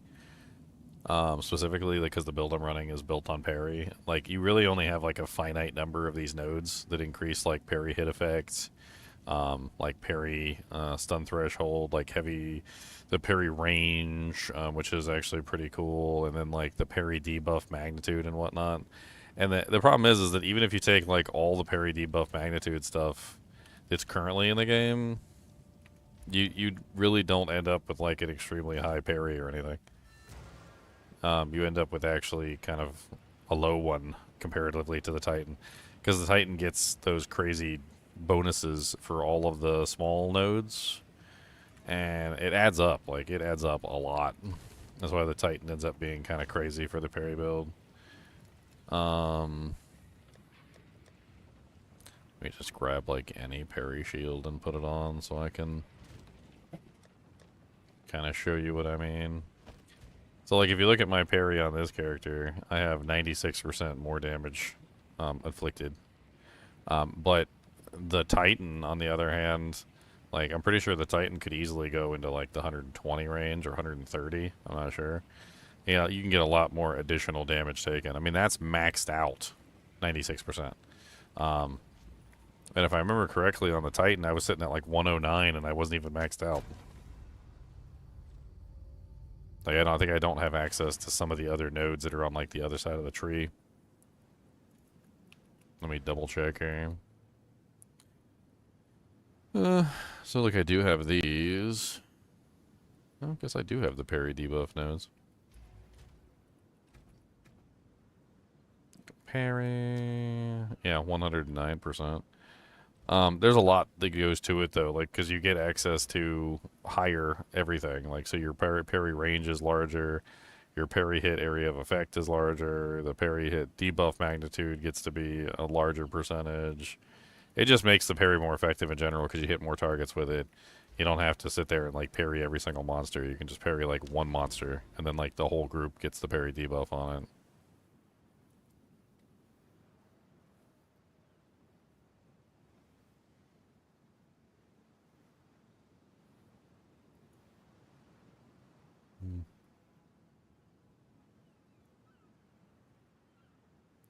Hey, I got an Mirrored Fury. Fracturing Orb.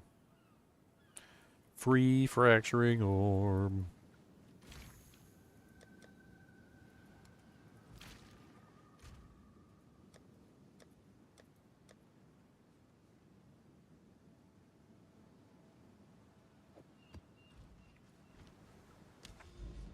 Just gonna get my free Fracturing Orb. Try not to die like a pleb.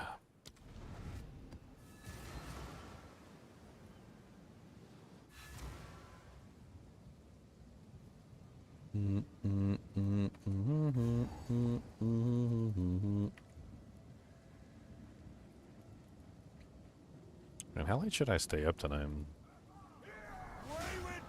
I'm probably gonna go watch frickin' Spider Noir. If you guys haven't watched Spider Noir with Nicolas Cage, it's freaking good. Y'all got me talking and checking it out. Wasn't too sure if I wanted to try it or not. I think I'll go try it.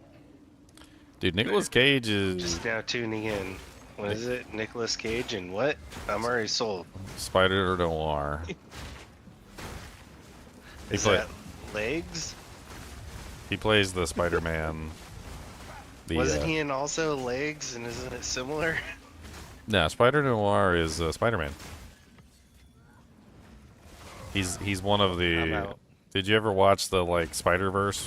Where they had, like, they went to, like, the multiple universes and there was different Spider-Mans in different universes? Spider Noir is a Spider-Man that exists in, like, 1930s Depression era. He's basically like a detective from the 1930s, like in between World War I and World War II. It's actually really good.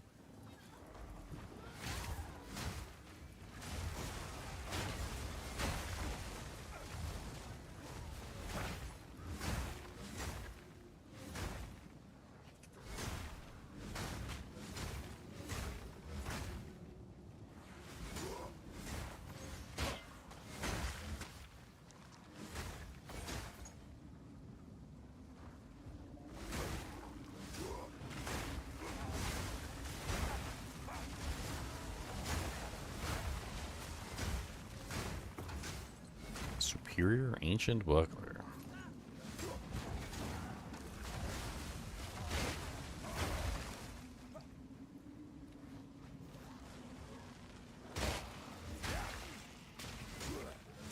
Protection! No challenge!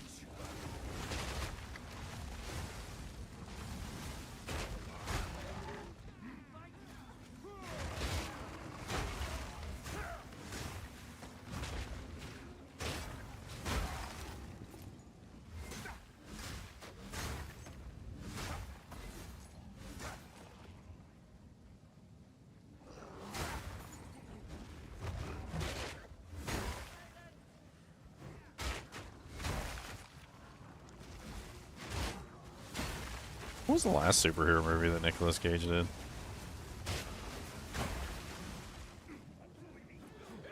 Ghost Rider? Ghost Rider?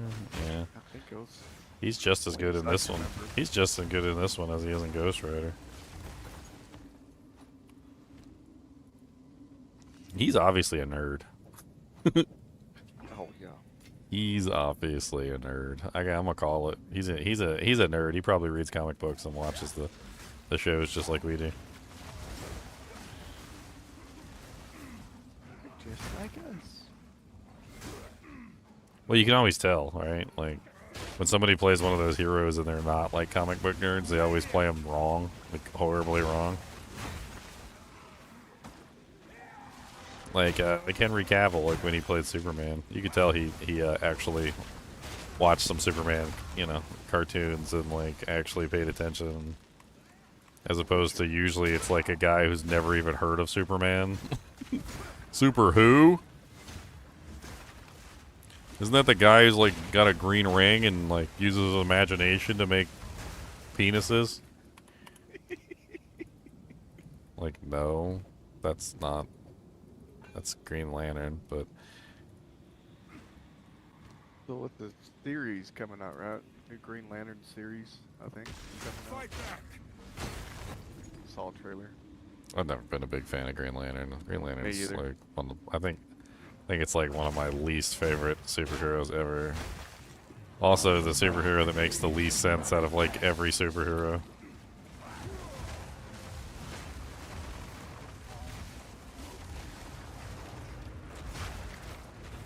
I ain't never seen a superhero that, like, didn't make no dang sense.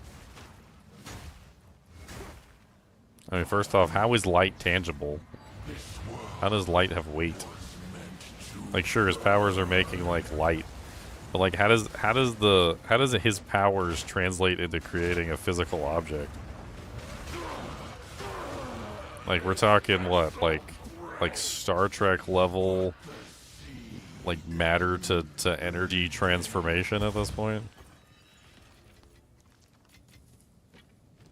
There was like a silly comic where Batman's like your powers don't make any sense, Green Lantern. And he's like, what do you mean? He goes, I've got the power of courage or something.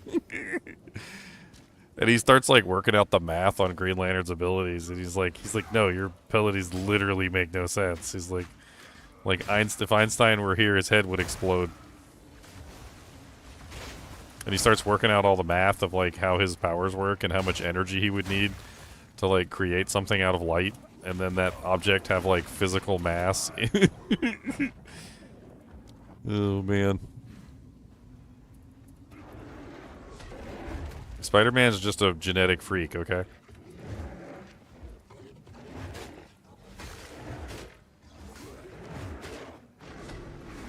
Protection. Oh god, I blocked myself in with my own wall. That was amazing. Good job, Gingy. I got my fracturing orb already, though, so ha.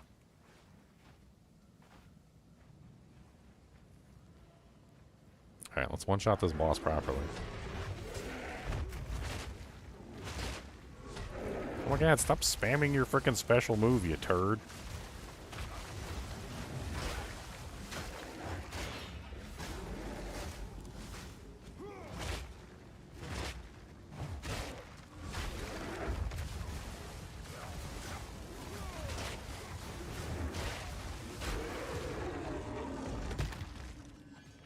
Yeah, give me my doojags. Man, I got a fracturing orb and I got a div, like, within, I don't even know, like a couple minutes.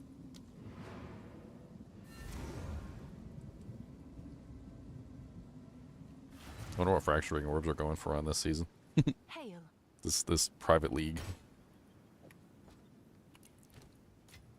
Probably nothing. Oh, my stupid little project cube's sticks out too far and I can't put it in the thing. I was playing around on that last of the Val League, and they were running about 48 div. They are worth nothing on this league because nobody's buying any. Nothing. Nothing. They are nothing on there. Nothing. Don't even want them. They said, "Pooey on your stupid fracturing orbs." Nothing.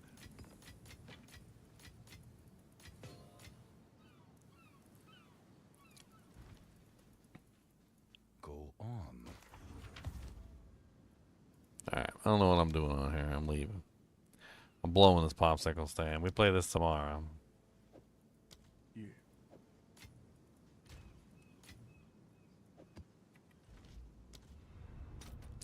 I'm blowing the popsicle stand.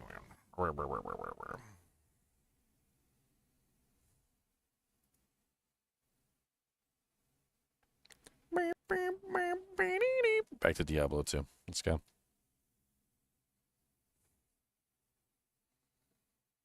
Oh, they posted a new video, like, right now? They posted a new video for Path of Exile 2. The Genesis tree crafting video. Well, let's watch this one. Alright, here we go. Unmute. I'm gonna mute myself for a little while, so I don't have anybody talking while I'm listening to the video. I'll be back.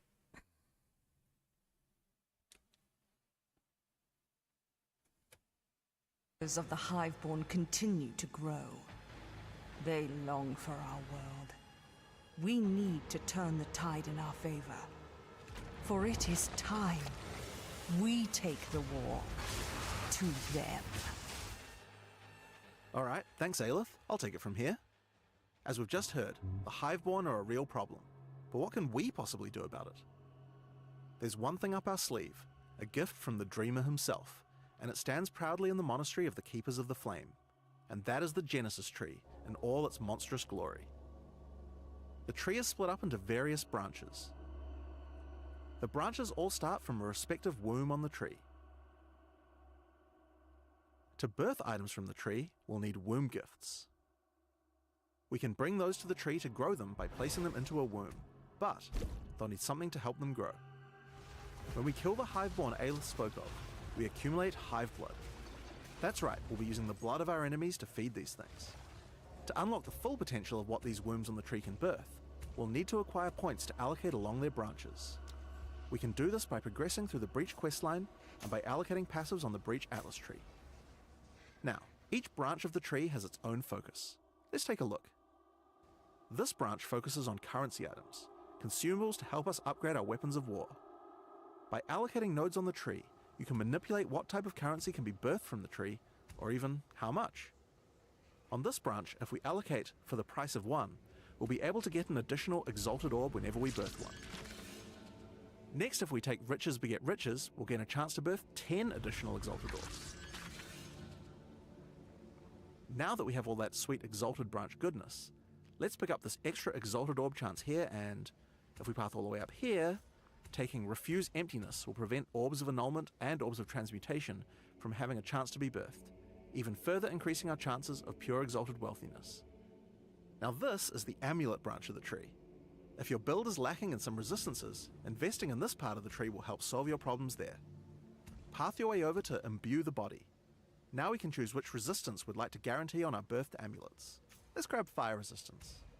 Then while we're here, we'll take this node that improves the minimum modifier level of fire resistance. Speaking of fire, there's still some points left to allocate on this branch. Let's head up to Jewel of the Lords, another multi-select node that allows us to take a mutation from the Breach Lords themselves. Let's take Zophs. Now our volcanoes will crit twice as much. Fire spell critical chance, wow. This here is the Belt branch. Now, minion players, have you felt your belts have been lacking? With Stench of Carrion, our birthed belts can roll minion modifiers. Then if we take Necrosis, we'll always get a minion modifier. And finally, with Wrapped in Dread, our birthed belts will always have 2 minion modifiers. Don't worry casters, we see you too. We have the same sort of approach here. Imperfect Sacrifice allows caster modifiers. Sorcerer's Scar will always have caster modifiers, and Branded with Hexes will always have 2. Now we have the Ring branch of the tree. There's a node on this branch that will allow you to birth a more powerful version of a familiar ring. This gives you a chance to birth breach rings from the tree, with even more quality than you've been able to previously obtain. Ah. If we combine this with an item birthed from the currency branch, then we'll be able to get this ring to 65% maximum quality. Whoa. This will be awesome for Mine of a Matter enjoyers. So much mana. And this is only scratching the surface of what's possible with the Genesis tree, coming in Return of the Ancients on May 29th. We can't wait to see how you use it to its... Huh.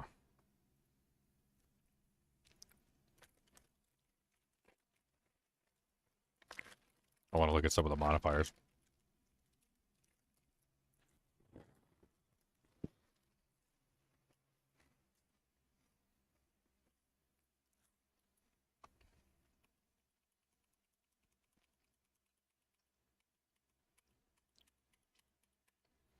Minion modifiers on birth items roll their values an additional 2 times, keeping the highest value. Birth items always have 2 minion modifiers.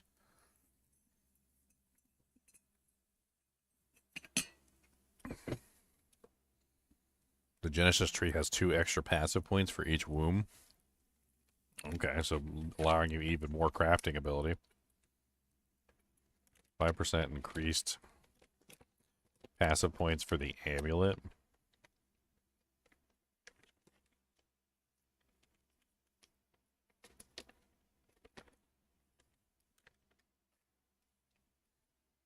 %, surpassing chance to birth an additional item of the same type. 20% surpassing chance to birth an additional item of the same type. Okay. So basically he's setting it up specifically just to get exalted orbs. I guess that's one way to craft yourself exalts.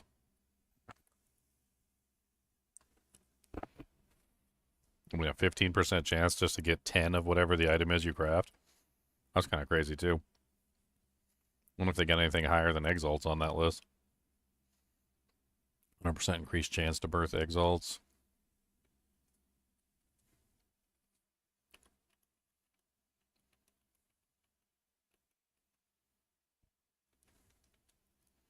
Birthed orbs of transmutation are always greater or perfect. Oh, wow. Birthed augment. That actually is really nice. I love using the perfect augments and the perfect transmutation orbs. That sounds absolutely amazing. I guess I can unmute myself now. Yeah, this freaking womb gift tree looks really amazing. I was watching the new video they Can't came out believe with. that's the name they chose. No. You don't want to birth. And you get this birthed. You don't want to birth your exalts all nice and gooey from fresh birthing. Hey, I like my exalts fresh. I don't know about you. Fresh and wriggling. I didn't do the PoE 1 league where they had this, but apparently this is really good for crafting as well. Yeah, I'm looking at it right now. They limited it to like 3 types of items instead of all of them like they did in PoE 1. That's because PoE 1 is like the definition of bloat. I'm glad they cut some of it out. Too much bloat.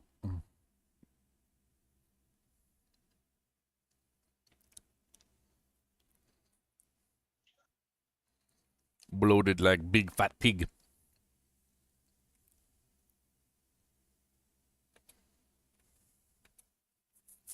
It really is. That's what's kept me from coming back to it. Played it back in beta, way back. Going back now, it just seems like there's way too much to learn. And that's after they brought it back down. So I don't know if you know this, but there was a patch where they literally realized that they had like way too much crap. And they were like, we need a consolidation patch. And they did like a whole consolidation patch, which made it so that you could like pick and choose what you wanted. And they like got rid of some of the stuff that wasn't necessary. Like what you're talking about is after the consolidation patch. Yeah, no, I hadn't really followed it. When I was playing, Act 3 was farthest the game was. And it was like before the main leagues. They had like races every single day at that time. That was kind of like their thing.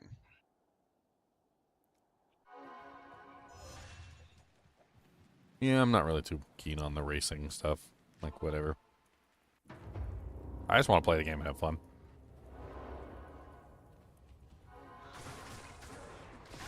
Maybe one day if they do like a solo self-found league or something. I think solo self-found league would be great.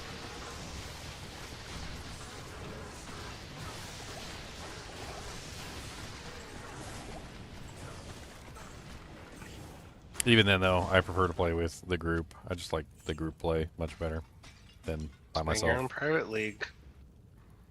I mean, just play the Ginger League. We don't have enough people to play Path of Exile 2 to do a Ginger League. Let's talk about that. I mean, I'll play. I'll throw my stuff in the stash. It's pretty much solo self-found. That's it. But, you know, occasionally you get something good from the stash from my butt. Or like, Dank is like, hey, I really suck at jump on Raw. Need help.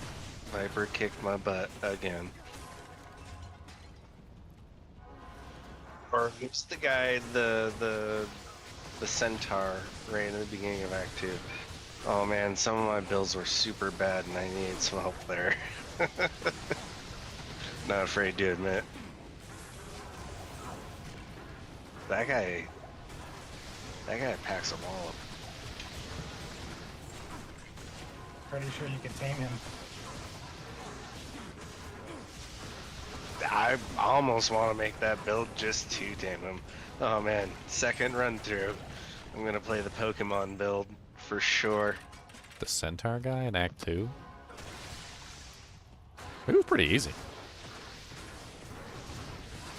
I actually think he's one of the more mechanically sound bosses because he doesn't really have any like bogus mechanics. You can pretty much just Dark Souls his ass. Like all you gotta do is just learn his mechanics and Doriani's a little bit more random. Geonor is very mechanically sound too. Like if you learn his mechanics, it's super easy to just run his mechanics and kill him. The only one that's kind of iffy is that when he gets to that end, like when he starts using those blood lancelets that come from the sky or whatever, that it gets a little random there. But usually by then you're within striking range, and if you just kind of push a little bit, you can usually finish him off.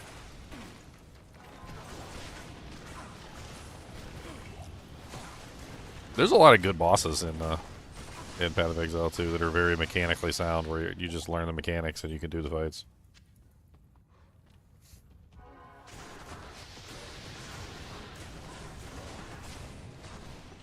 And then there's the Arbiter.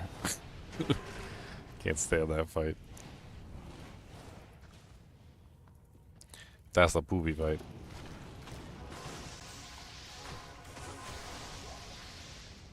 Problem is you out DPS most of the mechanics most of the time, so I don't even know some of them. Like I've never seen them. Yeah, if you out DPS the mechanics, well, like some of them, like the Arbiter, you really just don't have a choice. Like you have to out DPS the Arbiter. He's not really mechanically very sound. My builds have definitely seen all the mechanics. Well, if you put Bone Storm on those totems, it'll help you. I'm hearing you. I'm hearing you. I'm looking at it. Like I'm saying, oh, is that who it said? I saw someone talking about it, and I was like, maybe. Yeah, I was talking about it. From. Dead Rabbit did an Abyssal Lich walkthrough sort of setup video. I saw him on stream earlier this morning about that. Lich isn't really a starter build, though. It's a tougher Abyssal Lich is a tougher start. I don't think I would do Lich as a start. I think you can do it as plants or EDC, but it's definitely a tougher start, I think, than other ones. Wait, he's going Lich totems? He's going to do Abyssal Lich plants with Moonstorm totems to give the bosses. So he showed us where he just puts those totems down and the boss just instantly detonates. So otherwise he's doing clear as plants. Alright. Interesting. I mean, the Bone Storm sounds interesting. I don't know. Well, Abyssal Lich is really good. It's also very versatile. So there's a node that gives you like basically Corpse Explosion, just straight up. You get that right away. And then there's also Umbra Well, which you can take any minion you would normally summon through like Spirit, and you can convert it into a number of different buffs, like introduce you regen, area effect, projectile speed, attack damage, spell damage. Your choice of minion does a different one of those, so it's very versatile and strong.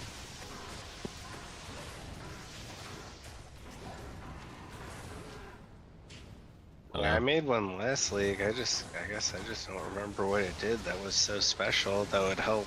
But I'm going Shaman, and then I'm gonna go Oracle after. That's my thought. I think that's a very strong choice. I really want to see the Gemling Legionnaire additional skill bonuses. I want to see them. The quality bonuses. I'm so curious what the Fangs of Frost one is. If the Fangs of Frost one is really good, I mean, that might just completely change my whole build. Who knows? It's only 2 points to get to that thing too, so I could easily get that before mapping. So I could start playing around with the quality. That's what I was kind of thinking. If I get to Act 2 and totems are just not as much I thought it was going to be, because I want to go totems as, like, probably by the end of Act 2. If it's not that good, I guess I just go plants, level up. Have you seen some? Again. Have you seen some of the crazy bonuses on the Gemling Legionnaire stuff? No, I'm not interested yet. For what? Last time I did Gemling Legionnaire was 0.1. No, well, I'm talking about the new passive they added.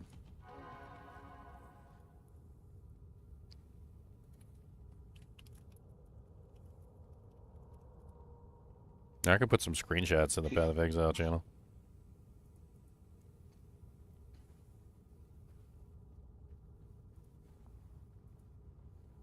Where are you?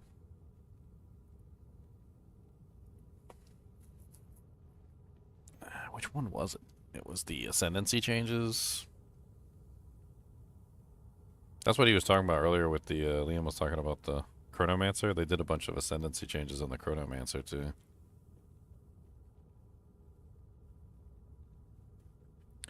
Where are you?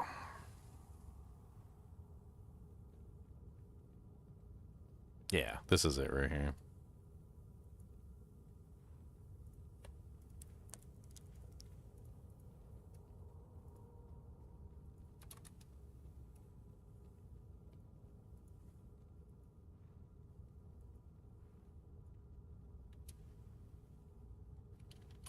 So this is like an example of one of the additional quality bonuses for like Fireball, for instance.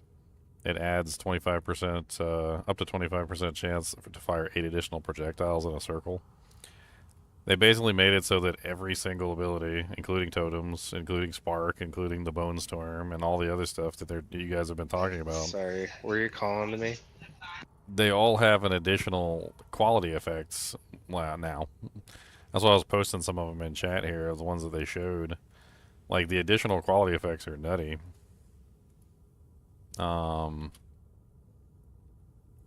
yeah, I see it. Sorry, I was just, in the other room. Yeah, well, the thing is that, like, these additional quality effects affect every single gem in the game. So, like, all the gems have an additional quality effect, including, like, the plants and the totems and all the other stuff. Only problem is we don't know what each one of the quality effects does or how game breaking they could potentially be. That's why I want to kind of look at them first before I start my character, or I hope somebody data mines them like before the launch so I can go through all of them and see what the quality buffs are.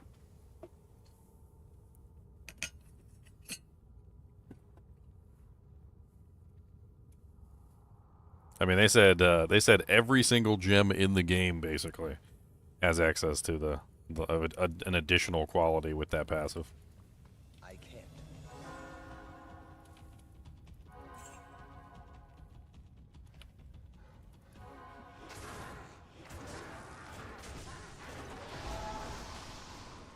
Oh, hello, big boy. Come on down. Well, that's 300 chances for them to F it up again. Of course.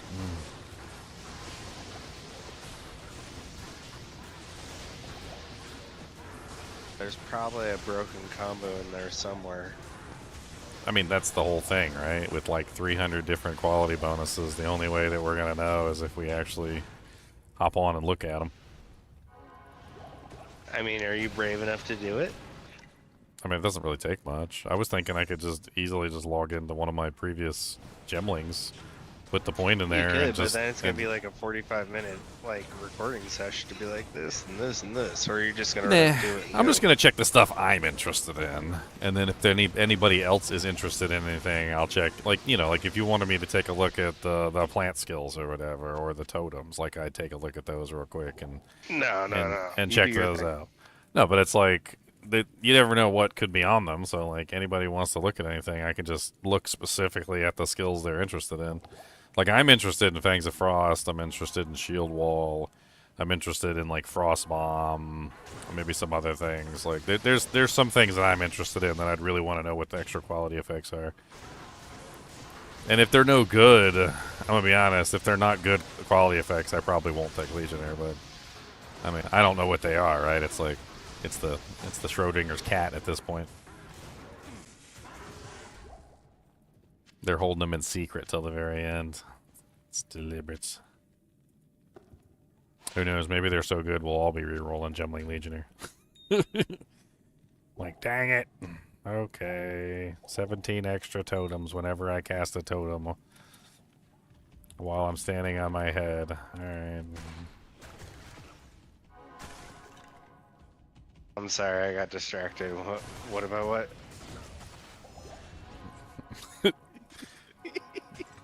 You just trying to get banned, I aren't heard you, there Dank? was an insult thrown at me, but I wasn't even there.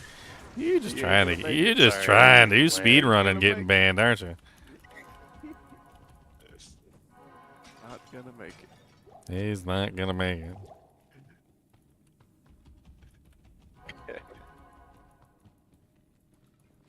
Just let me be myself. I think that's the problem. Oh, well, whatever.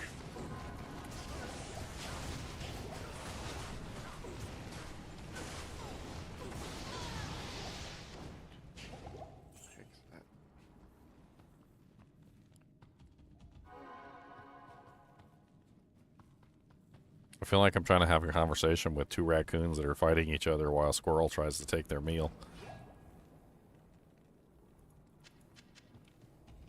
It's a pretty accurate representation.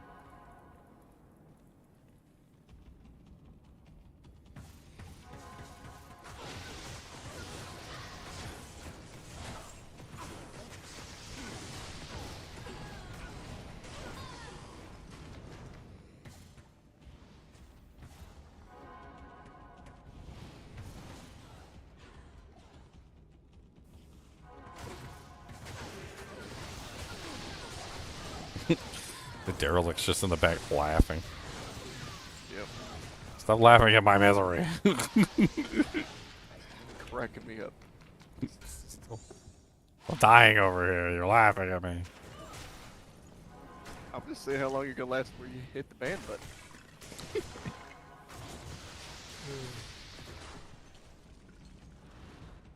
I feel like he's just like half paying attention to like every conversation, and then he like, I don't know. Is he drunk? Is he? I mean, no, I have a wife and I get distracted by that, and I just kind of set the headset down. Yeah. In the back. Got the +2 +3 flame wave. I don't know about that. I mean, like earlier, I just set down the headset, but then like, also, she, told me what's up, and I was like, oh, hang on a second, and just muted y'all real quick.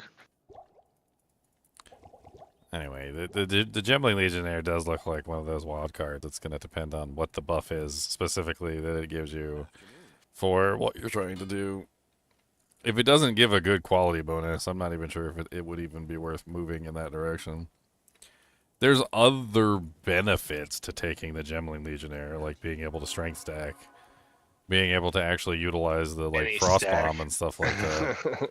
Well, it's not even just and that. And you're in a great placement for like either, like good lightning spells with like lightning rod that's right there south, good grenade, good crossbow. Well, another problem is that if you try to use, like, you got all sorts of good placement down there. If you try to use any of the exposure abilities, they capped them now, so they have to be high level exposure abilities.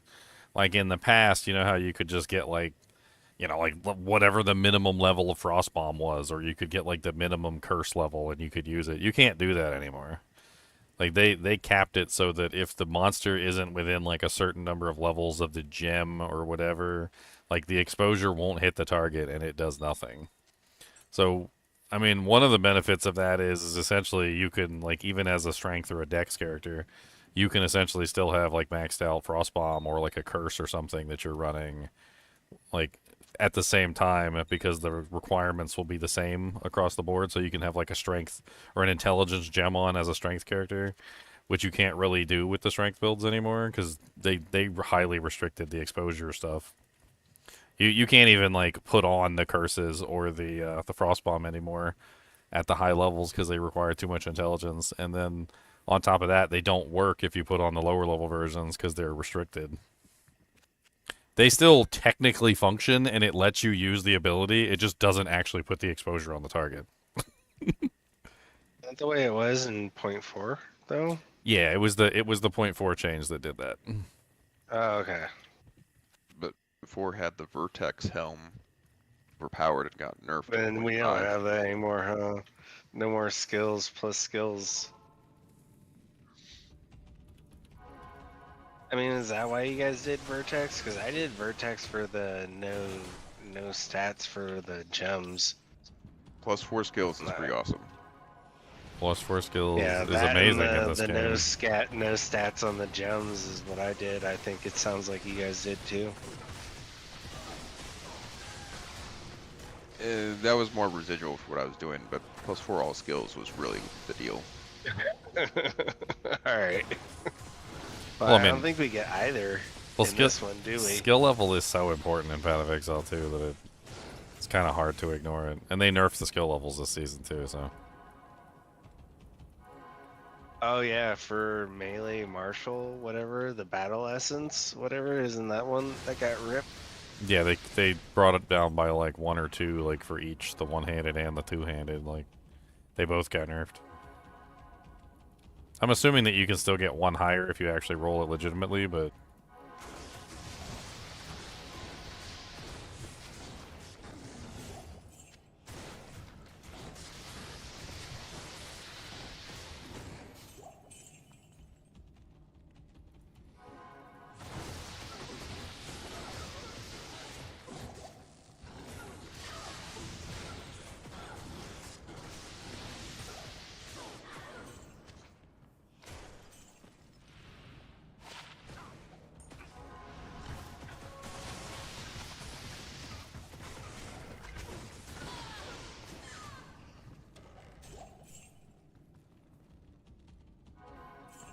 I don't even know what they would. Set up for the stream tomorrow?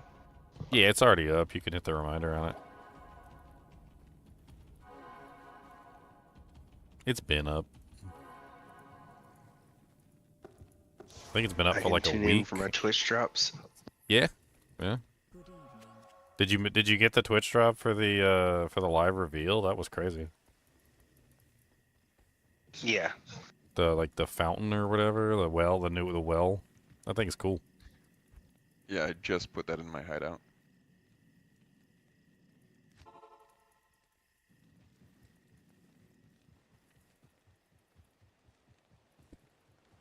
Good morning, Sonomir. Where are you at, Mr. Good Morning? It's about to be good night. Shh, shh.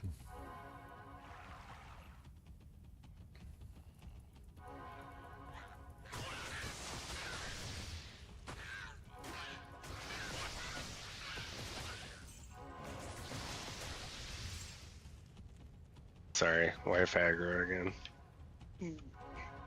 We're just chilling for tomorrow anyway. Just dreaming about little dreams. I'm gonna wake up and Jonathan's gonna be like, ha ha ha, just joking. Arcane Mage doesn't work with totems now. You should bent you from should, New Zealand.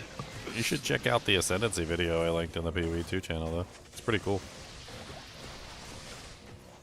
There's a bunch of the Ascendancy changes that they made, like kind of all summed up.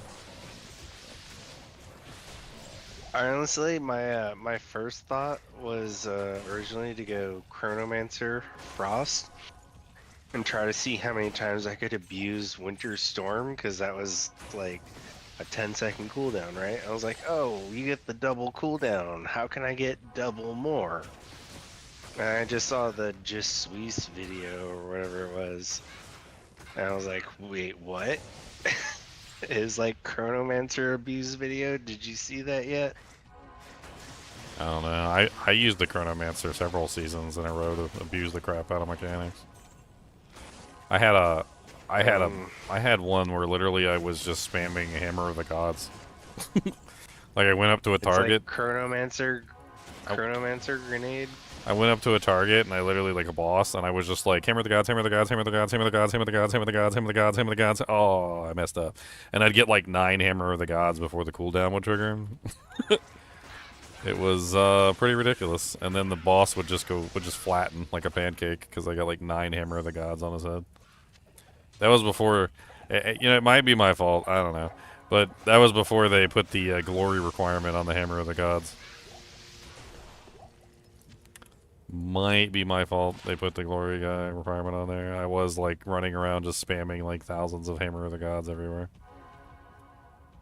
Someone found a way around that this last patch. The glory requirements?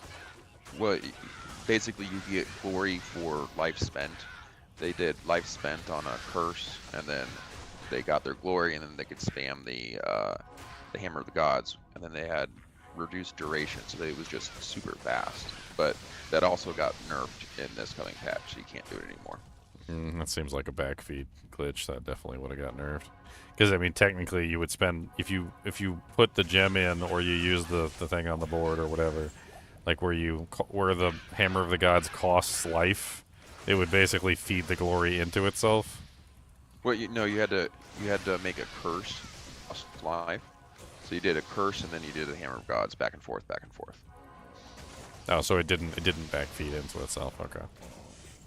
Yeah, but it for whatever reason it actually was really strong, and they did decide to nerf it, which would have been sad. Which is sad because they have now that new unique gloves that let you have the fists for mace skills, and they converted that skill into an actual fist coming from the sky with those gloves. I wanted to fist people.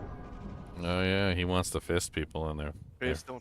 Fist them. You know, make sure you get consent, okay? I don't want. If you wind up in jail, I'm not bailing you out. But I see that would happen. He didn't even bother to respond. He's like, look, I've been there before. I did want to fist him. He's like, I've been there before. Love him. I probably would have had a name that got me banned as well. Who knows? I mean,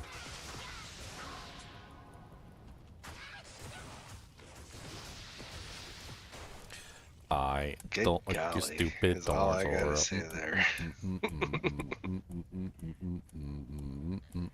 Although, I mean, have you ever played Bloodborne and fought one of those boars, or Dark Souls and fought one of those boars?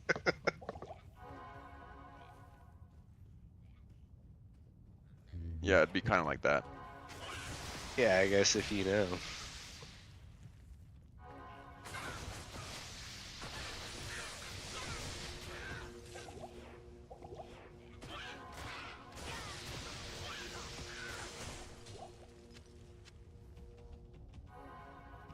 I wonder if there's any way I can exploit the parry debuff into a multiplicative bonus.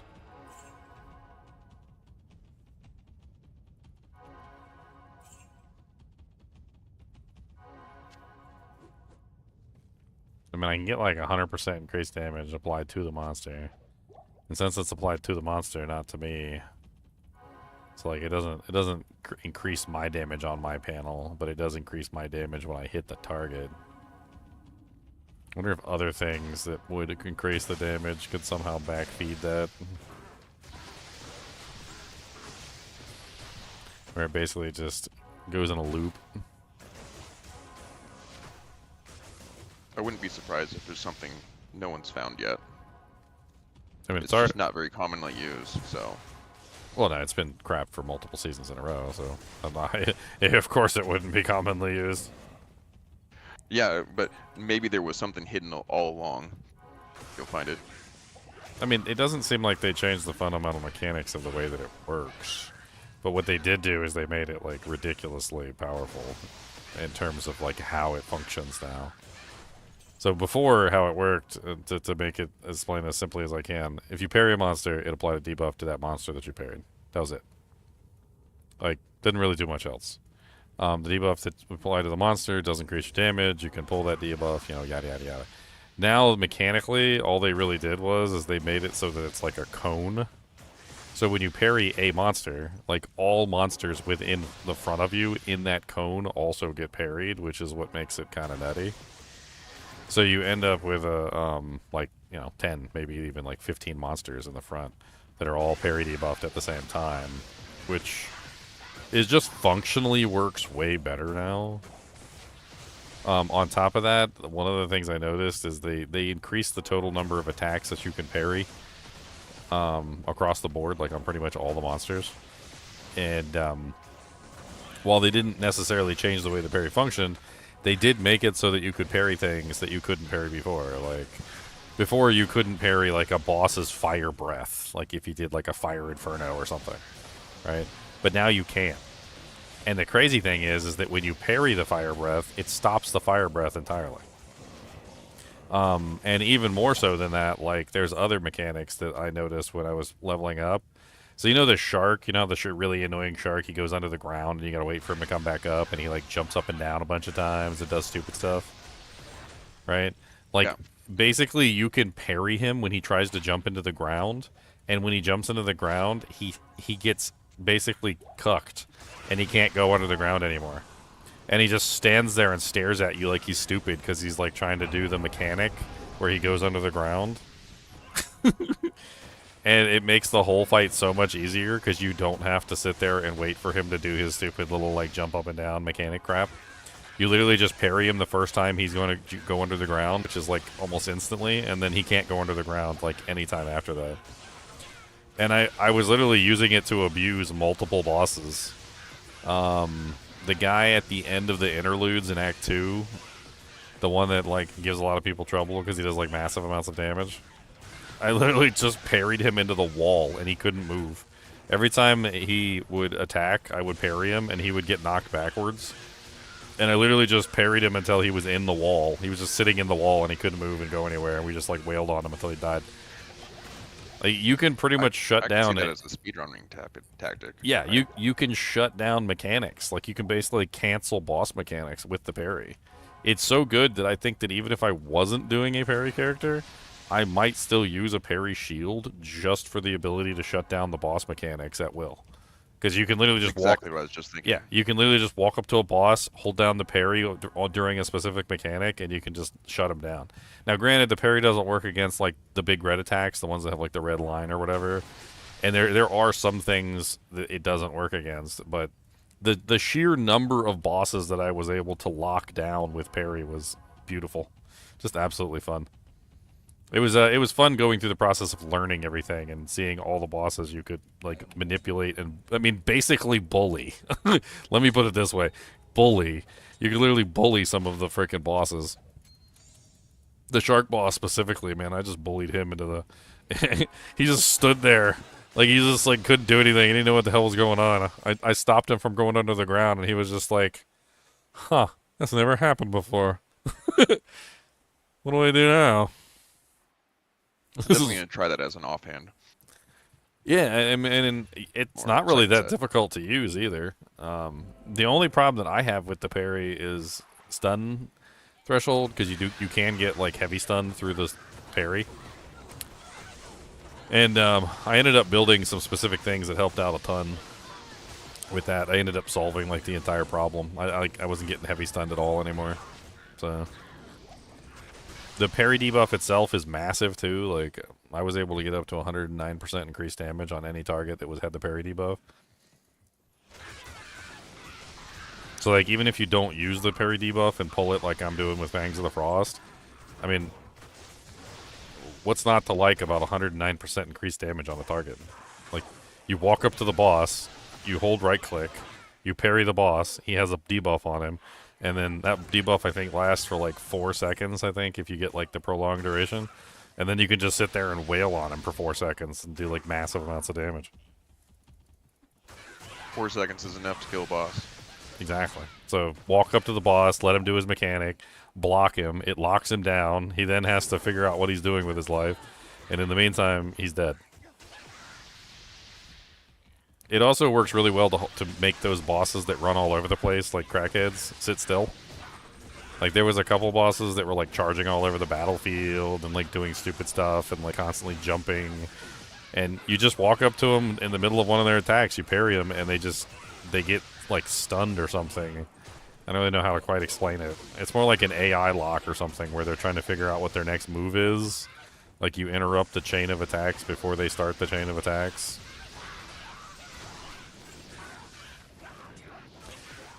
It was especially useful on that one boss. What was that boss's name?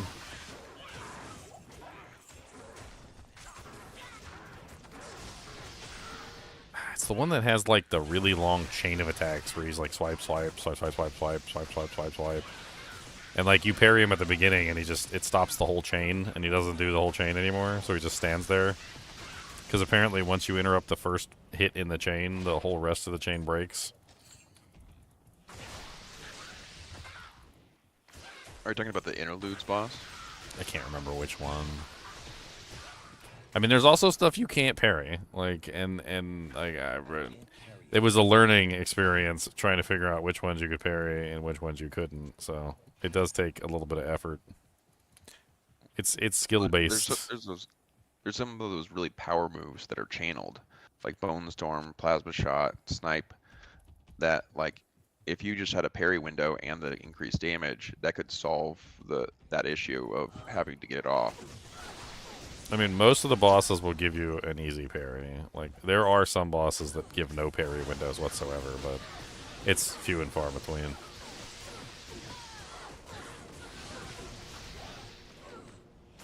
I was doing a Plasma one-shot build that it was hard to get off the Plasma Shot because of the channeling, but with that could really have solved it.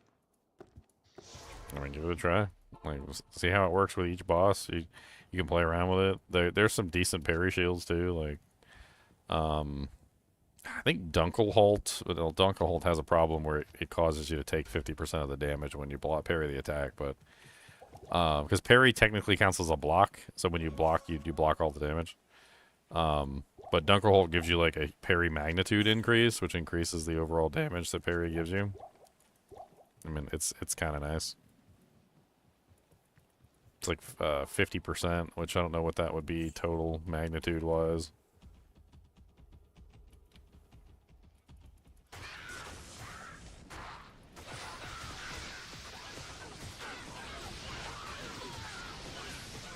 I was honestly thinking, I was wondering if like something like Intimidate, which I think gives like 10% more damage on the target, like something like that could stack with the parry, because technically you could intimidate and parry at the same time.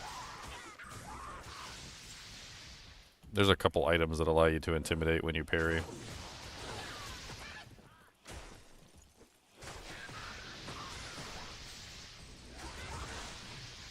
I can't remember if Enfeeble does it as well. I'm not sure if those are additive or multiplicative. Well, that's the question, right?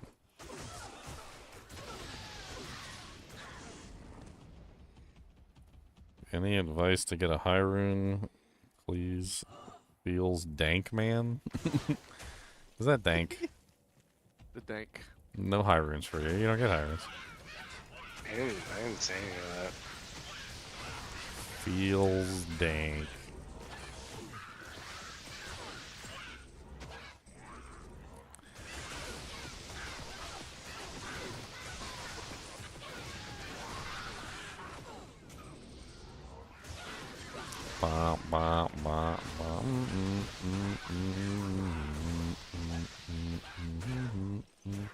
How to get high runes. Kill stuff. Click chests. Be raccoon. There you go. There's your whole thing. Be raccoon. Eat out of the trash. how raccoons do it, raccoon style. Raw and wriggling.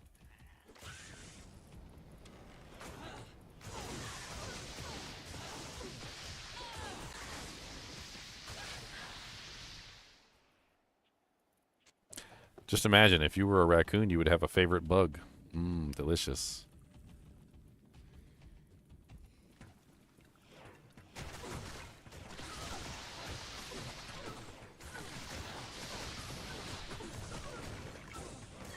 I mean, you don't farm Countess for high runes. I think the highest she's capable of dropping is like a low. And it's a very rare chance.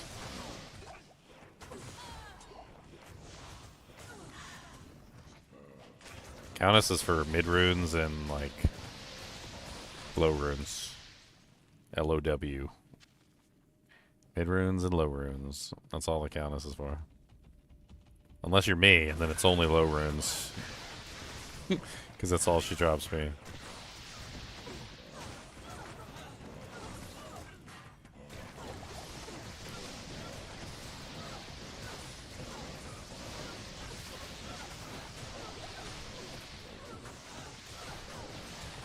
I mean, as the saying goes, there's more than one way to skin a cat.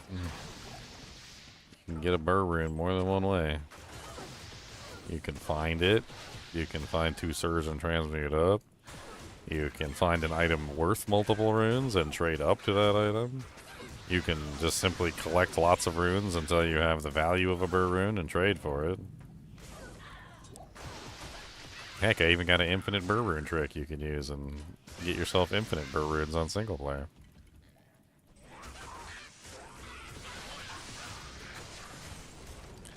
Well, if you're playing solo self-found, then you knew the pain that you were getting into when you chose that option.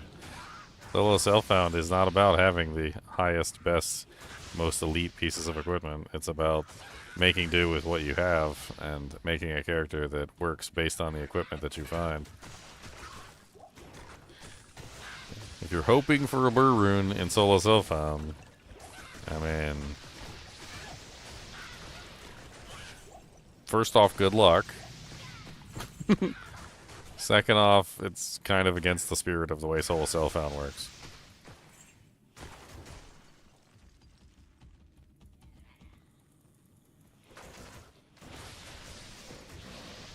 The whole entire idea of solo self-found is to restrict your hands so you can't trade for things and basically use what you find.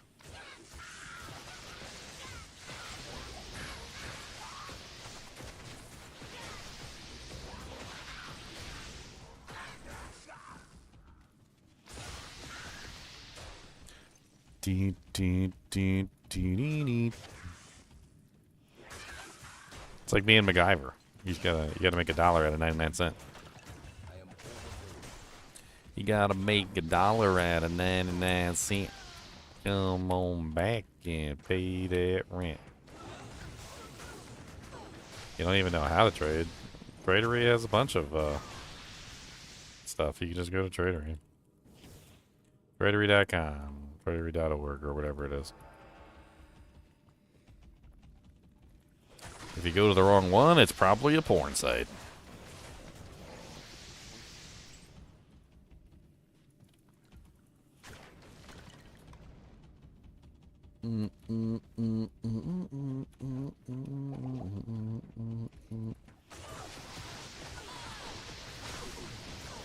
Cold crow, cold crow, come on back, it's a cold crow.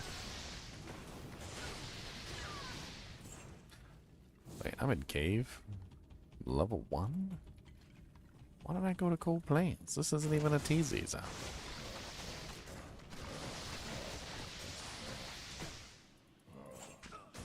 I mean, solo self-found is pretty fun. Solo self-found Diablo 2 really teaches you the value of items and understanding like how to get the most out of the equipment that you do find. Knowing like which budget pieces of equipment to really hang on to and like it's a really fun way to play Diablo 2. Really gives you a good appreciation for the game. Then you go online and like nobody has any appreciation for any items except for like the top tier gear and and beautiful items that are very valuable in the hands of a solo self-found player get pooped on.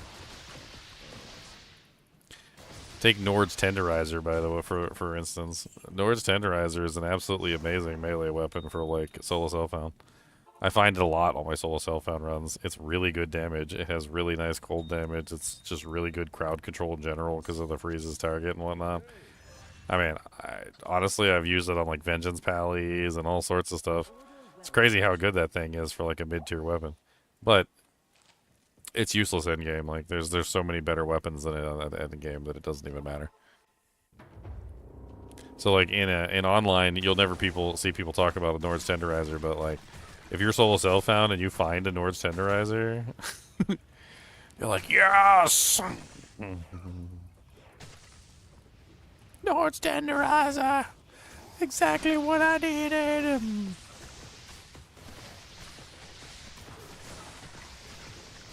More patch notes? Oh yeah, I haven't even taken a look at because they do like Reviso patch notes, don't they? Just did it again. Yeah, you're right. I haven't even taken a look at the Reviso patch notes. Let's go look at those. There's only a couple things in there, but... Well, I haven't looked at any of them, so...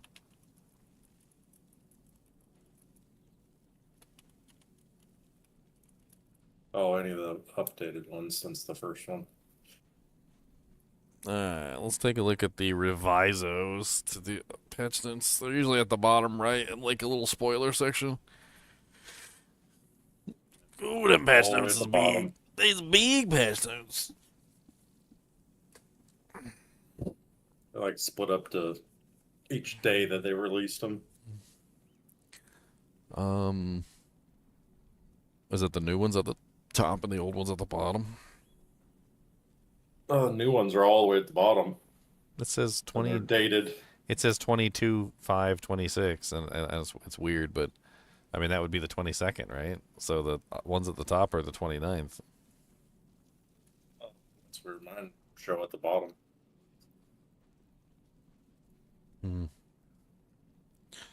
They changed Ghost Dance, and they changed Verisium Reforging. In Act 3, you can upgrade the base type of unique weapons and armors that drop at level 55 or lower. Upgraded unique weapons will have higher damage, and upgraded armors will have increased base defenses as well as runic ward.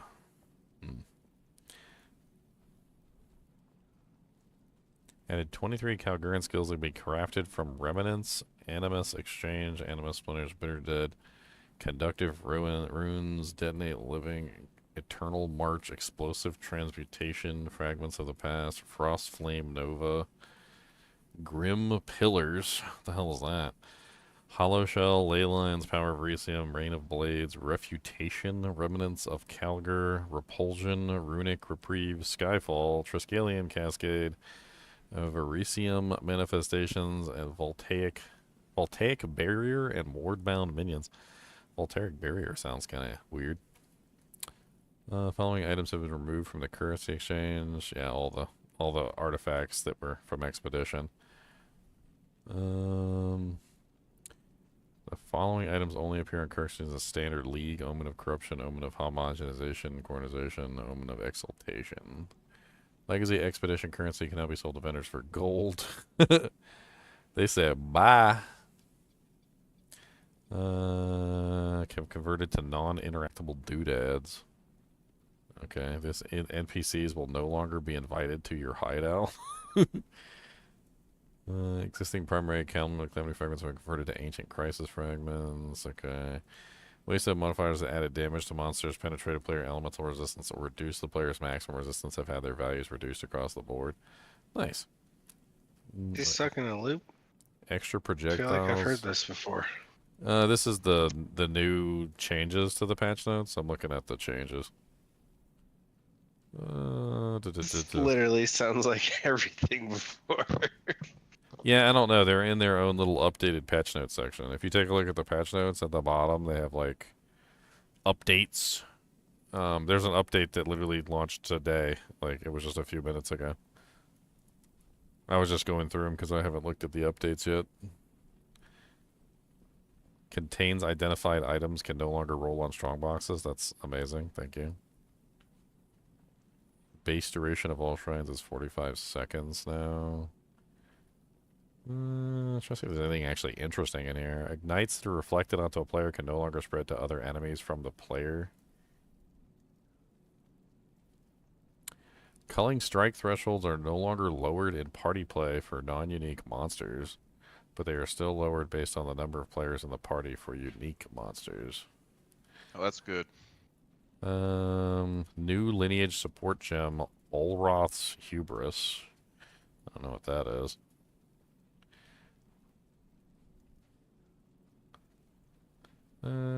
Ice Nova is no longer able to originate from Frostbolt while cascading sideways.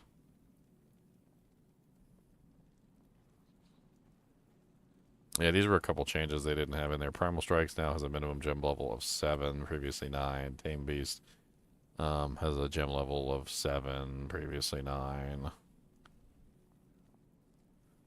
Oh, 9, previously 7. So they brought up Primal Strikes and brought down Tame Beast into its place. Okay. Spell Cascade no longer limited to supporting spells you use yourself.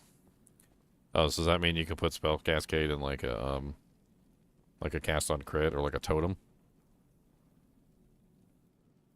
That's what it sounds like. That's really good. That should be interesting. That's kind of what they were alluding at, and then I forget who it was. He had a southern accent. He was talking about the Bone Storm, or Bone, that inside of it for the physical damage, and if that cascades, that's a lot of good damage. Someone in this chat, and then I think it was Palstrom that was also referencing it. Yeah, that's all the cast-ons. That's really good. All crafted modifiers are now guaranteed. Yeah, this is it right here.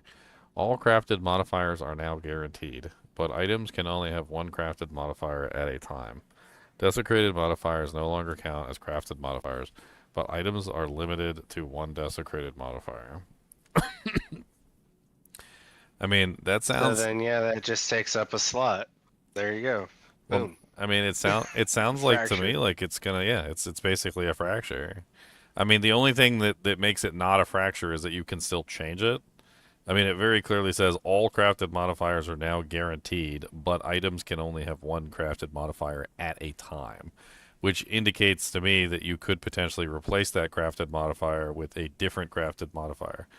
It sounds to me like the crafted modifier goes in its own separate little, like, slot, and it's locked in that slot, and nothing else can change it except for adding another crafted modifier.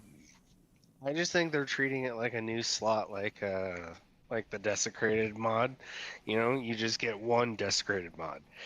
Now you just get one crafted mod, plus one desecrated mod, plus one runic mod, whatever they're adding. I mean, the previous way the previous way you crafted was pretty much just to get, like, you get your perfect base, then you throw on your essence, and then you throw on your desecration, and then it's pretty much just like 2 slams after that.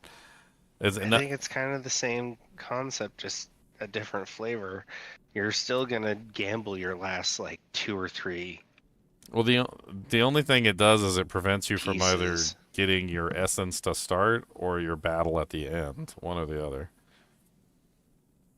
Like, you won't be able to do an essence and a battle, basically. You can only do an essence or a battle. I just hope it's poverty friendly crafting, because No. Point four Thanks, was like, it was really Poor good Dank. for crafting if you were poor. No, poor Dank. He's gonna be poor. I'm gonna take all your divines. All your divs. All your divs are mine. The Bogfell Commander Spectre. The Bogfeld Commoner now has a Spectre variant for the boss version of the monster. Fixed a bug where Arc would gain its lightning-infused stats when not spending a lightning infusion. Huh. That was a bug with Spell Totem. So nothing with Spell Totem was getting infusions except for that, and it was getting it with just one infusion on you, period, all arcs. Mm-hmm.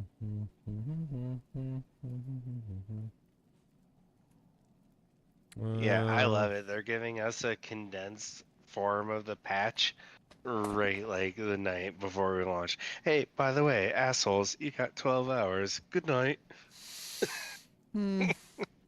That's what it feels like. Fixed a bug This that is a caused condensed patch notes. bone construct summoned by the unearth skill to stand still when summoned by a totem. That's interesting. So you can do like bone. You can do bone construct totems and have like a whole bunch of bone constructs all over the place. Yeah, that's the theory. Don't talk about it too loud. Fixed a bug where some trial second were not activating. Fixed a bug where modifiers of melee strike range were described in game units instead of meters. This results in display values 10 times smaller, but not a functional change. Okay, that was the changes on the 25th. Let's look at the 26th. Updated patch notes again. Added 7 Kalgurin supports. Concussive runes, Fists of Kalgur, Healing runes, Runeforged blades, Runic extraction, Runic infusion, and Scouring flame. Some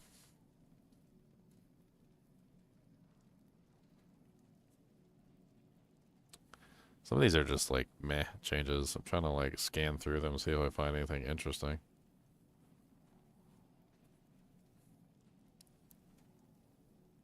Many Act 4 bosses can now appear in the Stone Circle map mechanic. That's cool. That's the one that spawns like a whole bunch of monsters on you all at once. Like in order.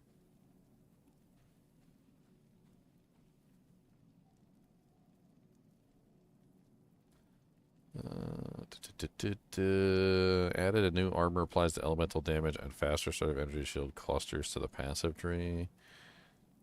And then they added some hybrid ones. Looks like they added some more defensive nodes to the tree. Bunch of new stuff when it looks like it comes to deflection and armor counts toward elemental damage. Not reading all those. Oh, they nerfed some of the nodes? Yeah, they nerfed some of the nodes. The Iron Slipper's notable passive now provides 2 armor per 1 energy shield on equipped boots instead of 3. The Subterfuge Mash notable passive now provides 1 evasion per 1 energy shield on equipped helmet, previously 2. Okay. Slapped energy shield in the face. Dude, energy shield got like nuked from orbit this patch. I don't even know if it's even worth taking anymore. Are we sure this isn't the stuff from like earlier all combined? No, the stuff that from the previous patch notes was here. And then you see at the bottom, feels like a condensed. It says updated. Well, these are updates to the patch notes, so these are changes from the original patch notes. Mark of siphoning, bark scan. I don't really feel like reading all these energy shield nerfs. Energy shield got nerfed. They're like nerfing it even more. Like it, like that nerf right there was not in the original patch notes. That one right there. Like so, that's like an additional nerf on top of the nerf that they did previously. Gravebind unique gloves for 20% increased rarity. Lesser, greater, and perfect jeweler orbs can now be used on items with skills on them to increase the number of sockets on the granted items granted skills. Yeah, they were talking about that in the dev chat. So, like, if you have a, I'm trying to think of something off the top of my head. What's that one totem that everyone was using last season, the one that gave the hyenas? Like, apparently you can just use, like, a perfect jeweler's orb on that to increase the number of skill slots on it, which is pretty cool. So I guess you could bring it up to 5 without actually having to be, like, level 90. That's actually going to be pretty huge for people who are using, like, uniques that have their own skills in them. I mean, like, for me particularly, I think parry. I wonder if I can use it on parry. That'd be great. Some of the uniques have bad gem slots. They got, like, 2 gem slots. They're like, what am I supposed to do with these? Anything else in here? Fixed a bug where fire skills used by spell totems could generate raging spirits. Fixed a bug where fire skills used by visages from a lion fate could generate spirits.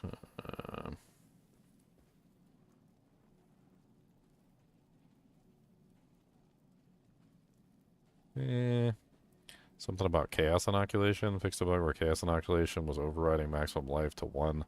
Incorrectly affected calculation of stun and ailment thresholds for the player as well. The most notable manifestation of this was characters with chaos inoculation keystone passive skill allocated with some kind of stun threshold modifiers becoming immune to heavy stuns. Oh, okay. Yes, nerf. Fixed a bug where having Eternal Youth allocated while having 0 energy shield will result in your life recharge rate ignoring the energy shield recharge delay. Fixed a bug where increased the critical damage bonus from Gore Spike was not displayed on the panel. Fixed a bug that caused queued skills to be unable to update their target. Fixed an issue where some Arbiter Ash projectiles would turn invisible if they were created too far from the player. Okay. Moving on to the 28th changes. On the 28th, they said the Ancestral Bond Keystone passive now has your totem limit is doubled. No charge requirement for replacing totems. Placing totems. Totems reserve 75 spirit each. To clarify, despite spell totem having the spell tag, summoning the totem itself is not a spell, so costs added to spells are not added to the summoning the actual totem, even if it's a spell totem. So the spell totem does not count as a spell. It's a summoning skill, not a spell, even though it's a spell totem. That one was important because it makes it so you have to actually spend mana on the totem, and people were using that, not having to spend mana on it for a lot of other tricks. I see.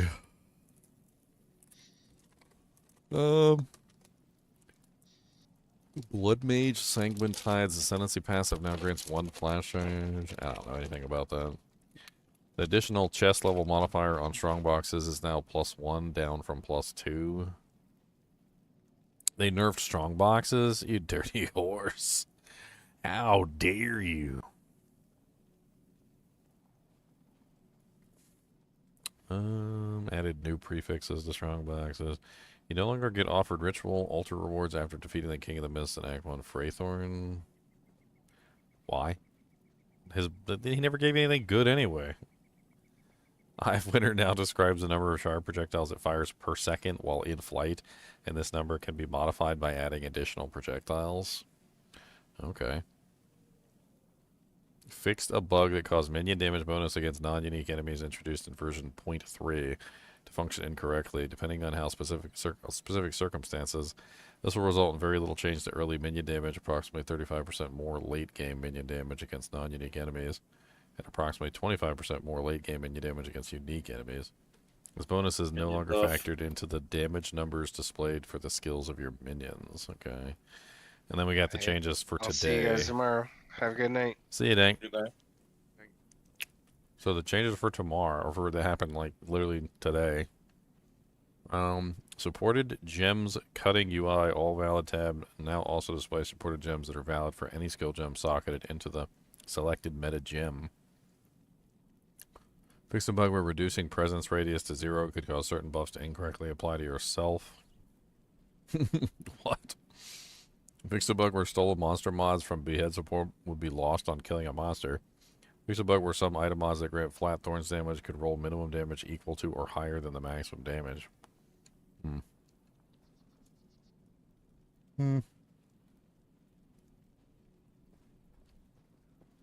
Just clarifying, nerfing more bugs that were in the game already being abused.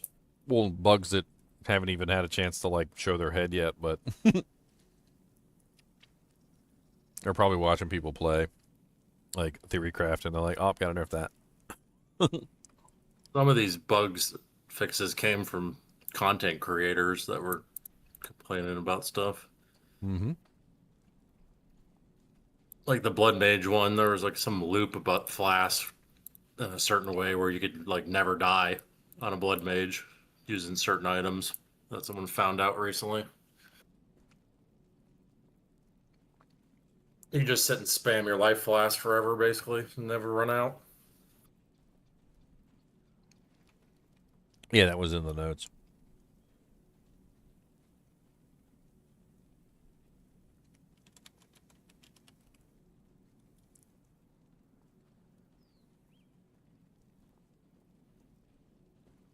That's it for me. I'll see y'all tomorrow. Yeah, see you. Have a good one.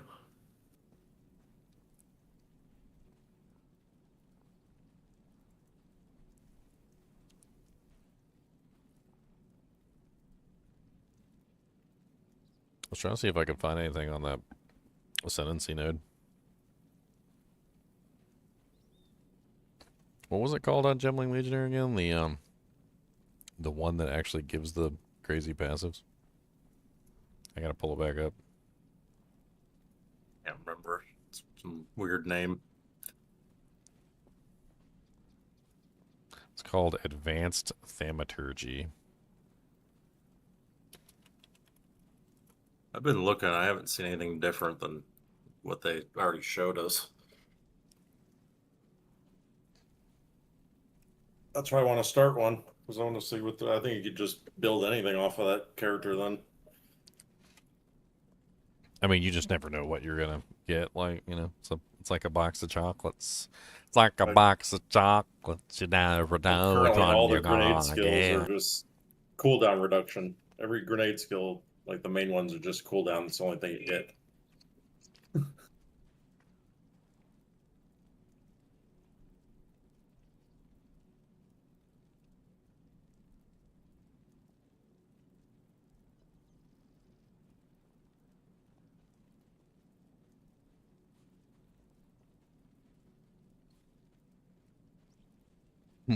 People are like, Control F, Flicker Strike.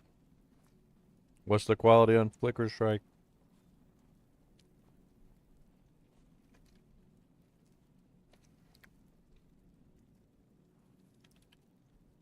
I'm trying to see what I can find right now. You never know. So we might have something floating around.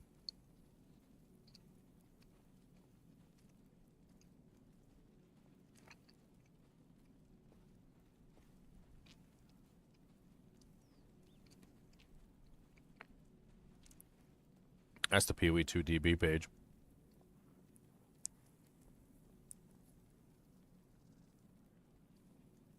That's just patch notes.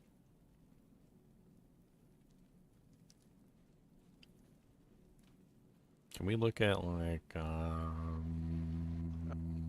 Site's gonna have it first, the DB page, but it'll be like just after the patch actually lands.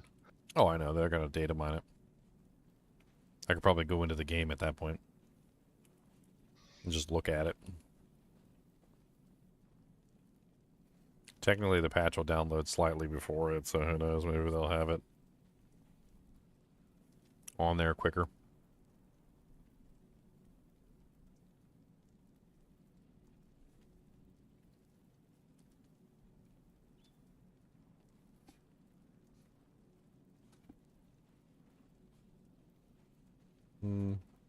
No, they don't have anything updated on here yet. I mean, we do know some of the mods. Like, some of the mods obviously are the ones they've shown us. From what they showed, like, they weren't just like generically silly things like cooldown reduction. I mean, they actually seemed like they had actual real purpose and gave you like some pretty neat effects.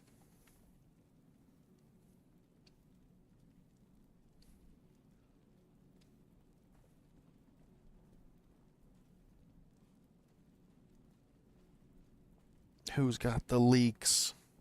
Who's got the leaks? Who's got the leaks? Who's got the leaks? Who's got the leaks? Yeah, who's got the leaks?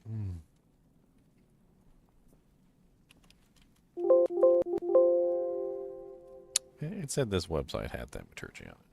You dirty non-thaumaturgian thaumaturgical thaumaturgerizer.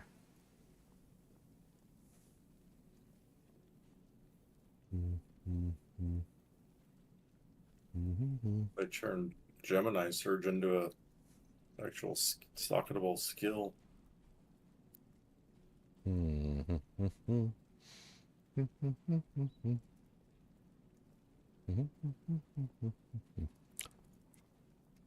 We used to hunt where the dev posts for information. That was where you got most of your leaks.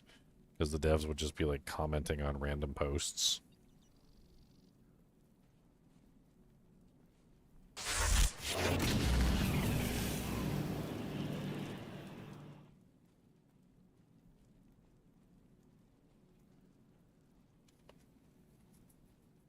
Should probably check their Twitter page. Let's do that. Let's check their Twitter page. They might have some like Twitter posts on the Path of Exile.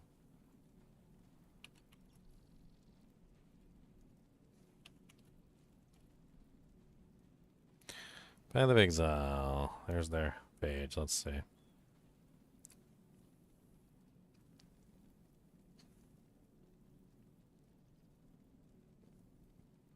Brother, how are you still teasing?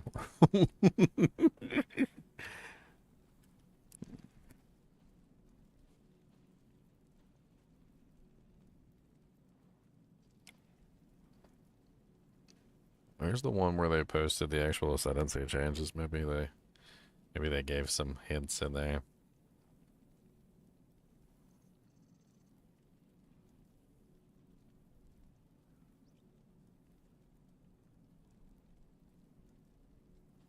It's this one. That's the one where they posted the ascendancy changes. Try says the Gimli changes are ridiculous. We'll always have an extra layer to every skill added going forward with this node. Insane.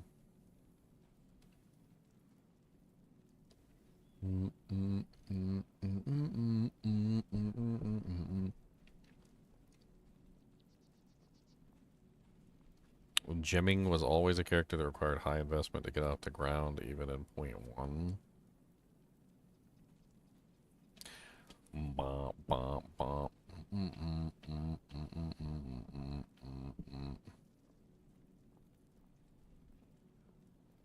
Yeah, rip your shirt off.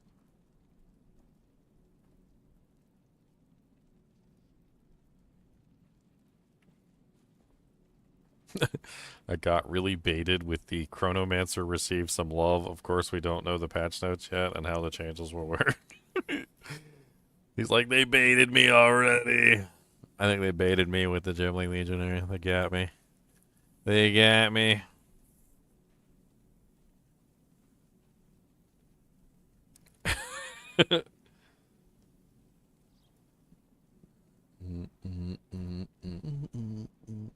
Gimli literally gets an extra support gem for every skill, basically. I mean, yeah, that's kind of what it is, really, if you think about it. It's kind of like having an extra support gem for every single one. And since the character's built on quality anyway, I mean, the character gets a huge amount of quality bonus already through, like, most of his points. He'll already be sitting at higher quality on most of his skills anyway. And then you can also pick up that, like, extra 5% quality on the board. And there's that. Rid of it. And there's that new gem. Oh, they got rid of the one on the board? Yep, they changed it. What they change it so to? Sad. Some deflects thing. They also nerfed the Dialia's gem that had quality on it too, I guess. They brought that down. Yeah, it's only 5 now. Yeah. 10. I mean, it kind of makes sense, because if there's really that many really good quality bonuses on the Gimli Legionnaire, There's 50 quality on it, all these skills. you get like, well, technically you're getting 100, right? Because you got the original quality bonus, and then you also get the new quality bonus too. Because it doesn't change the quality bonus, right? It actually just adds an additional quality bonus. Completely new effect. Yeah, like here's one of the screenshots of like it shows the additional effects from quality, and it has the original there, and then it has a new one underneath of it. So like there's basically double quality bonus. So if you had 50%, it would be like having 100% because you got 2 quality bonuses now. Of course, some of the quality bonuses might not necessarily be things you're actually interested in. So Plus, there's the vol quality currency, right? Oh, you mean like if you corrupt it and you get an extra quality that way? The temple brought these items that allow you to do beyond 20 up to 30, but every attempt could possibly corrupt it, but like not necessarily. Brick your item. Oh yeah, I forgot about those. We're gonna brick it, boys. They gonna It's brick just gonna it. make people chase to make those really high. They gonna brick it. How are the Thunder Charms dropping? Do I need to run LOD? I mean, I thought they have been a pretty good drop rate jiggle physics, but I mean, we run like the whole kinship. I think we've seen like in the first week, I mean, what, easily like 10, 15? And that's just like me. I don't know about the rest of the kinship. Seen a single one yet, but I traded for one. They seem plentiful enough. You can definitely trade for them easily. If we can't find one, I mean, I found a bone, a magic, 2 colds, a poison. Actually, I think we found 2 bones, lightning. I think I found every single one so far except for the fire. I don't think I found a fire one, actually. Yeah. Traded for a bone with a goal, and then I turned it into a renewed, and it got like the best rolls it possibly could on everything except for one. Good day. Trade it off and make money. That's what I have it up there for. Oh, okay. I'm using it in the meantime.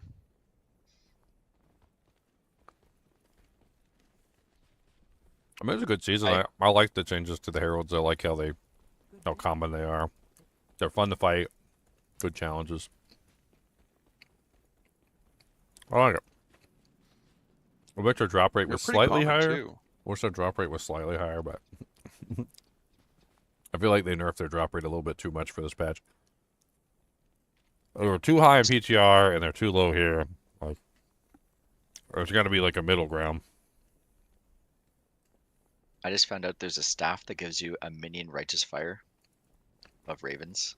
Yeah. Yeah, they showed that. If you haven't watched all the video teasers that they put out, I mean, I definitely would recommend checking them out. Like, you remember how much AoE I had on the Lich with my curses? Yeah, they literally called it Righteous Fire, too. They were like, it's basically Righteous Fire, but with ravens. Like, it wouldn't be hard to scale that to a whole screen, probably. Yeah. You gonna do that this season? I might want to try it, but you have to get the staff first, and it looks like it's high level one. What's the, where's it come from? What do they say? I don't know, but the item level is required 84. The one they showed, at least. Well, I mean, some of the uniques have lower versions. We'll find out.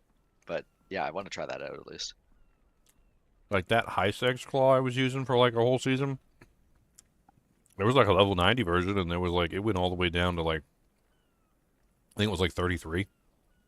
There was a really low-level version of it.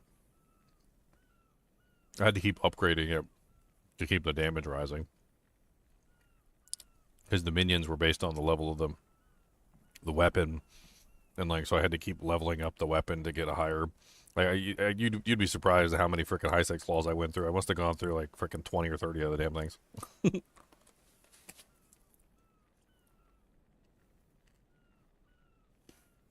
Well, a long time ago, I built a Death's Oath with just the AoE in PoE 1.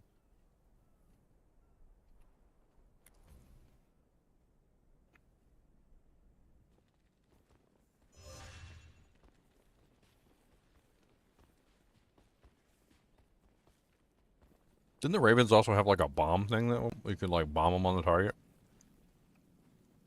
I thought there was a skill like that too. No, the staff makes your minions cause some kind of debuff, and then it also has the passive skill that gives you the AoE. Yeah. And then, from what I remember of watching the video, there was also, like, there was a button you could press. It was like a skill that came with it where you could press it. And the Ravens would, like, shoot down and, like, slam into the ground or something.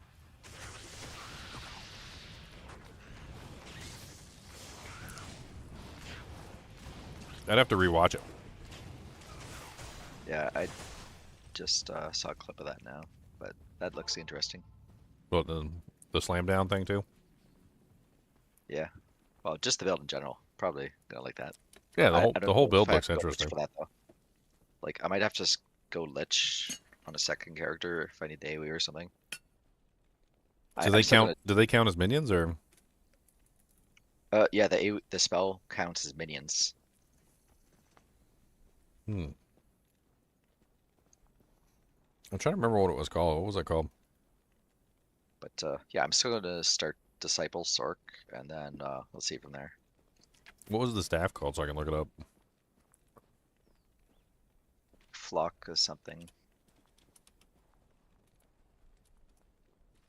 Flock of Crows. I'll just type in Flock of Crows.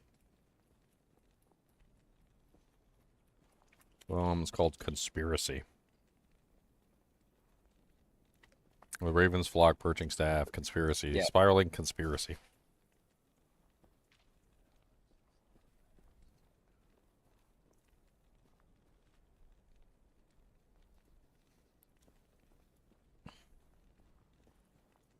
Spiraling Conspiracy.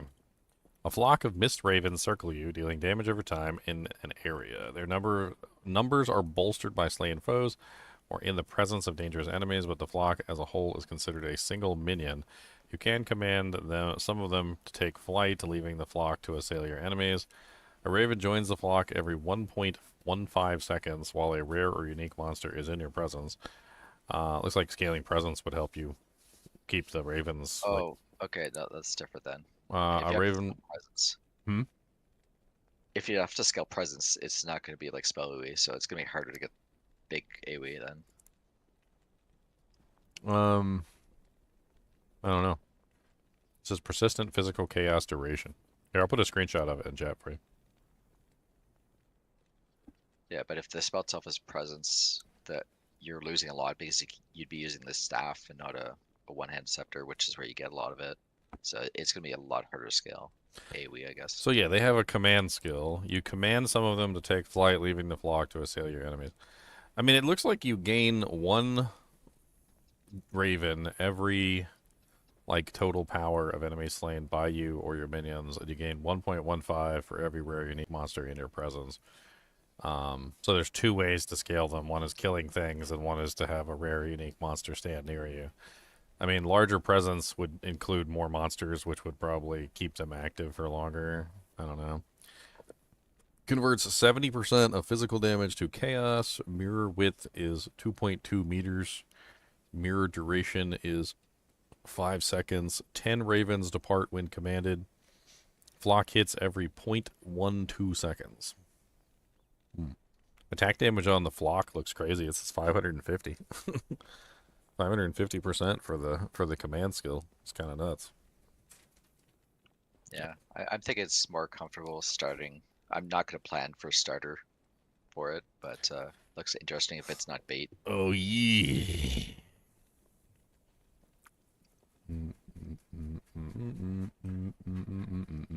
Yeah, they added a whole bunch of uniques that are on the patch notes.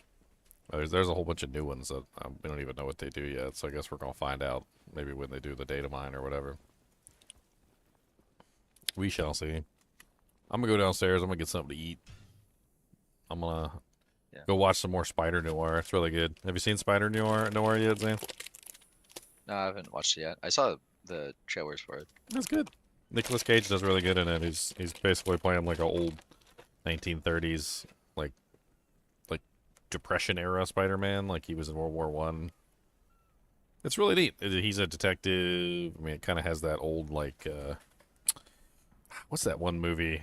Who Framed Roger Rabbit? Kind of has like a Who Framed Roger Rabbit feel, but more serious. Yeah, might watch it. Yeah. It's yeah, I'm gonna head out, go to bed, I guess. Yeah, get ready for tomorrow. I'll see you guys tomorrow. Yeah, I'm gonna be kind of late, like probably like 6 or something though, at least. But I'll be there. Yeah, everybody better be there, or else.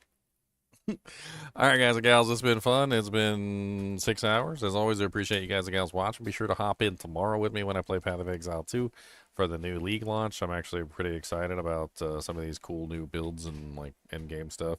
We're definitely gonna check it out. And as always,